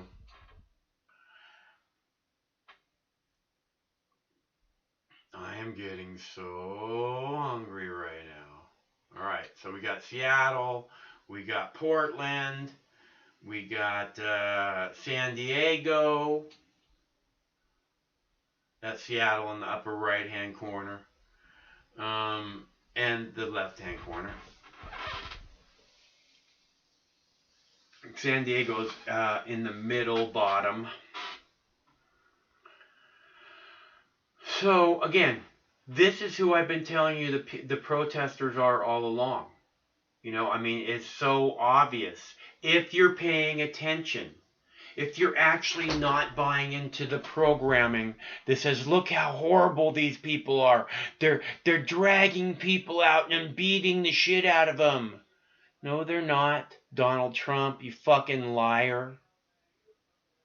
Okay? That's not what they're doing. They're demanding their government be heard. They're standing up against a brutal, trigger-happy, heavily armed police state. You know, in a proud American tradition, and I don't know how you people can see it any other way. Look at them. They're beautiful. Give them the credit they deserve. Stop acting like fucking dickless Tucker Carlson. The fuck is wrong with you, Tucker? I thought you loved America. I thought you loved freedom. Fucking pussy. Cop sucker. Tucker Carlson. Expect that shit from Trump. Cop sucker. He can't get enough cop sucking in. Love our cops so much. Yeah, unless they're firing rubber bullets on peaceful protesters. Or, you know, murdering someone in the street. We all want cops we can look at like heroes. We all want to love our cops so much. We don't get that option. Hello, caller. Hello, Mike. How are you? I'm good. How are you? I'm doing pretty good tonight. Just wanted to call in and touch base with you. Right on. Hell yeah. Freaking crazy. Tonight it was really nice. The coverage that you guys got, all those screens up, man, that was pretty cool. Yeah. Yeah, Craig does a great job. It makes a big difference when he's here, for sure. Yeah, that was pretty cool. But I was just calling because I seen this one girl walking through the protest. She had a freaking leaf blower, man, one of those battery charged ones. Yeah.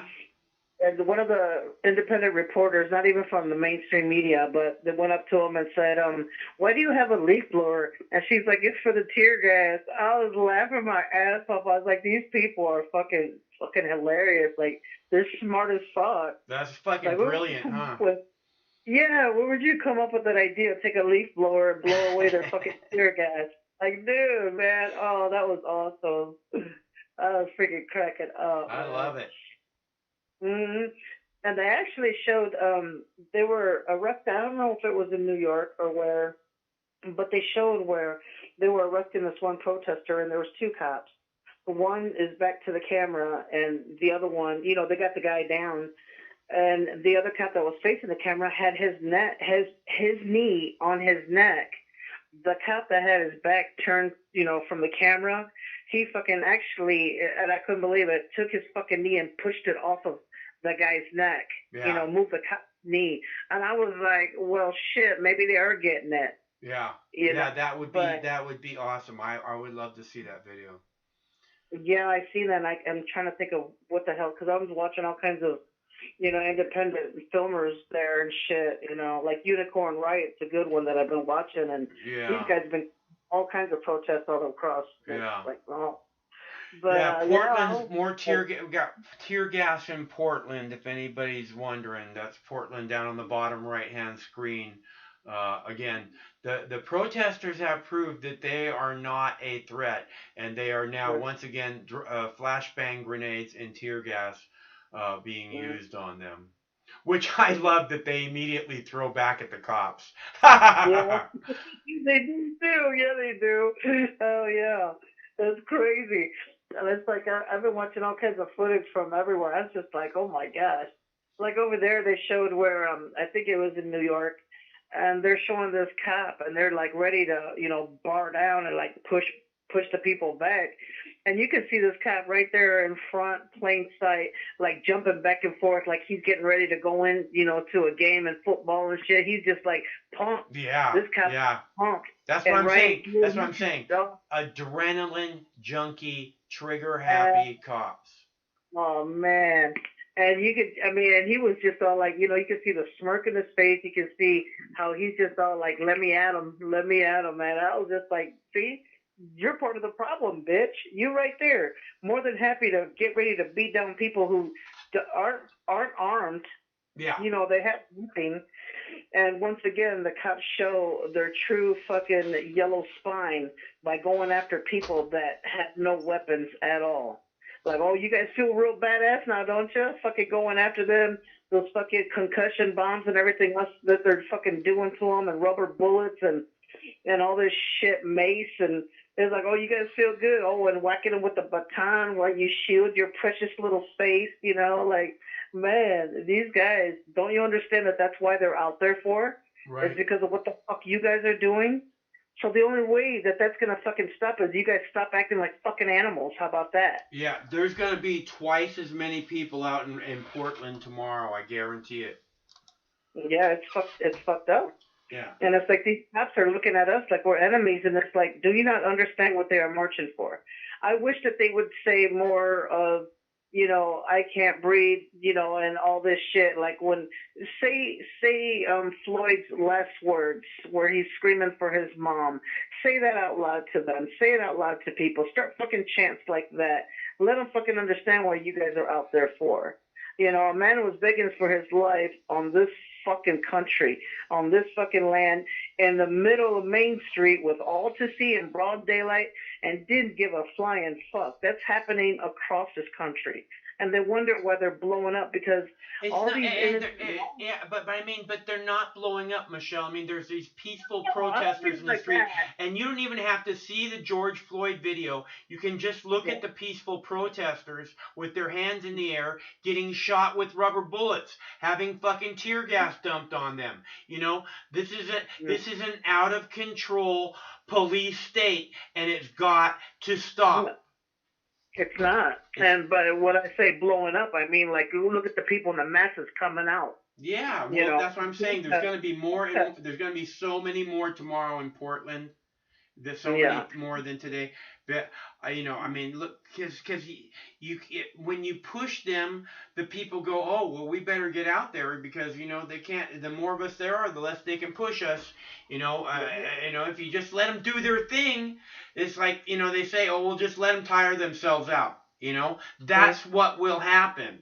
You know, they're going to go and do their march, and they're going to go and do their march, and they're going to go and do their march. But no, you got to get in their way. And you got to say, no, it's past your bedtime. You go home now. Fuck you. Exactly. And that's what they're arresting people under because you broke curfew. Like, you know how stupid that fucking looks? Grown-ass adults, okay, you just getting a ticket for breaking curfew? Fuck you. Isn't this the land of the free? You already got away with having us fucking hide with this COVID-19 bullshit. Right. Now, you know, so everybody's like, you know, fuck this. And then you're going to have something in broad daylight. And I'm not just talking about, you know, Floyd's death. I'm talking about across other states that are doing this. They remember when there was a high-profile case. Okay, it looks like something's happening in Seattle. I don't know what's happening. Go ahead, Michelle. Go ahead. I'm sorry. No, that's okay. You know, and it's happening all over the place, you know, where people know it's still fresh. Like in Dallas, they're over here protesting. In Fort Worth, they're protesting. They put curfews on them as well. They're still out there, but they remember when Sandra Bland, you know, for not using a turn signal here, and she got murdered by the fucking cops. You know, they remember that one other fucking cop not too long ago where said that she thought that she was in her apartment, shot a man point blank and said, oh, I was in the wrong apartment. Yeah. Like, oops. You know, it's like, and people have those kind of stories in all of these states. And it's like, this is just a refresher. You know, kind of like everybody's had enough. Everybody's had enough. We shouldn't have to walk out in this land of the free and be scared because we see a police guy or anything like that. You know, why should we be in fear? Hold on, Michelle. Hmm? What? Good. What are you saying? Yeah, okay, I see. We can see that. There's tear gas and pepper spray going on in Seattle. Go ahead, Michelle. Sorry, honey. Oh, there's the pepper spray. There's the pepper spray. Go ahead, Michelle. Oh my gosh! See, that's uncalled for. Yeah, you saw these people. You saw these people just sitting there peacefully, and then now there's fucking pepper spray, tear gas, fucking, you know. Oh my god, dude, this is just so fucking stupid. You stupid fucking cops. God, you're fucking stupid. Yeah. And see, instead, people are going to look at that and say, well, why were they there? Or what were they doing that the cops had to do that? There's no reason for the cops to be doing that. We're standing there peacefully. You should, too. You're supposed to have more control. The cops are standing there in their stormtrooper riot gear, right? So if somebody, and then they go, oh, well, they threw a water bottle. Fuck you. Fucked up. They're just a bunch of fucking military rejects who didn't have the balls to go into the real military, so they play it off here. Like shooting fish in a barrel. I love it. They're throwing all the tear gas back on the cops in Seattle. You guys see that? The cops are like in a corner in Seattle, and they have barricades in front of them, and they just had all their tear gas dumped right back on top of them. Here go the bike cops. Here go the bike cops. Good. That's what I would do. Throw the tear gas, throw it back and be like, hey, you forget, you misplaced something. I love it. It's fucking beautiful. Thank you. You people who throw the tear gas back are all very fucking brave, especially because, again, I can't get near that stuff.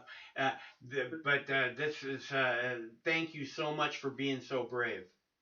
Exactly. There are a lot of brave people out there, and I stand with them, man. Solidarity.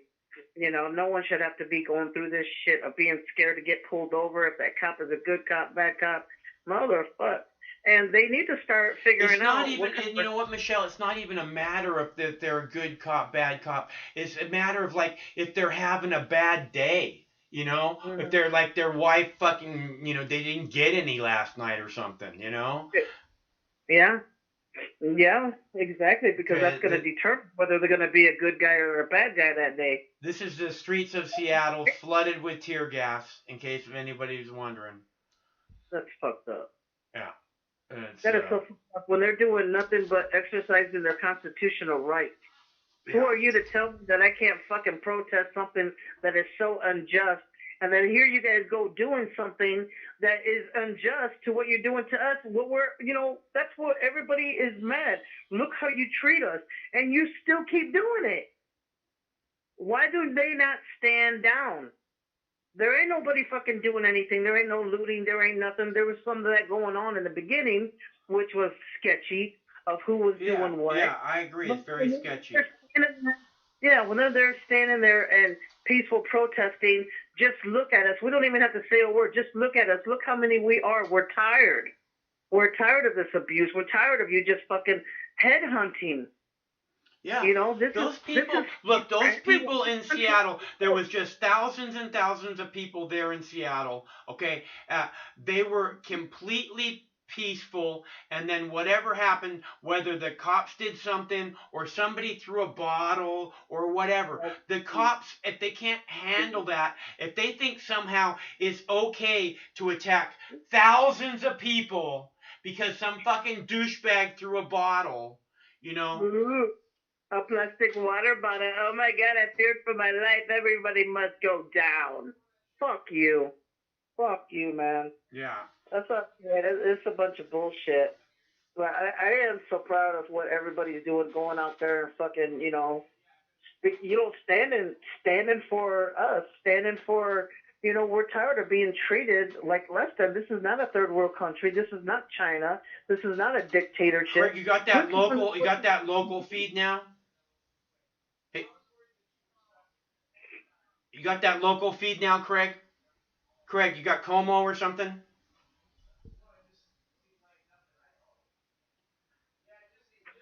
Hey, Craig! Craig! Do you got Como or you got a local feed? Okay, we got, never mind, we got live again. Okay, go ahead, Michelle. Yeah, that's what I'm saying. It's just, for the simple fact of just acknowledge why people are out there protesting, for just, like, treating us like we don't belong here. And this is our fucking country too, motherfucker. It's not just for who you guys decide who can be here and who cannot. It's like all we want is just to leave us the fuck alone, stay out of our fucking lives, and sure as fuck stop killing us. Just number one, acknowledge that there's a motherfucking problem. This is what's wrong. Is that you just want to act like somehow, the protesters are the problem. The protesters are not the fucking problem. Okay? No. Not any way, shape, or form. Nope. And you won't even acknowledge that you guys have fucking culpability here, I mean, It's not even culpability. It's you guys are the threat. The only real threat. This is how, Michelle, how long have I been saying the only real threat? You know what I mean? It just doesn't change. It's just, there's nothing local, Craig. I'm looking, I don't find anything. It's okay, sorry. This other video had frozen up and I wanted to get something, I thought it was ended. But we got it. All right, so that is the streets of Seattle right there, the streets of Portland. We got tear gas. Where's that? That's Seattle also. We got tear gas in both places, and protesters, thousands of protesters being forced to flee for their lives, possibly trampling people, and all kinds of other ways that people are going to get hurt because little pussy cops got to make sure everybody knows who's boss. Yep, and you got a president that's fanning the flames. Yeah, I got a little pussy dickless president too. We've got to make sure everybody knows he's a big man, pushing around little girls, shooting rubber bullets at little girls. What a big man! He's so brave, isn't he? In his bunker. Yeah. And especially on cue when he was having that press conference, all he had to say was the code words. And all of a sudden, they had it side by side, a divided picture, side by side of what President Trump was saying, and when police moved in and start fucking pushing people back because he wanted to take a fucking picture, in the church. And I was like, everybody knows what he was doing there. He was just trying to prove a point. This is what I'm capable of, bitches. Be scared of me. Because he don't give a fuck. He don't give a fuck, and man, if the cops keep pushing back like this, shit, like you said, more and more people are going out there because you guys, obviously, you're not listening. They just guaranteed there's going to be way more people tomorrow in Seattle, way more people in Portland. It's just fucking, and they know, I mean, look at, they know this is what happens, and they know the people are being peaceful. They can see it. Anyone with fucking eyes can see 99.99999% of those people are peaceful and want to be peaceful. And then what happens? I don't know. Maybe an agent provocateur sent in by the police throws a rubber bullet because they're tired of fucking having to stand there for fucking 8 hours or whatever. Yep. Yep, and then meanwhile, it takes away from the message because there's a lot of people that are focusing on looting, and they shouldn't be out there because of looting, and they're stealing this and they're stealing that. A lot of them fucking stores have insurances, so don't worry about the materialistic motherfuckers. I'm sick and tired of people worried about TVs. Those aren't the fucking protesters, okay? Those are not the protesters. Exactly. They don't belong with that group. You can see the protesters stopping that shit. Not even that. They're just not. They're not. Those are not who they are. The protesters are walking down the streets with their hands up. Okay, they didn't come to steal things. Mm-hmm. But what I'm saying, in this fucking culture that we have here, they'd rather focus on the fucking looters to take away the message of why they're out there, to undermine why they're out there. That's exactly what the media is doing. The media is going, look how horrible these people are. Look at what evil things they do. Look why the police have to be so rough with them. They just their entire job is to justify the police fucking beating up on these people. Absolutely. And then you see that shit, or I've been seeing more and more of that shit on the chat. And it's just like these people just, whatever. If that's what you're going to believe, then you're going to be ignorant to it. But everyone that has an open mind can fucking see, or even a mind of fucking reality and civilization can see exactly what the fuck is going on across this country. And I'm tired of these motherfuckers talking about where they're looting, and how about those businesses, and how about you just shut the fuck up and understand what the hell's going on. It's not the people. It's not the real protesters that are doing that shit. Just like in every race and culture and everything, everybody's got a handful of fucking assholes that want to go out there and destroy shit. This is no different. But for you, shame on you, you fucking assholes who talk about the looting, because you're taking away from actually what this is about. So why don't you just go and fuck off? You know, all these motherfuckers that just loot. Oh my God, they're taking this, they're taking that. Fuck you and your materialistic bullshit. This is about people that has been fucking murdered because of people who are supposed to be defending us and protecting us. Yeah. You know? It's like, why do we worry about the terrorists when they're right here in front of your fucking face and they're all dressed in blue and they got a badge, bitches? That's who you should be worried about. What do we care about Al-Qaeda or fucking ISIS and all that shit when we got these goddamn motherfuckers that are doing it to us on our own fucking country? And then now they want to bring in the military, which I understand they brought in the National Guard because they have the same, pretty much the same rights as a regular cop would. So that's why they don't bring in the military. It's not just that. If you bring in the National Guard, generally those people are going to be from the same community. So, you know, it's kind of like, you know, they're you know, kind of there with their neighbors. You know what I mean? It's like the people that they're policing. As where when you pull in the military is different. That's people from all over who've been trained and, you know, just got out of back from Iraq and shit. I mean, you know. Mm-hmm. And they're trained very differently. Yeah. They're the ones who are trained, you know, to seek and kill. You know, and if they decide that they want to do that on us, now we are talking martial law then. Mm. You know, there's no way that should be happening in this country when you exercise your rights and you go out there in a peaceful protest. Don't fucking come at me. Why are you shooting tear gas when we're just standing here? Why are you shooting rubber bullets at us when we don't have any weapons? What are you doing? When we got our hands in the air, what the fuck? What are you doing? You know, it's like shooting fish in a barrel. And that's the shit that we're you know, protesting against. They're instigating the violence. They're proving who the real threat is. And who the instigators are. And that's just it. They're the instigators. Everything is peaceful until, as always, the police are the ones to escalate the shit. They're supposed to come in and de-escalate. What are they doing? By shooting and throwing cans, you know, of gas and fucking rubber bullets and all this shit. Is that de-escalating the situation? Or did you just get a whole bunch of people riled up? Now they're stomping like a herd. And like you said, now people are getting hurt. And you just don't give a fuck. Right. I mean, there's just all these innocent people that you just fucking shot at with if you did that in a theater of war, if there was protesters in Baghdad and the U.S. military went and fucking dumped a bunch of tear gas on top of them, that would be considered a war crime. Yep. But not here. It's condoned by the president. That's why it's out of control like it is.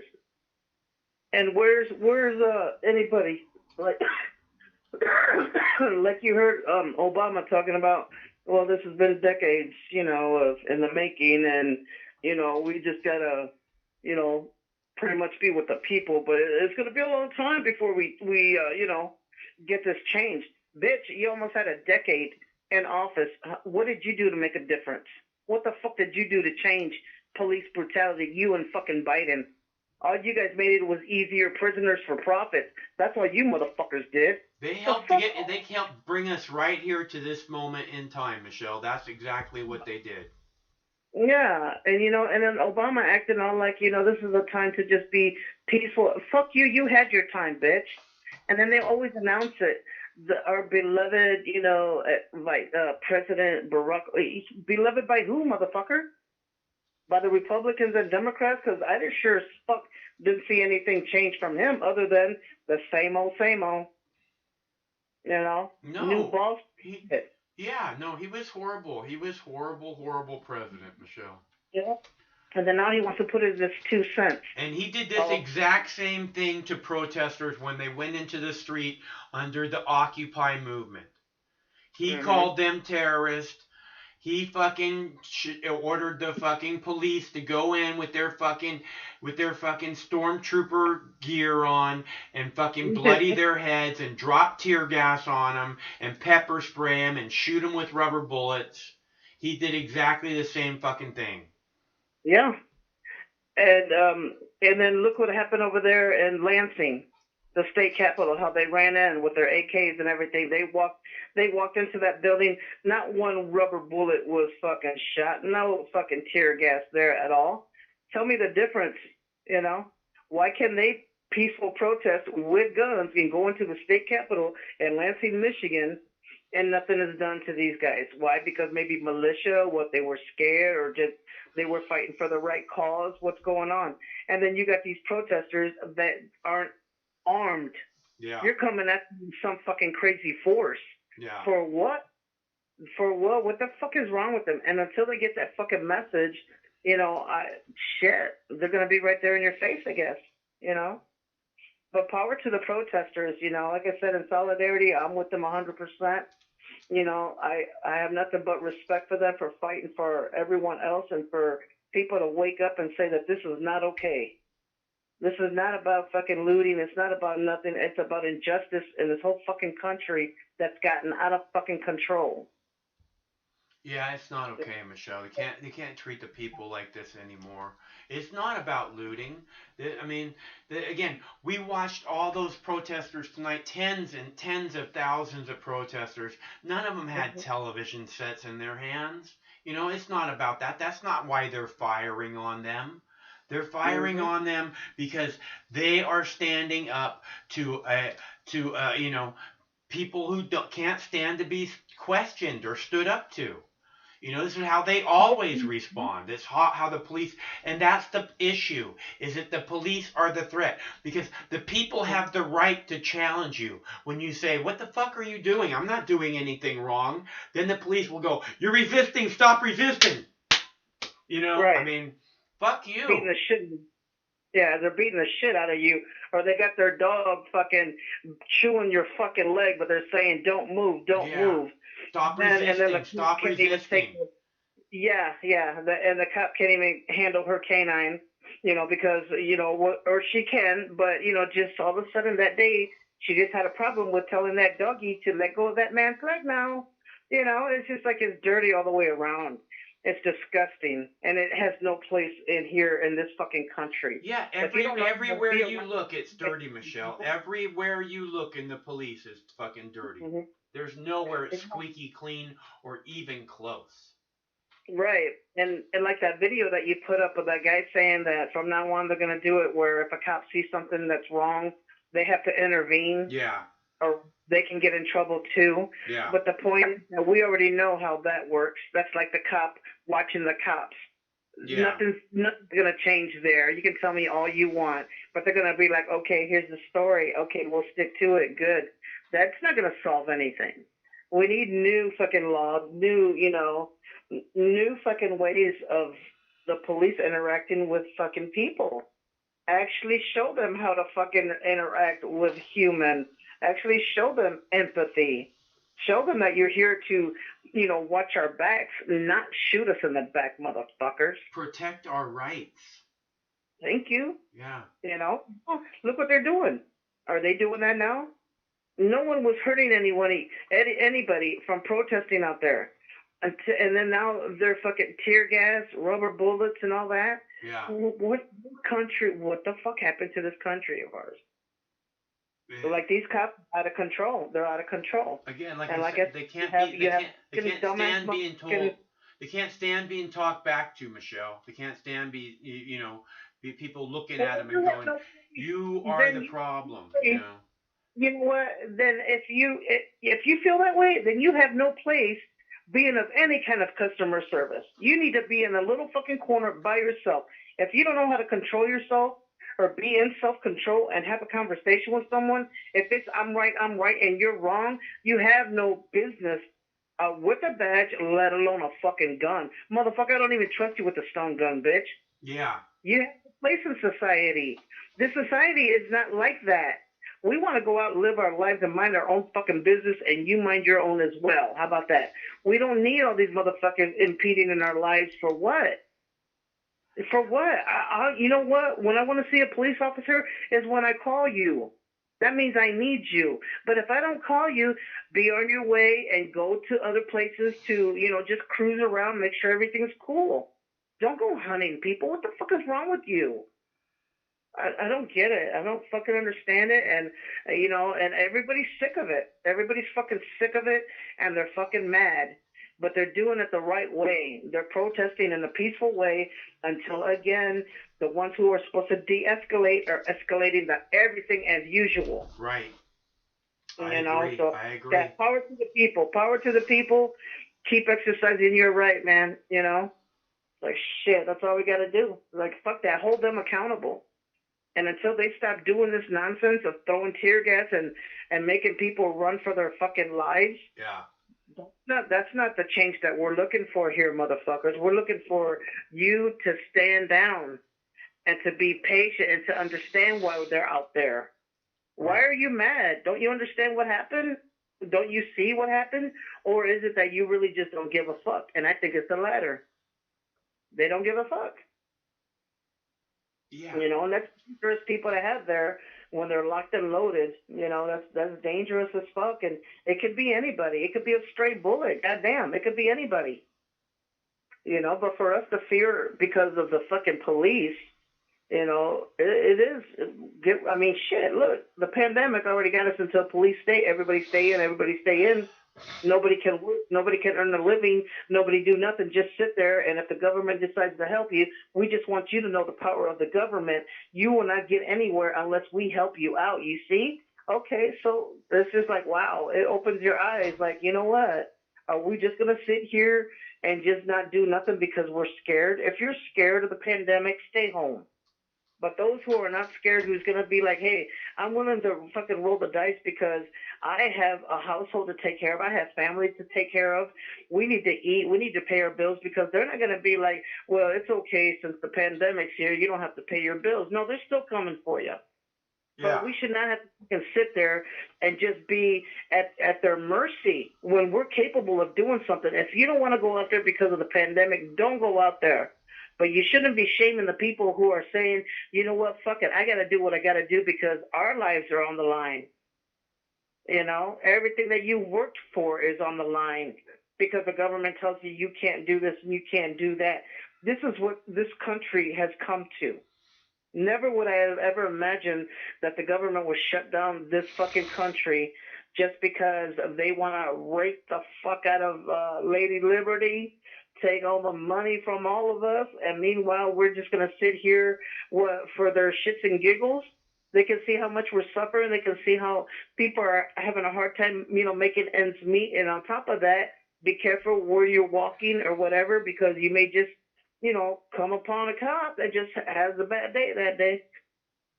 This is where the United States of America is right now. The whole fucking world is laughing at us. And we should be ashamed of ourselves to let it get this far. It's a shame. It's a fucking shame. Yeah. And I'm sick and tired of everybody laughing at us. Like, that's so frustrating. It's just, we got to make this change. It's got to change, Michelle. It's got to change.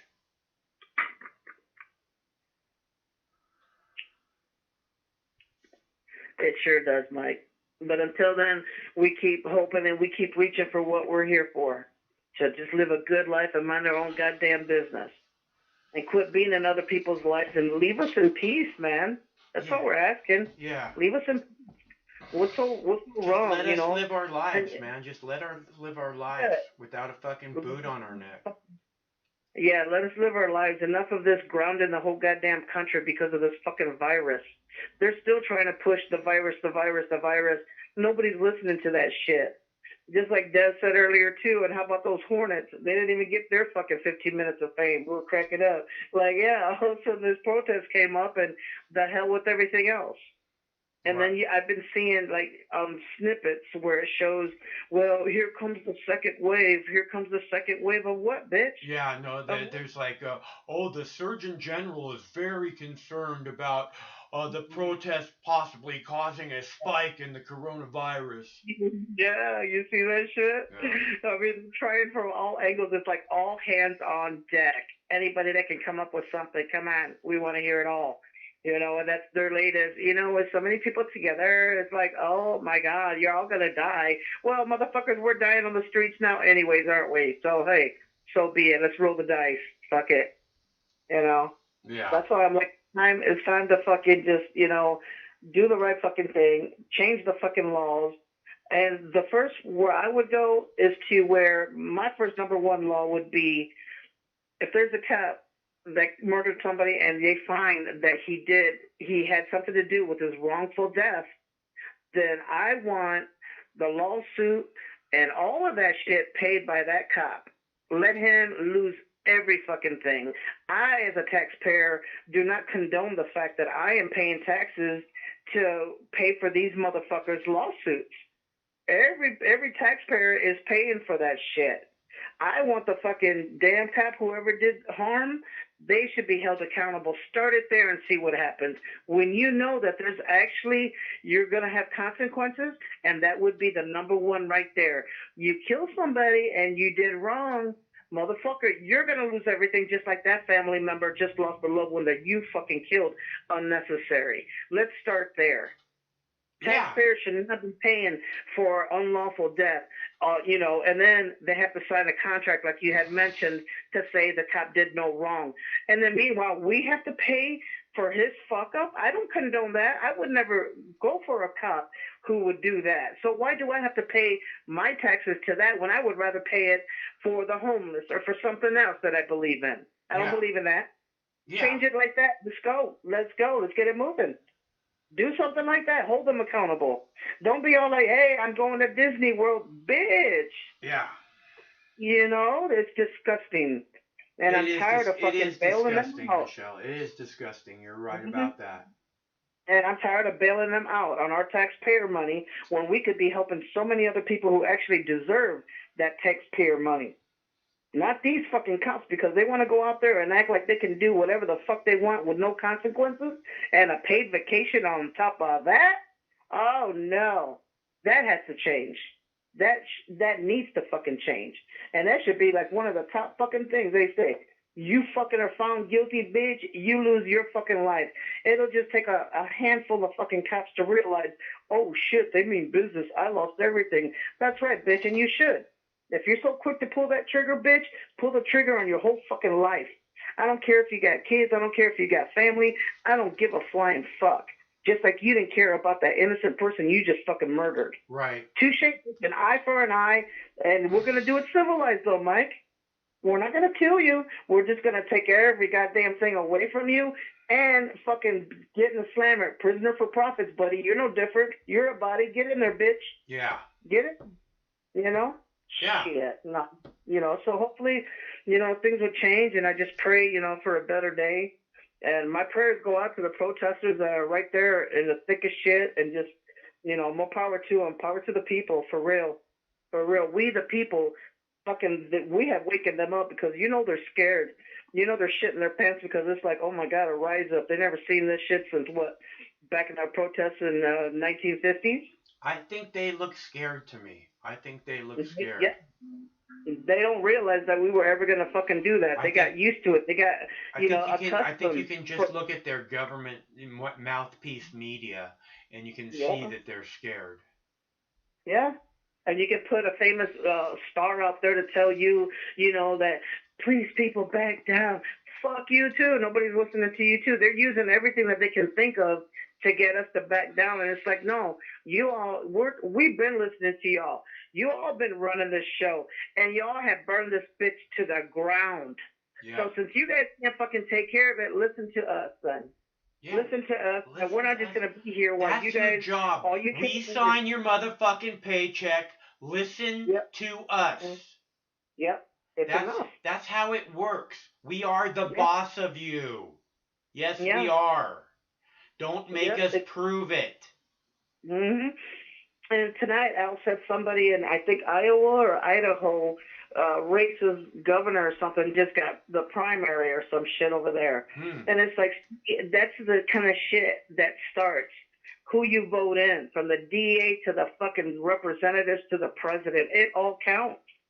Because the DA prosecutor, you can have somebody like Amy Klobuchar. Yeah.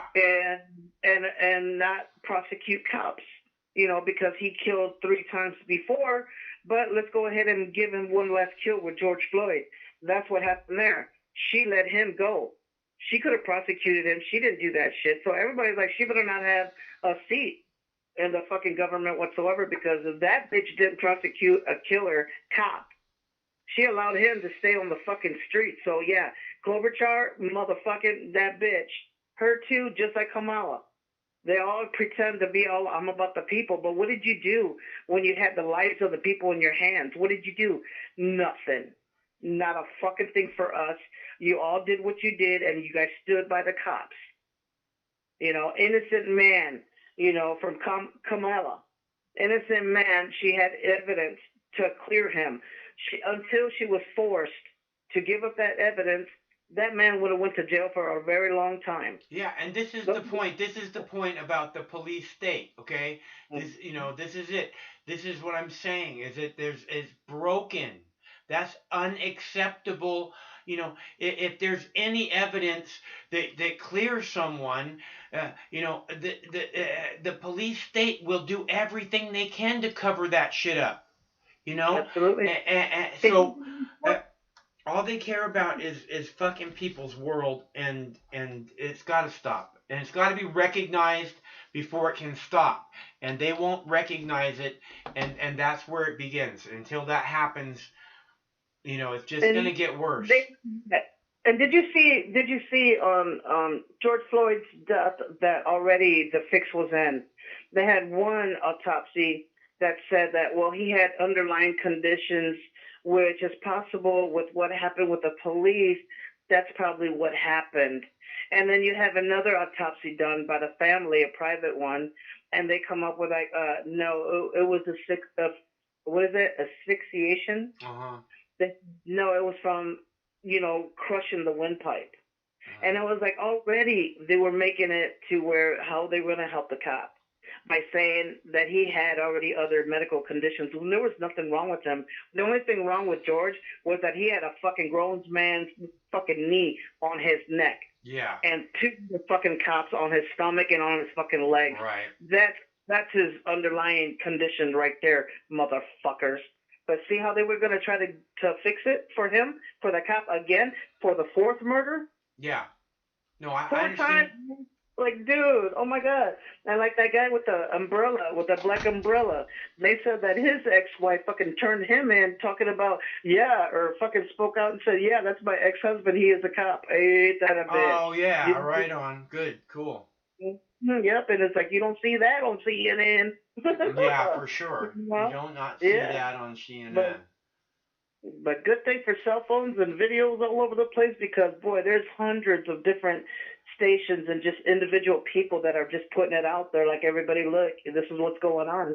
And I love it. I love it. I love seeing that everybody's exercising their rights. I love the strength and the braveness of everybody, man. Just fucking all badass. I love them. I love them. Which is what I keep saying. These people are so brave, you know. Fuck yeah. So fuck yeah. You should. And I them and America, you know, all the way across the board, man. We deserve better than this. Yep. You know. So, all right, Mike. Well, I'm gonna let you go so you can go get some grub. Yeah, I'm starving. I'm so hungry right now. All right, Michelle. It's good to hear from you, and I'm sure we'll talk again soon. All right, brother. Have a good night. Okay. See ya. Okay, so it looks like there are still some people on the streets in Seattle. They didn't chase them all away. I am having trouble telling how many people are there on the streets. It does look like a few, but it also looks like the cops are getting to make another move. They're getting ready to make another move, it looks like to me. They're all lined up, and so we're going to look at this for a moment, try and keep track of it here, and see if what happens next with these cops. Again, there isn't fires.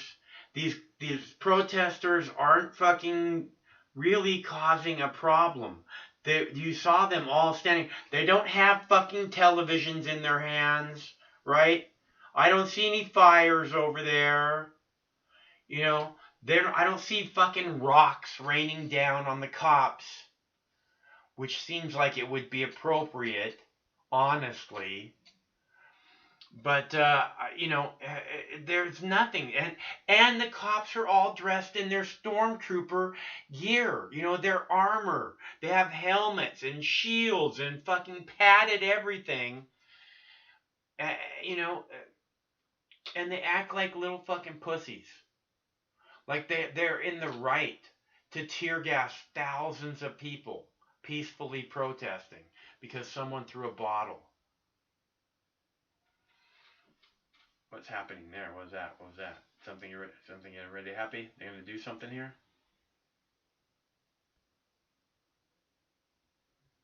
Those cops shining. Are those cops shining that light at that guy? Trying to give him a hard time from him streaming them live? No, okay, so is that Seattle? I can't tell. It says Seattle right there.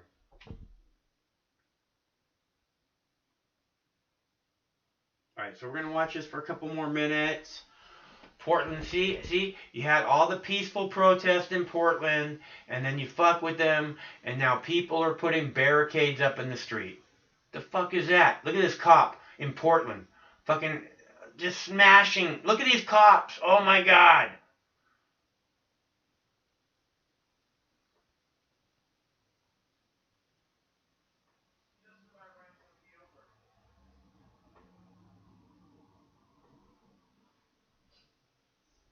This is the problem. Again, this wouldn't be happening if you just let them assemble like they are constitutionally allowed to do. It's not even a matter of being allowed, it's their rights. It's not even a matter of their rights, it's really at this point their duty. When tyranny becomes law, rebellion becomes duty. Okay? That's Thomas Jefferson, the drafter of the Constitution of the United States. Again, look at these. Look, these are girls here. These are the people that got, these fucking cops, man.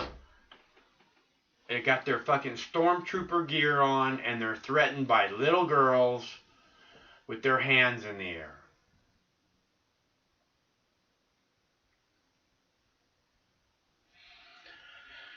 Because why? Because they can. Why treat these protesters like this? Why instigate? Do you understand that tomorrow it's going to be twice as bad? Is that what they're trying to make happen? Don't they know that's the outcome that's going to be achieved from this? They have to. This isn't something new. They know what happens when they push the protesters. The protesters push back. The protests grow. It's happened again and again and again in this country, and yet they continue to do it. Why? Why? Are they trying to instigate this? Clearly they're instigating this, whether they're trying to or not. You'd think they'd know what the outcome was going to be. You'd think they would. I can't tell how many people there in Seattle standing up to the cops. He just kind of is looking forward towards the cops there. It'd be good if we had a view from the back. Oh, it looks like there's a few people. Can't tell.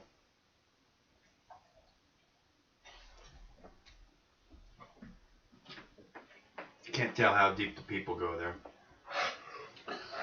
What do we got? Portland's gonna be crazy tomorrow.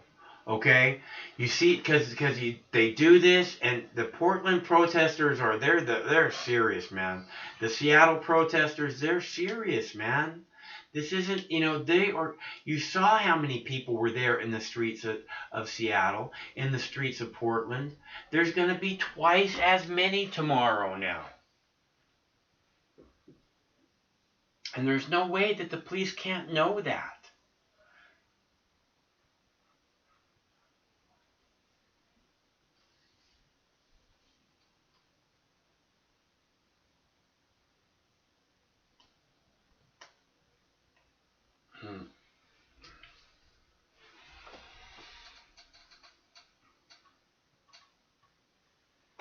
going to keep running this for a few more minutes, and then we're going to call it.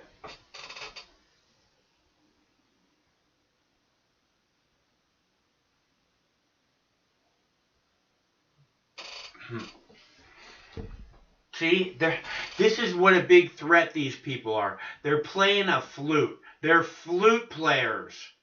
The flute players are threatening the police so much that they got to drop tear gas on them.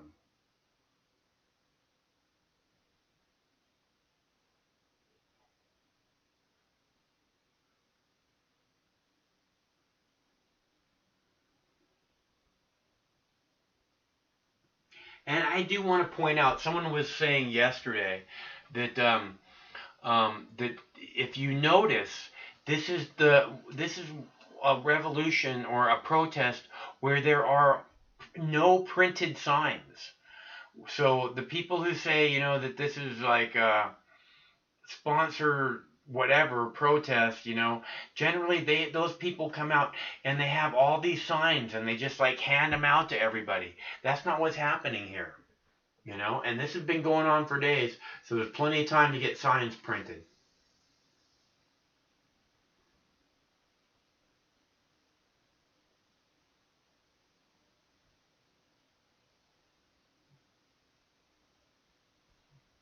All right, I'm going to let this run for just a minute. I'll be back in just a second. Okay. What's up, baby girl?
Okay, guys, Mike will be back in just a second.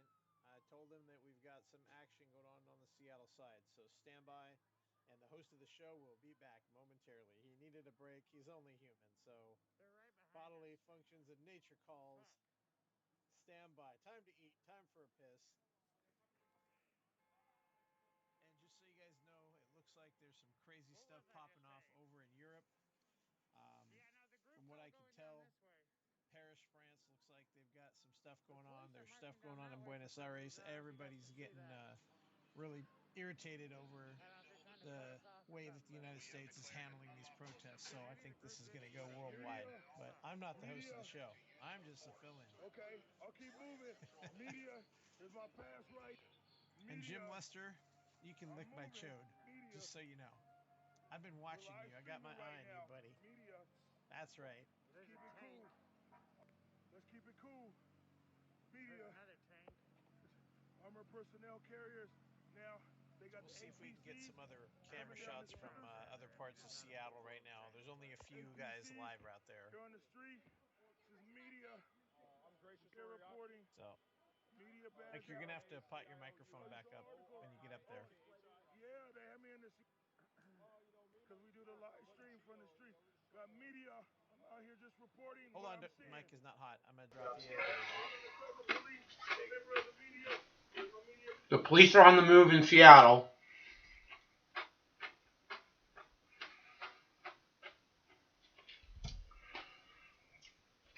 Oh, man.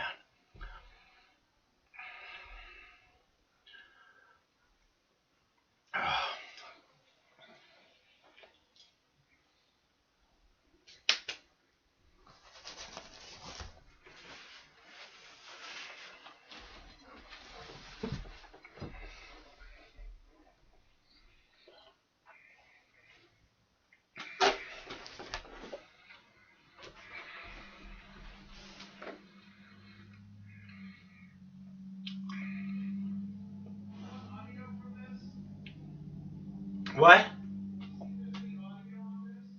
No.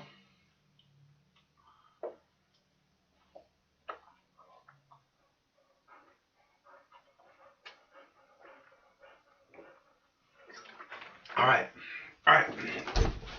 If anybody wants to call, the number is 805-669-6397. Be here for a few more minutes.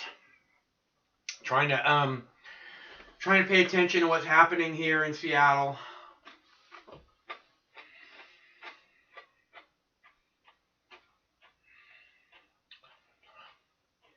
The police are once again establishing that they are the biggest, toughest bullies on the block. They have the big sticks, and they're not afraid to use them.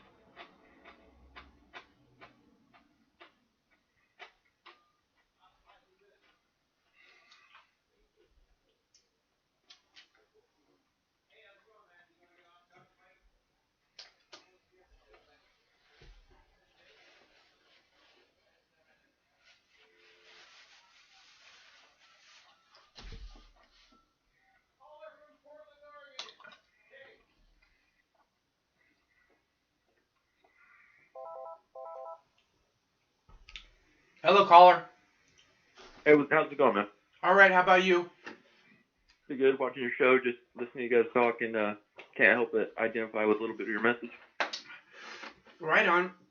Are you, have you been out to any protests? Yeah, I'm supposed to Portland, Oregon. I'm actually down at the capital, Salem, and I'm going to go out and try and meaningfully affect change here a little bit later this week. I got to make a phone come in the mail that I'm going to go out there and speak my mind with. Right on. It looks like this is going to keep going for a while to me. Yeah, hopefully. I hope I'm not too late. I just started a little bit of a movement. You know, I got about like 145 people in a Facebook group, which isn't much, but they're all local, and we hope to at least do a little bit of change. You know, the thing is that, like, I understand what you guys are saying about the looting being not part of the message, and that's what hopefully I'll be able to help. The thing is that people, if you don't know where you're going, any road will get you there, and I think that's the problem that people are running into right now. They don't know where they're going. That is a big part of the problem, is that we don't have a plan. Exactly. and you know, and that's the unfortunate thing is nobody has a plan. Nobody knows. They say no justice, no peace, but they don't know what justice means to them. You know, they don't have an idea of what would make them happy, and that's a real problem. You know, and I if you think they don't have a know lot of what you're ideas. I asking, think they have a lot of ideas, dude. yeah, they have a ton of ideas. Yeah, and that's the thing is everybody has their strengths, and the movement full of great people is going to do great things. But we have to know where we're going and how we're going to get there. You know, and we have to be able to ask of our, you know, the people who are asking for something. We have to be able to give them a clear list of what we want, what we would be happy with. You know what I mean? Yeah, we have to have a plan. I agree. Yeah.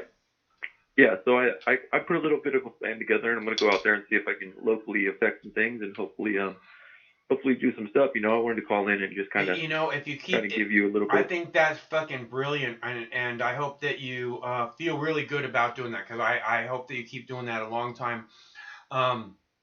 It's people like you who, you know, it's the little changes, it's the little steps that are finally gonna get us there. So when you make your little group and you take a step that direction, that's a giant step, man. It's not just this little thing. So really appreciate your work, and thanks a bunch for calling. What's your name? Jay. Hey, Yeah, I'm Jay. in Oregon, so. Hey, I like it. I thank you for saying that. It really boosts my motivation. So I appreciate you a lot. And I know it's the end of the show. I just wanted to call in real quick. Good talking to you. Hey, please call back again soon, okay? I look forward to talking to you about what it is you made happen, and you know what's going on and where you're at, okay? I'll do that. All right, Jay. Stay cool, man. Thanks for calling. Yeah, you too. Bye. Feel bad. Got a mouthful of food. I'm just starving, guys. So hungry. Gogo's like, I'm hungry too. Are you hungry, Gogo? Are you hungry, Gogo? I'll go get you some crunchies. Just a minute. I gotta get my Gogo some crunchies.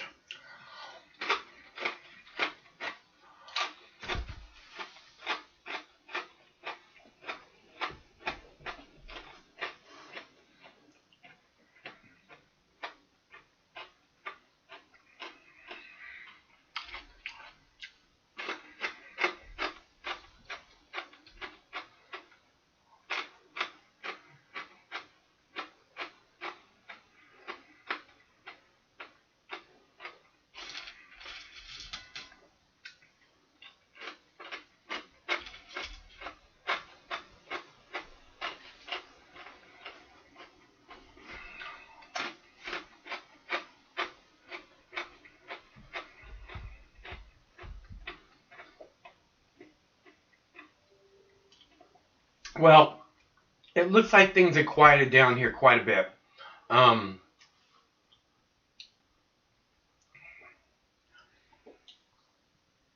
going to give it just another minute here.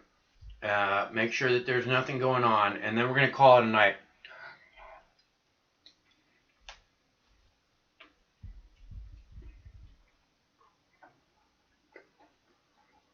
I got to get my girl some crunchies.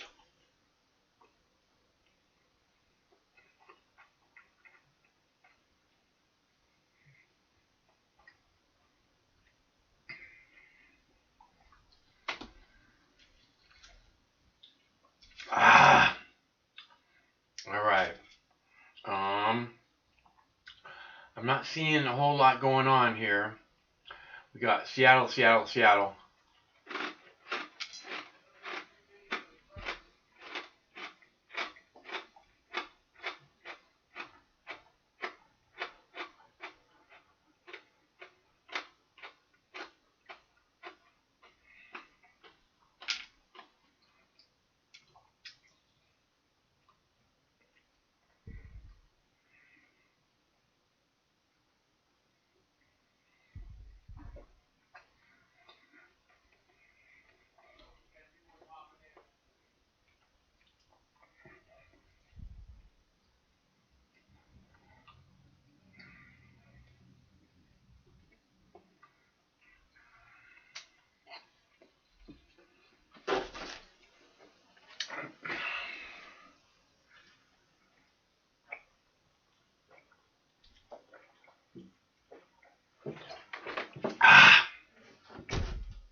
I'm not sure where that is in the lower left.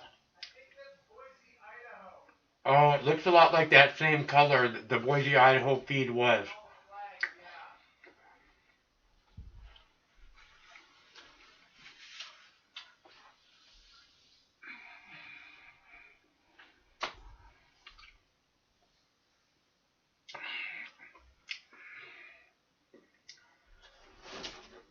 Boise, Idaho can be peaceful.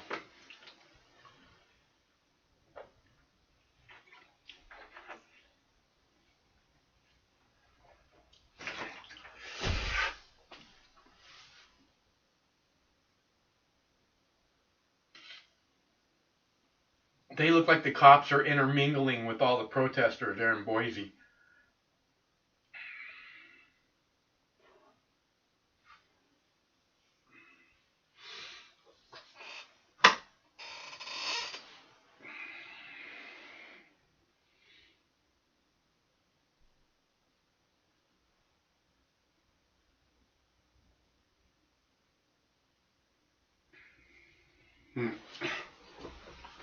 All right, what's going on in Seattle? Looks like coppers on the march in Seattle.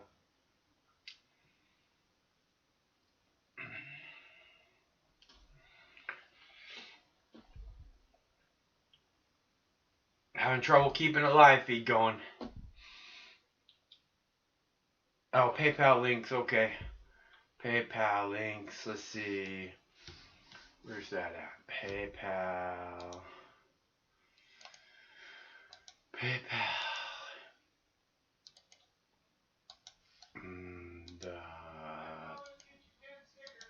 The what now?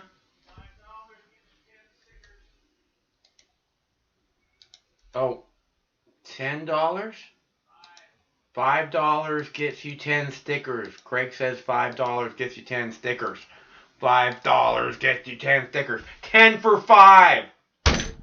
Professional quality, professionally made. Craig got one on the back of his truck. It's been raining for weeks, and it looks perfect. So you know. 10. Get 10 of these in the mail for a $5 donation.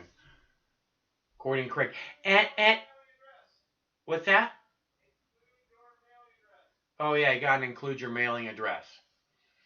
Don't make Craig hunt you down. All right. Let's see.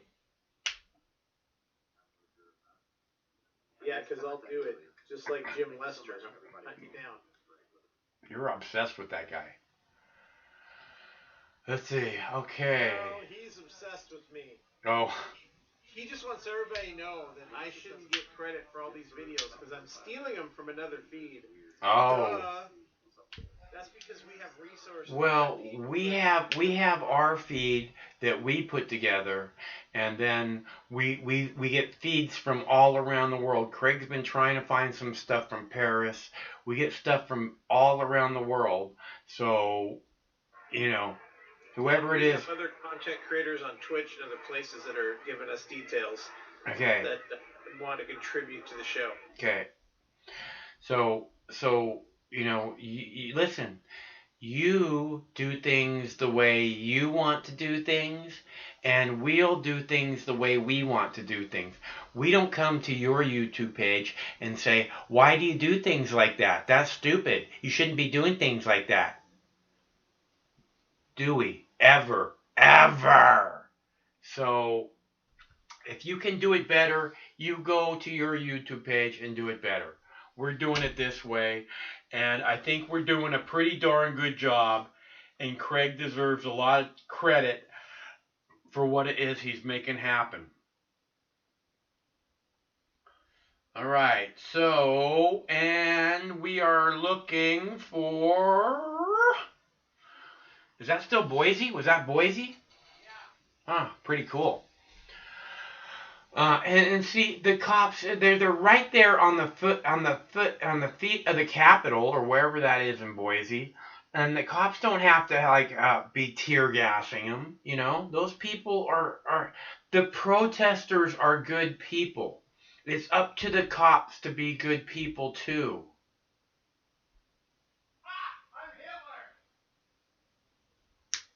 That's giving Craig an awful lot of credit that he probably doesn't deserve. Not that he doesn't deserve a lot of credit, but I mean, come on. He's no Hitler.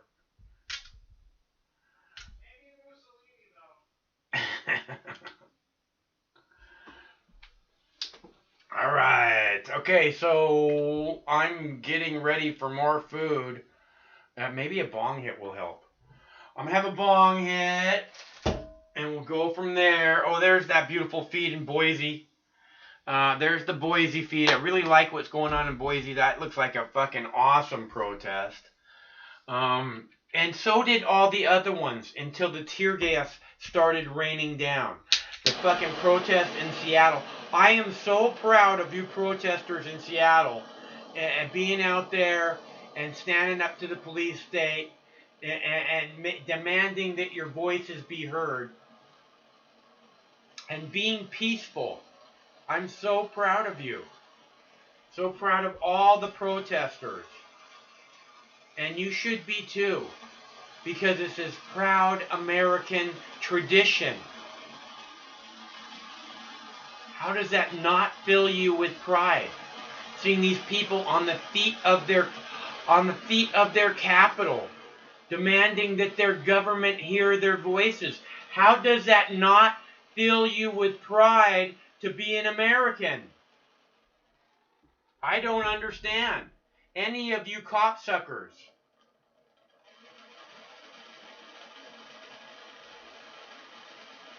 I grew up with cops. I grew up surrounded by cops. I know cops.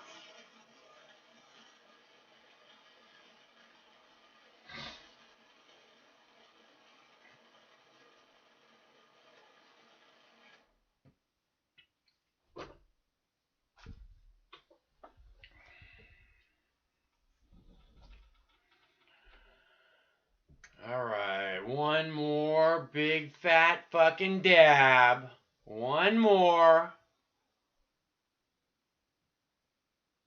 Oh, it's so hot right now. I can't even. If I had that dab right now, my throat would melt. It's so hot. See those girls? Those are girls in Seattle, okay? They're not these fucking rioters. They're not these people smashing windows and carrying out big screen TVs that deserve to be tear gassed or brutalized by police.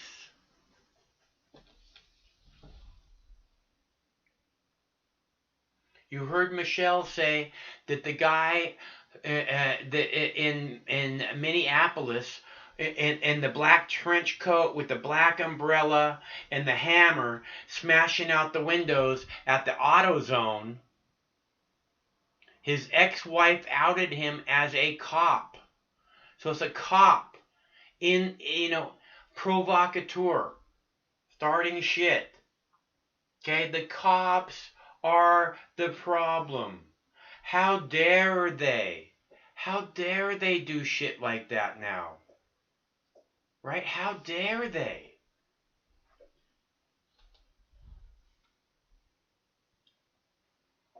Ooh, donut. Donut.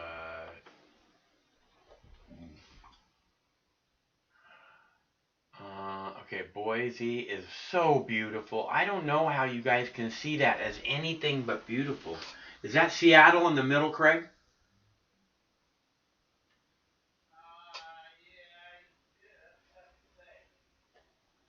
It's either Seattle or Portland, I'm pretty sure.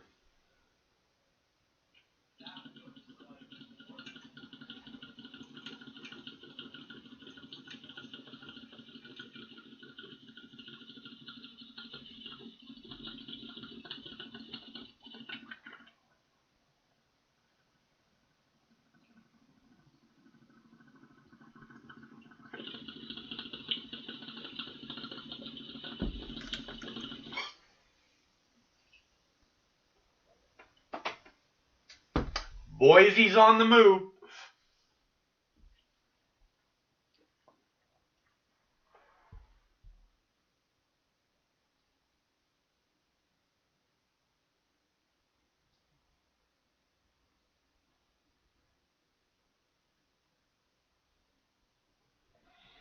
That's what peaceful protests. They can't even see the smoke. Can't even see the smoke. Just tiny, tiny little bit. That's what peaceful protest. Look at these protesters in Boise. They're just marching. This is what the people want. They want to just be able to march and say, there's a problem here. Listen to our voices. Respond to what we're saying. Stop acting like we are the problem. Stop acting like we are the threat. Okay, that's Portland in the middle right there. I'm not sure what we're seeing in Seattle. I love what we're seeing in Boise. Portland looks like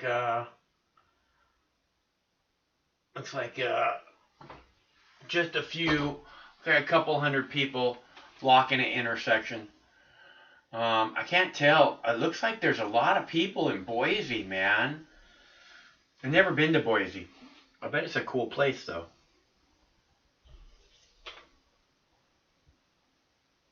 It looks really clean.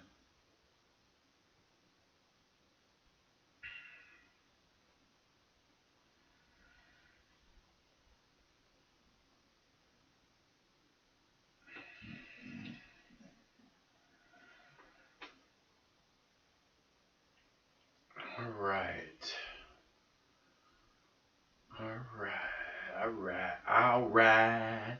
It's gonna be alright.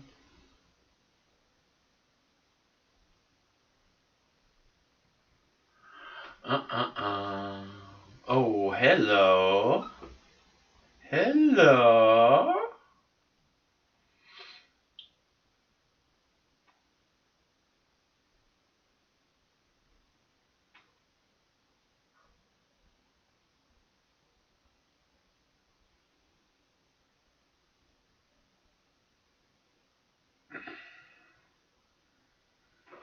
Man, I want to go march in Boise. That looks awesome. That looks like a great place to protest, man. I want to go protest in Boise.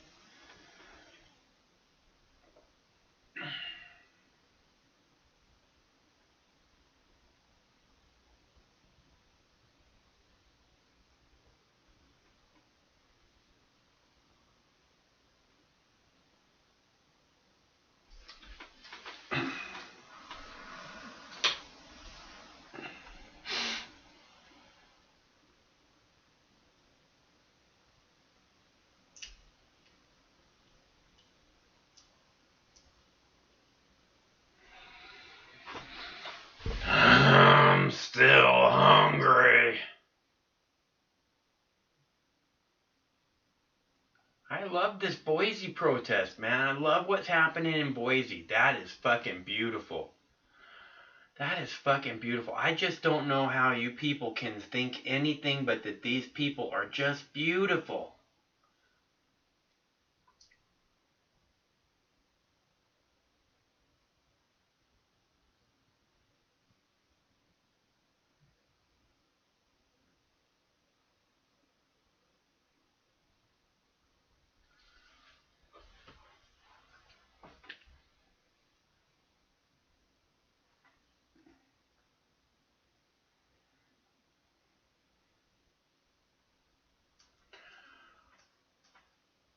Alright, well, I don't think they're going to tear gas the protesters in Boise. See, and this is what's happening, okay? You see what's happening? The protesters in Boise are walking where they want to walk. And because of that, there is no problem. The protesters in Seattle were corralled. Said, no, you stop here. Okay? And then, when the cops couldn't stand fucking standing in the same spot for another fucking hour, they tear gassed them. Okay? These people allowed to march and go where they want are no problem. Basically, you let them wear themselves out. And that's a great thing. I want to go protest in Boise right now so fucking bad.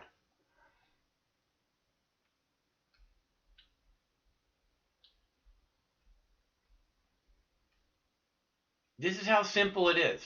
There doesn't have to be any problem whatsoever. You just have to get out of the people's way. If you get out of the people's way, they'll do their thing, and then, maybe they'll be back tomorrow, but there won't be this violence. The people won't be, oh, there was 6 cops injured. How many protesters got injured? Okay?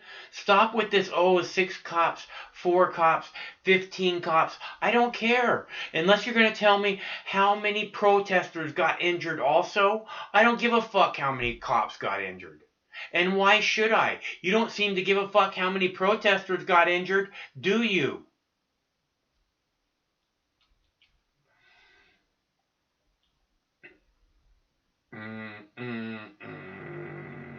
I think I'm going to go make a pizza. Dude talking about a pizza was making me crazy. Make a little pizza. Oh, you like pizza, Girl? Girl like pizza. I'm not sure where that is up in the upper right-hand corner. Might still be Portland. Might be Boise. It looks like those clean streets of Boise. I bet that's Boise, huh? Although I don't know where all the people are. It definitely looks like those same clean streets, though. Look at all those people. Oh, man, I love what's happening in Boise. And see, they're just allowed to go where they want. You know why? Because they're peaceful. They're not a threat to anyone. And if you just let them go where they want, they won't be a threat to anyone. This is how easy it is. Except for the cops don't want to have to fucking chase them down the street. What are we supposed to walk for 8 hours? Oh my God. Just corral these fuckers. Bad plan. The people just want to walk down the street. Let them walk down the fucking street. You stupid fucking control freaks. Donald Trump, fuck you. It's not your streets.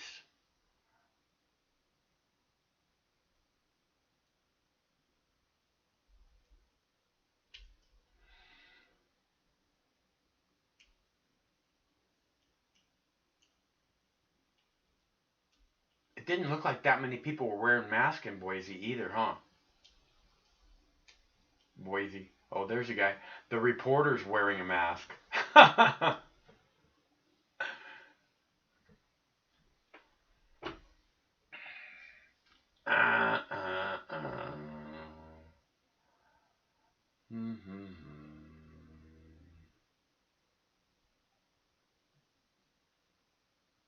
I cannot tell what's going on there in Seattle. I can't tell if there's protesters still or not.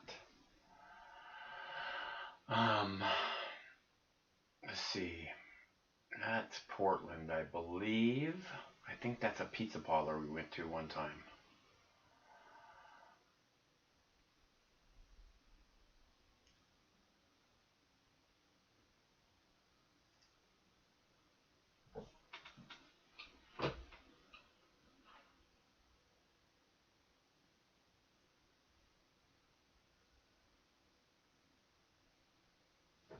Oh man, that Portland protest looks awesome. You guys in Portland kick ass. I love it.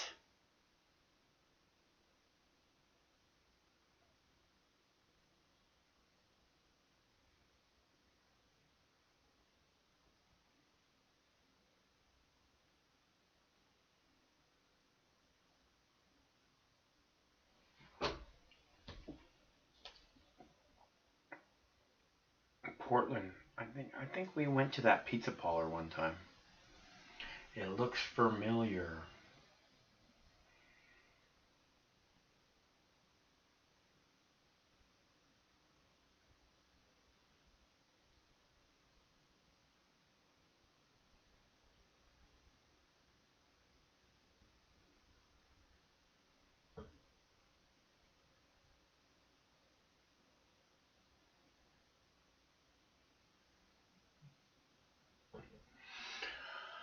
Oh, all right. Well, I could watch these people in Boise march all night long, But like I said, Craig just got back from California, and he said he wanted to quit at midnight, and it's already 1 a.m. So it's probably... let me look at this for another minute here. Let's make sure there's not something happening in Portland here.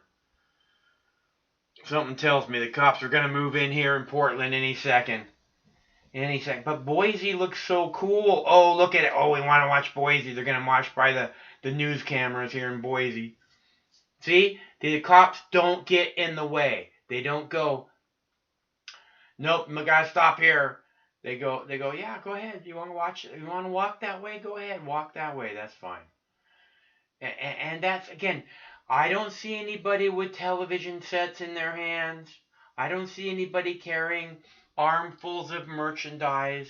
You people who relate the protesters as looters and rioters are drinking the Kool-Aid, are programmed, are actually buying into the bullshit mainstream media lies again.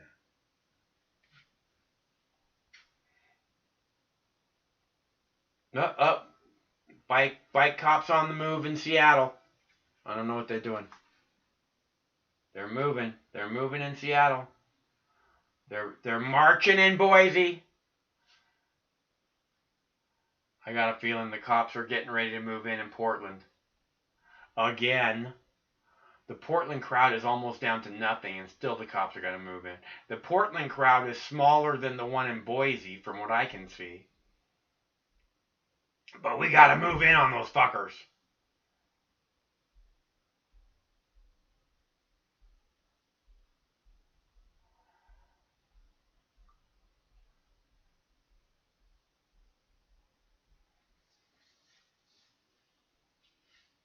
All right, so I am so proud of all the protesters. You guys are so brave, and I hope that you get the support and change that we all deserve. And I wish I was in Boise. I wish I was in Boise right now. I really do. Which is something you won't hear me say a whole lot.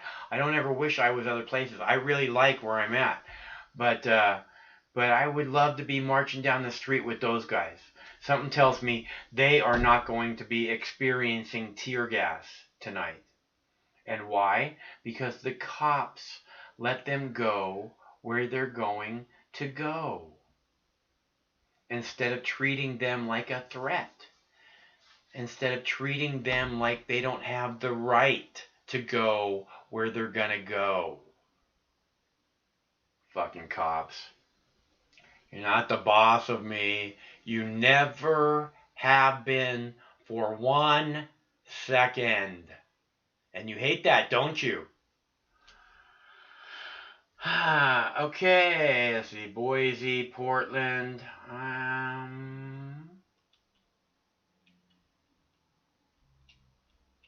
All right, I think we're looking good. All right, so thanks to all the protesters, and we'll be back tomorrow.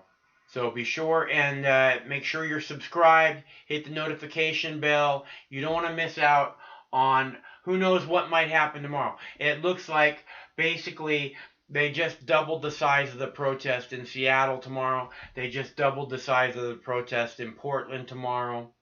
Boise cops are playing it smart. I think there's going to be problems in New York tomorrow. Because the curfew got changed from 11 p.m. to 8 p.m. tonight in New York. So we'll see if tomorrow night is 5 p.m., right? And when they tell you this, when you see this on the chyrons where it says protest turn violent, protest turn violent, protest turn violent, on the news, when you see that again and again, protest turn violent, because of the police, because the police were violent. That's why protests turn violent, because the police shot at protesters because the police made thousands of protesters run for their lives. The police are the real threat, as we have been discussing here at Mox News for years. These people want nothing but to march with their hands up and hear their voices and have their voices be heard. In a proud American tradition, show some fucking respect. All right. My name's Mike. This is my YouTube page, Mox News. We will be back here tomorrow. We do this live show every Monday through Friday at 7 p.m. Pacific time, which means we will be back here tomorrow, same Mox time, same Mox channel. And if anything happens, it's like a big event that we need to be covering right now, we'll be back then. We'll be back in the middle of the night, in the middle of the day, whenever the shit goes down, we will be here. And that's what your contributions to Mox News help make happen. So Mox News survives solely on contributions from good people like you. We have no advertising on this page, unless of course I have a Domino's pizza or something. But you know, it's not real advertising. It's not paid advertising. It's just, you know, insert advertisement here to kind of show people that we could if you wanted to. But and so if you'd like to leave a contribution, there's clickable links in the chat body in the chat right there, or there's you can go to moxnews.com, or there's clickable links in the description box of this video. That being said, we will be back here tomorrow night, 7 p.m. Same Mox time, same Mox channel. I hope we see you here, because it's just not the same without you. You know, you guys make it all worthwhile. All right? So until then, stay cool, and remember, one of these days, this war is going to end. Are going to start on 10 and count backwards, and you can do it. 10, 9, 8, 7, 6, 5, 4. What time is it?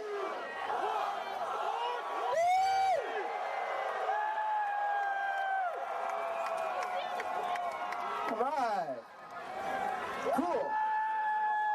Man, I can't tell you how long we've been looking forward to looking back on this time.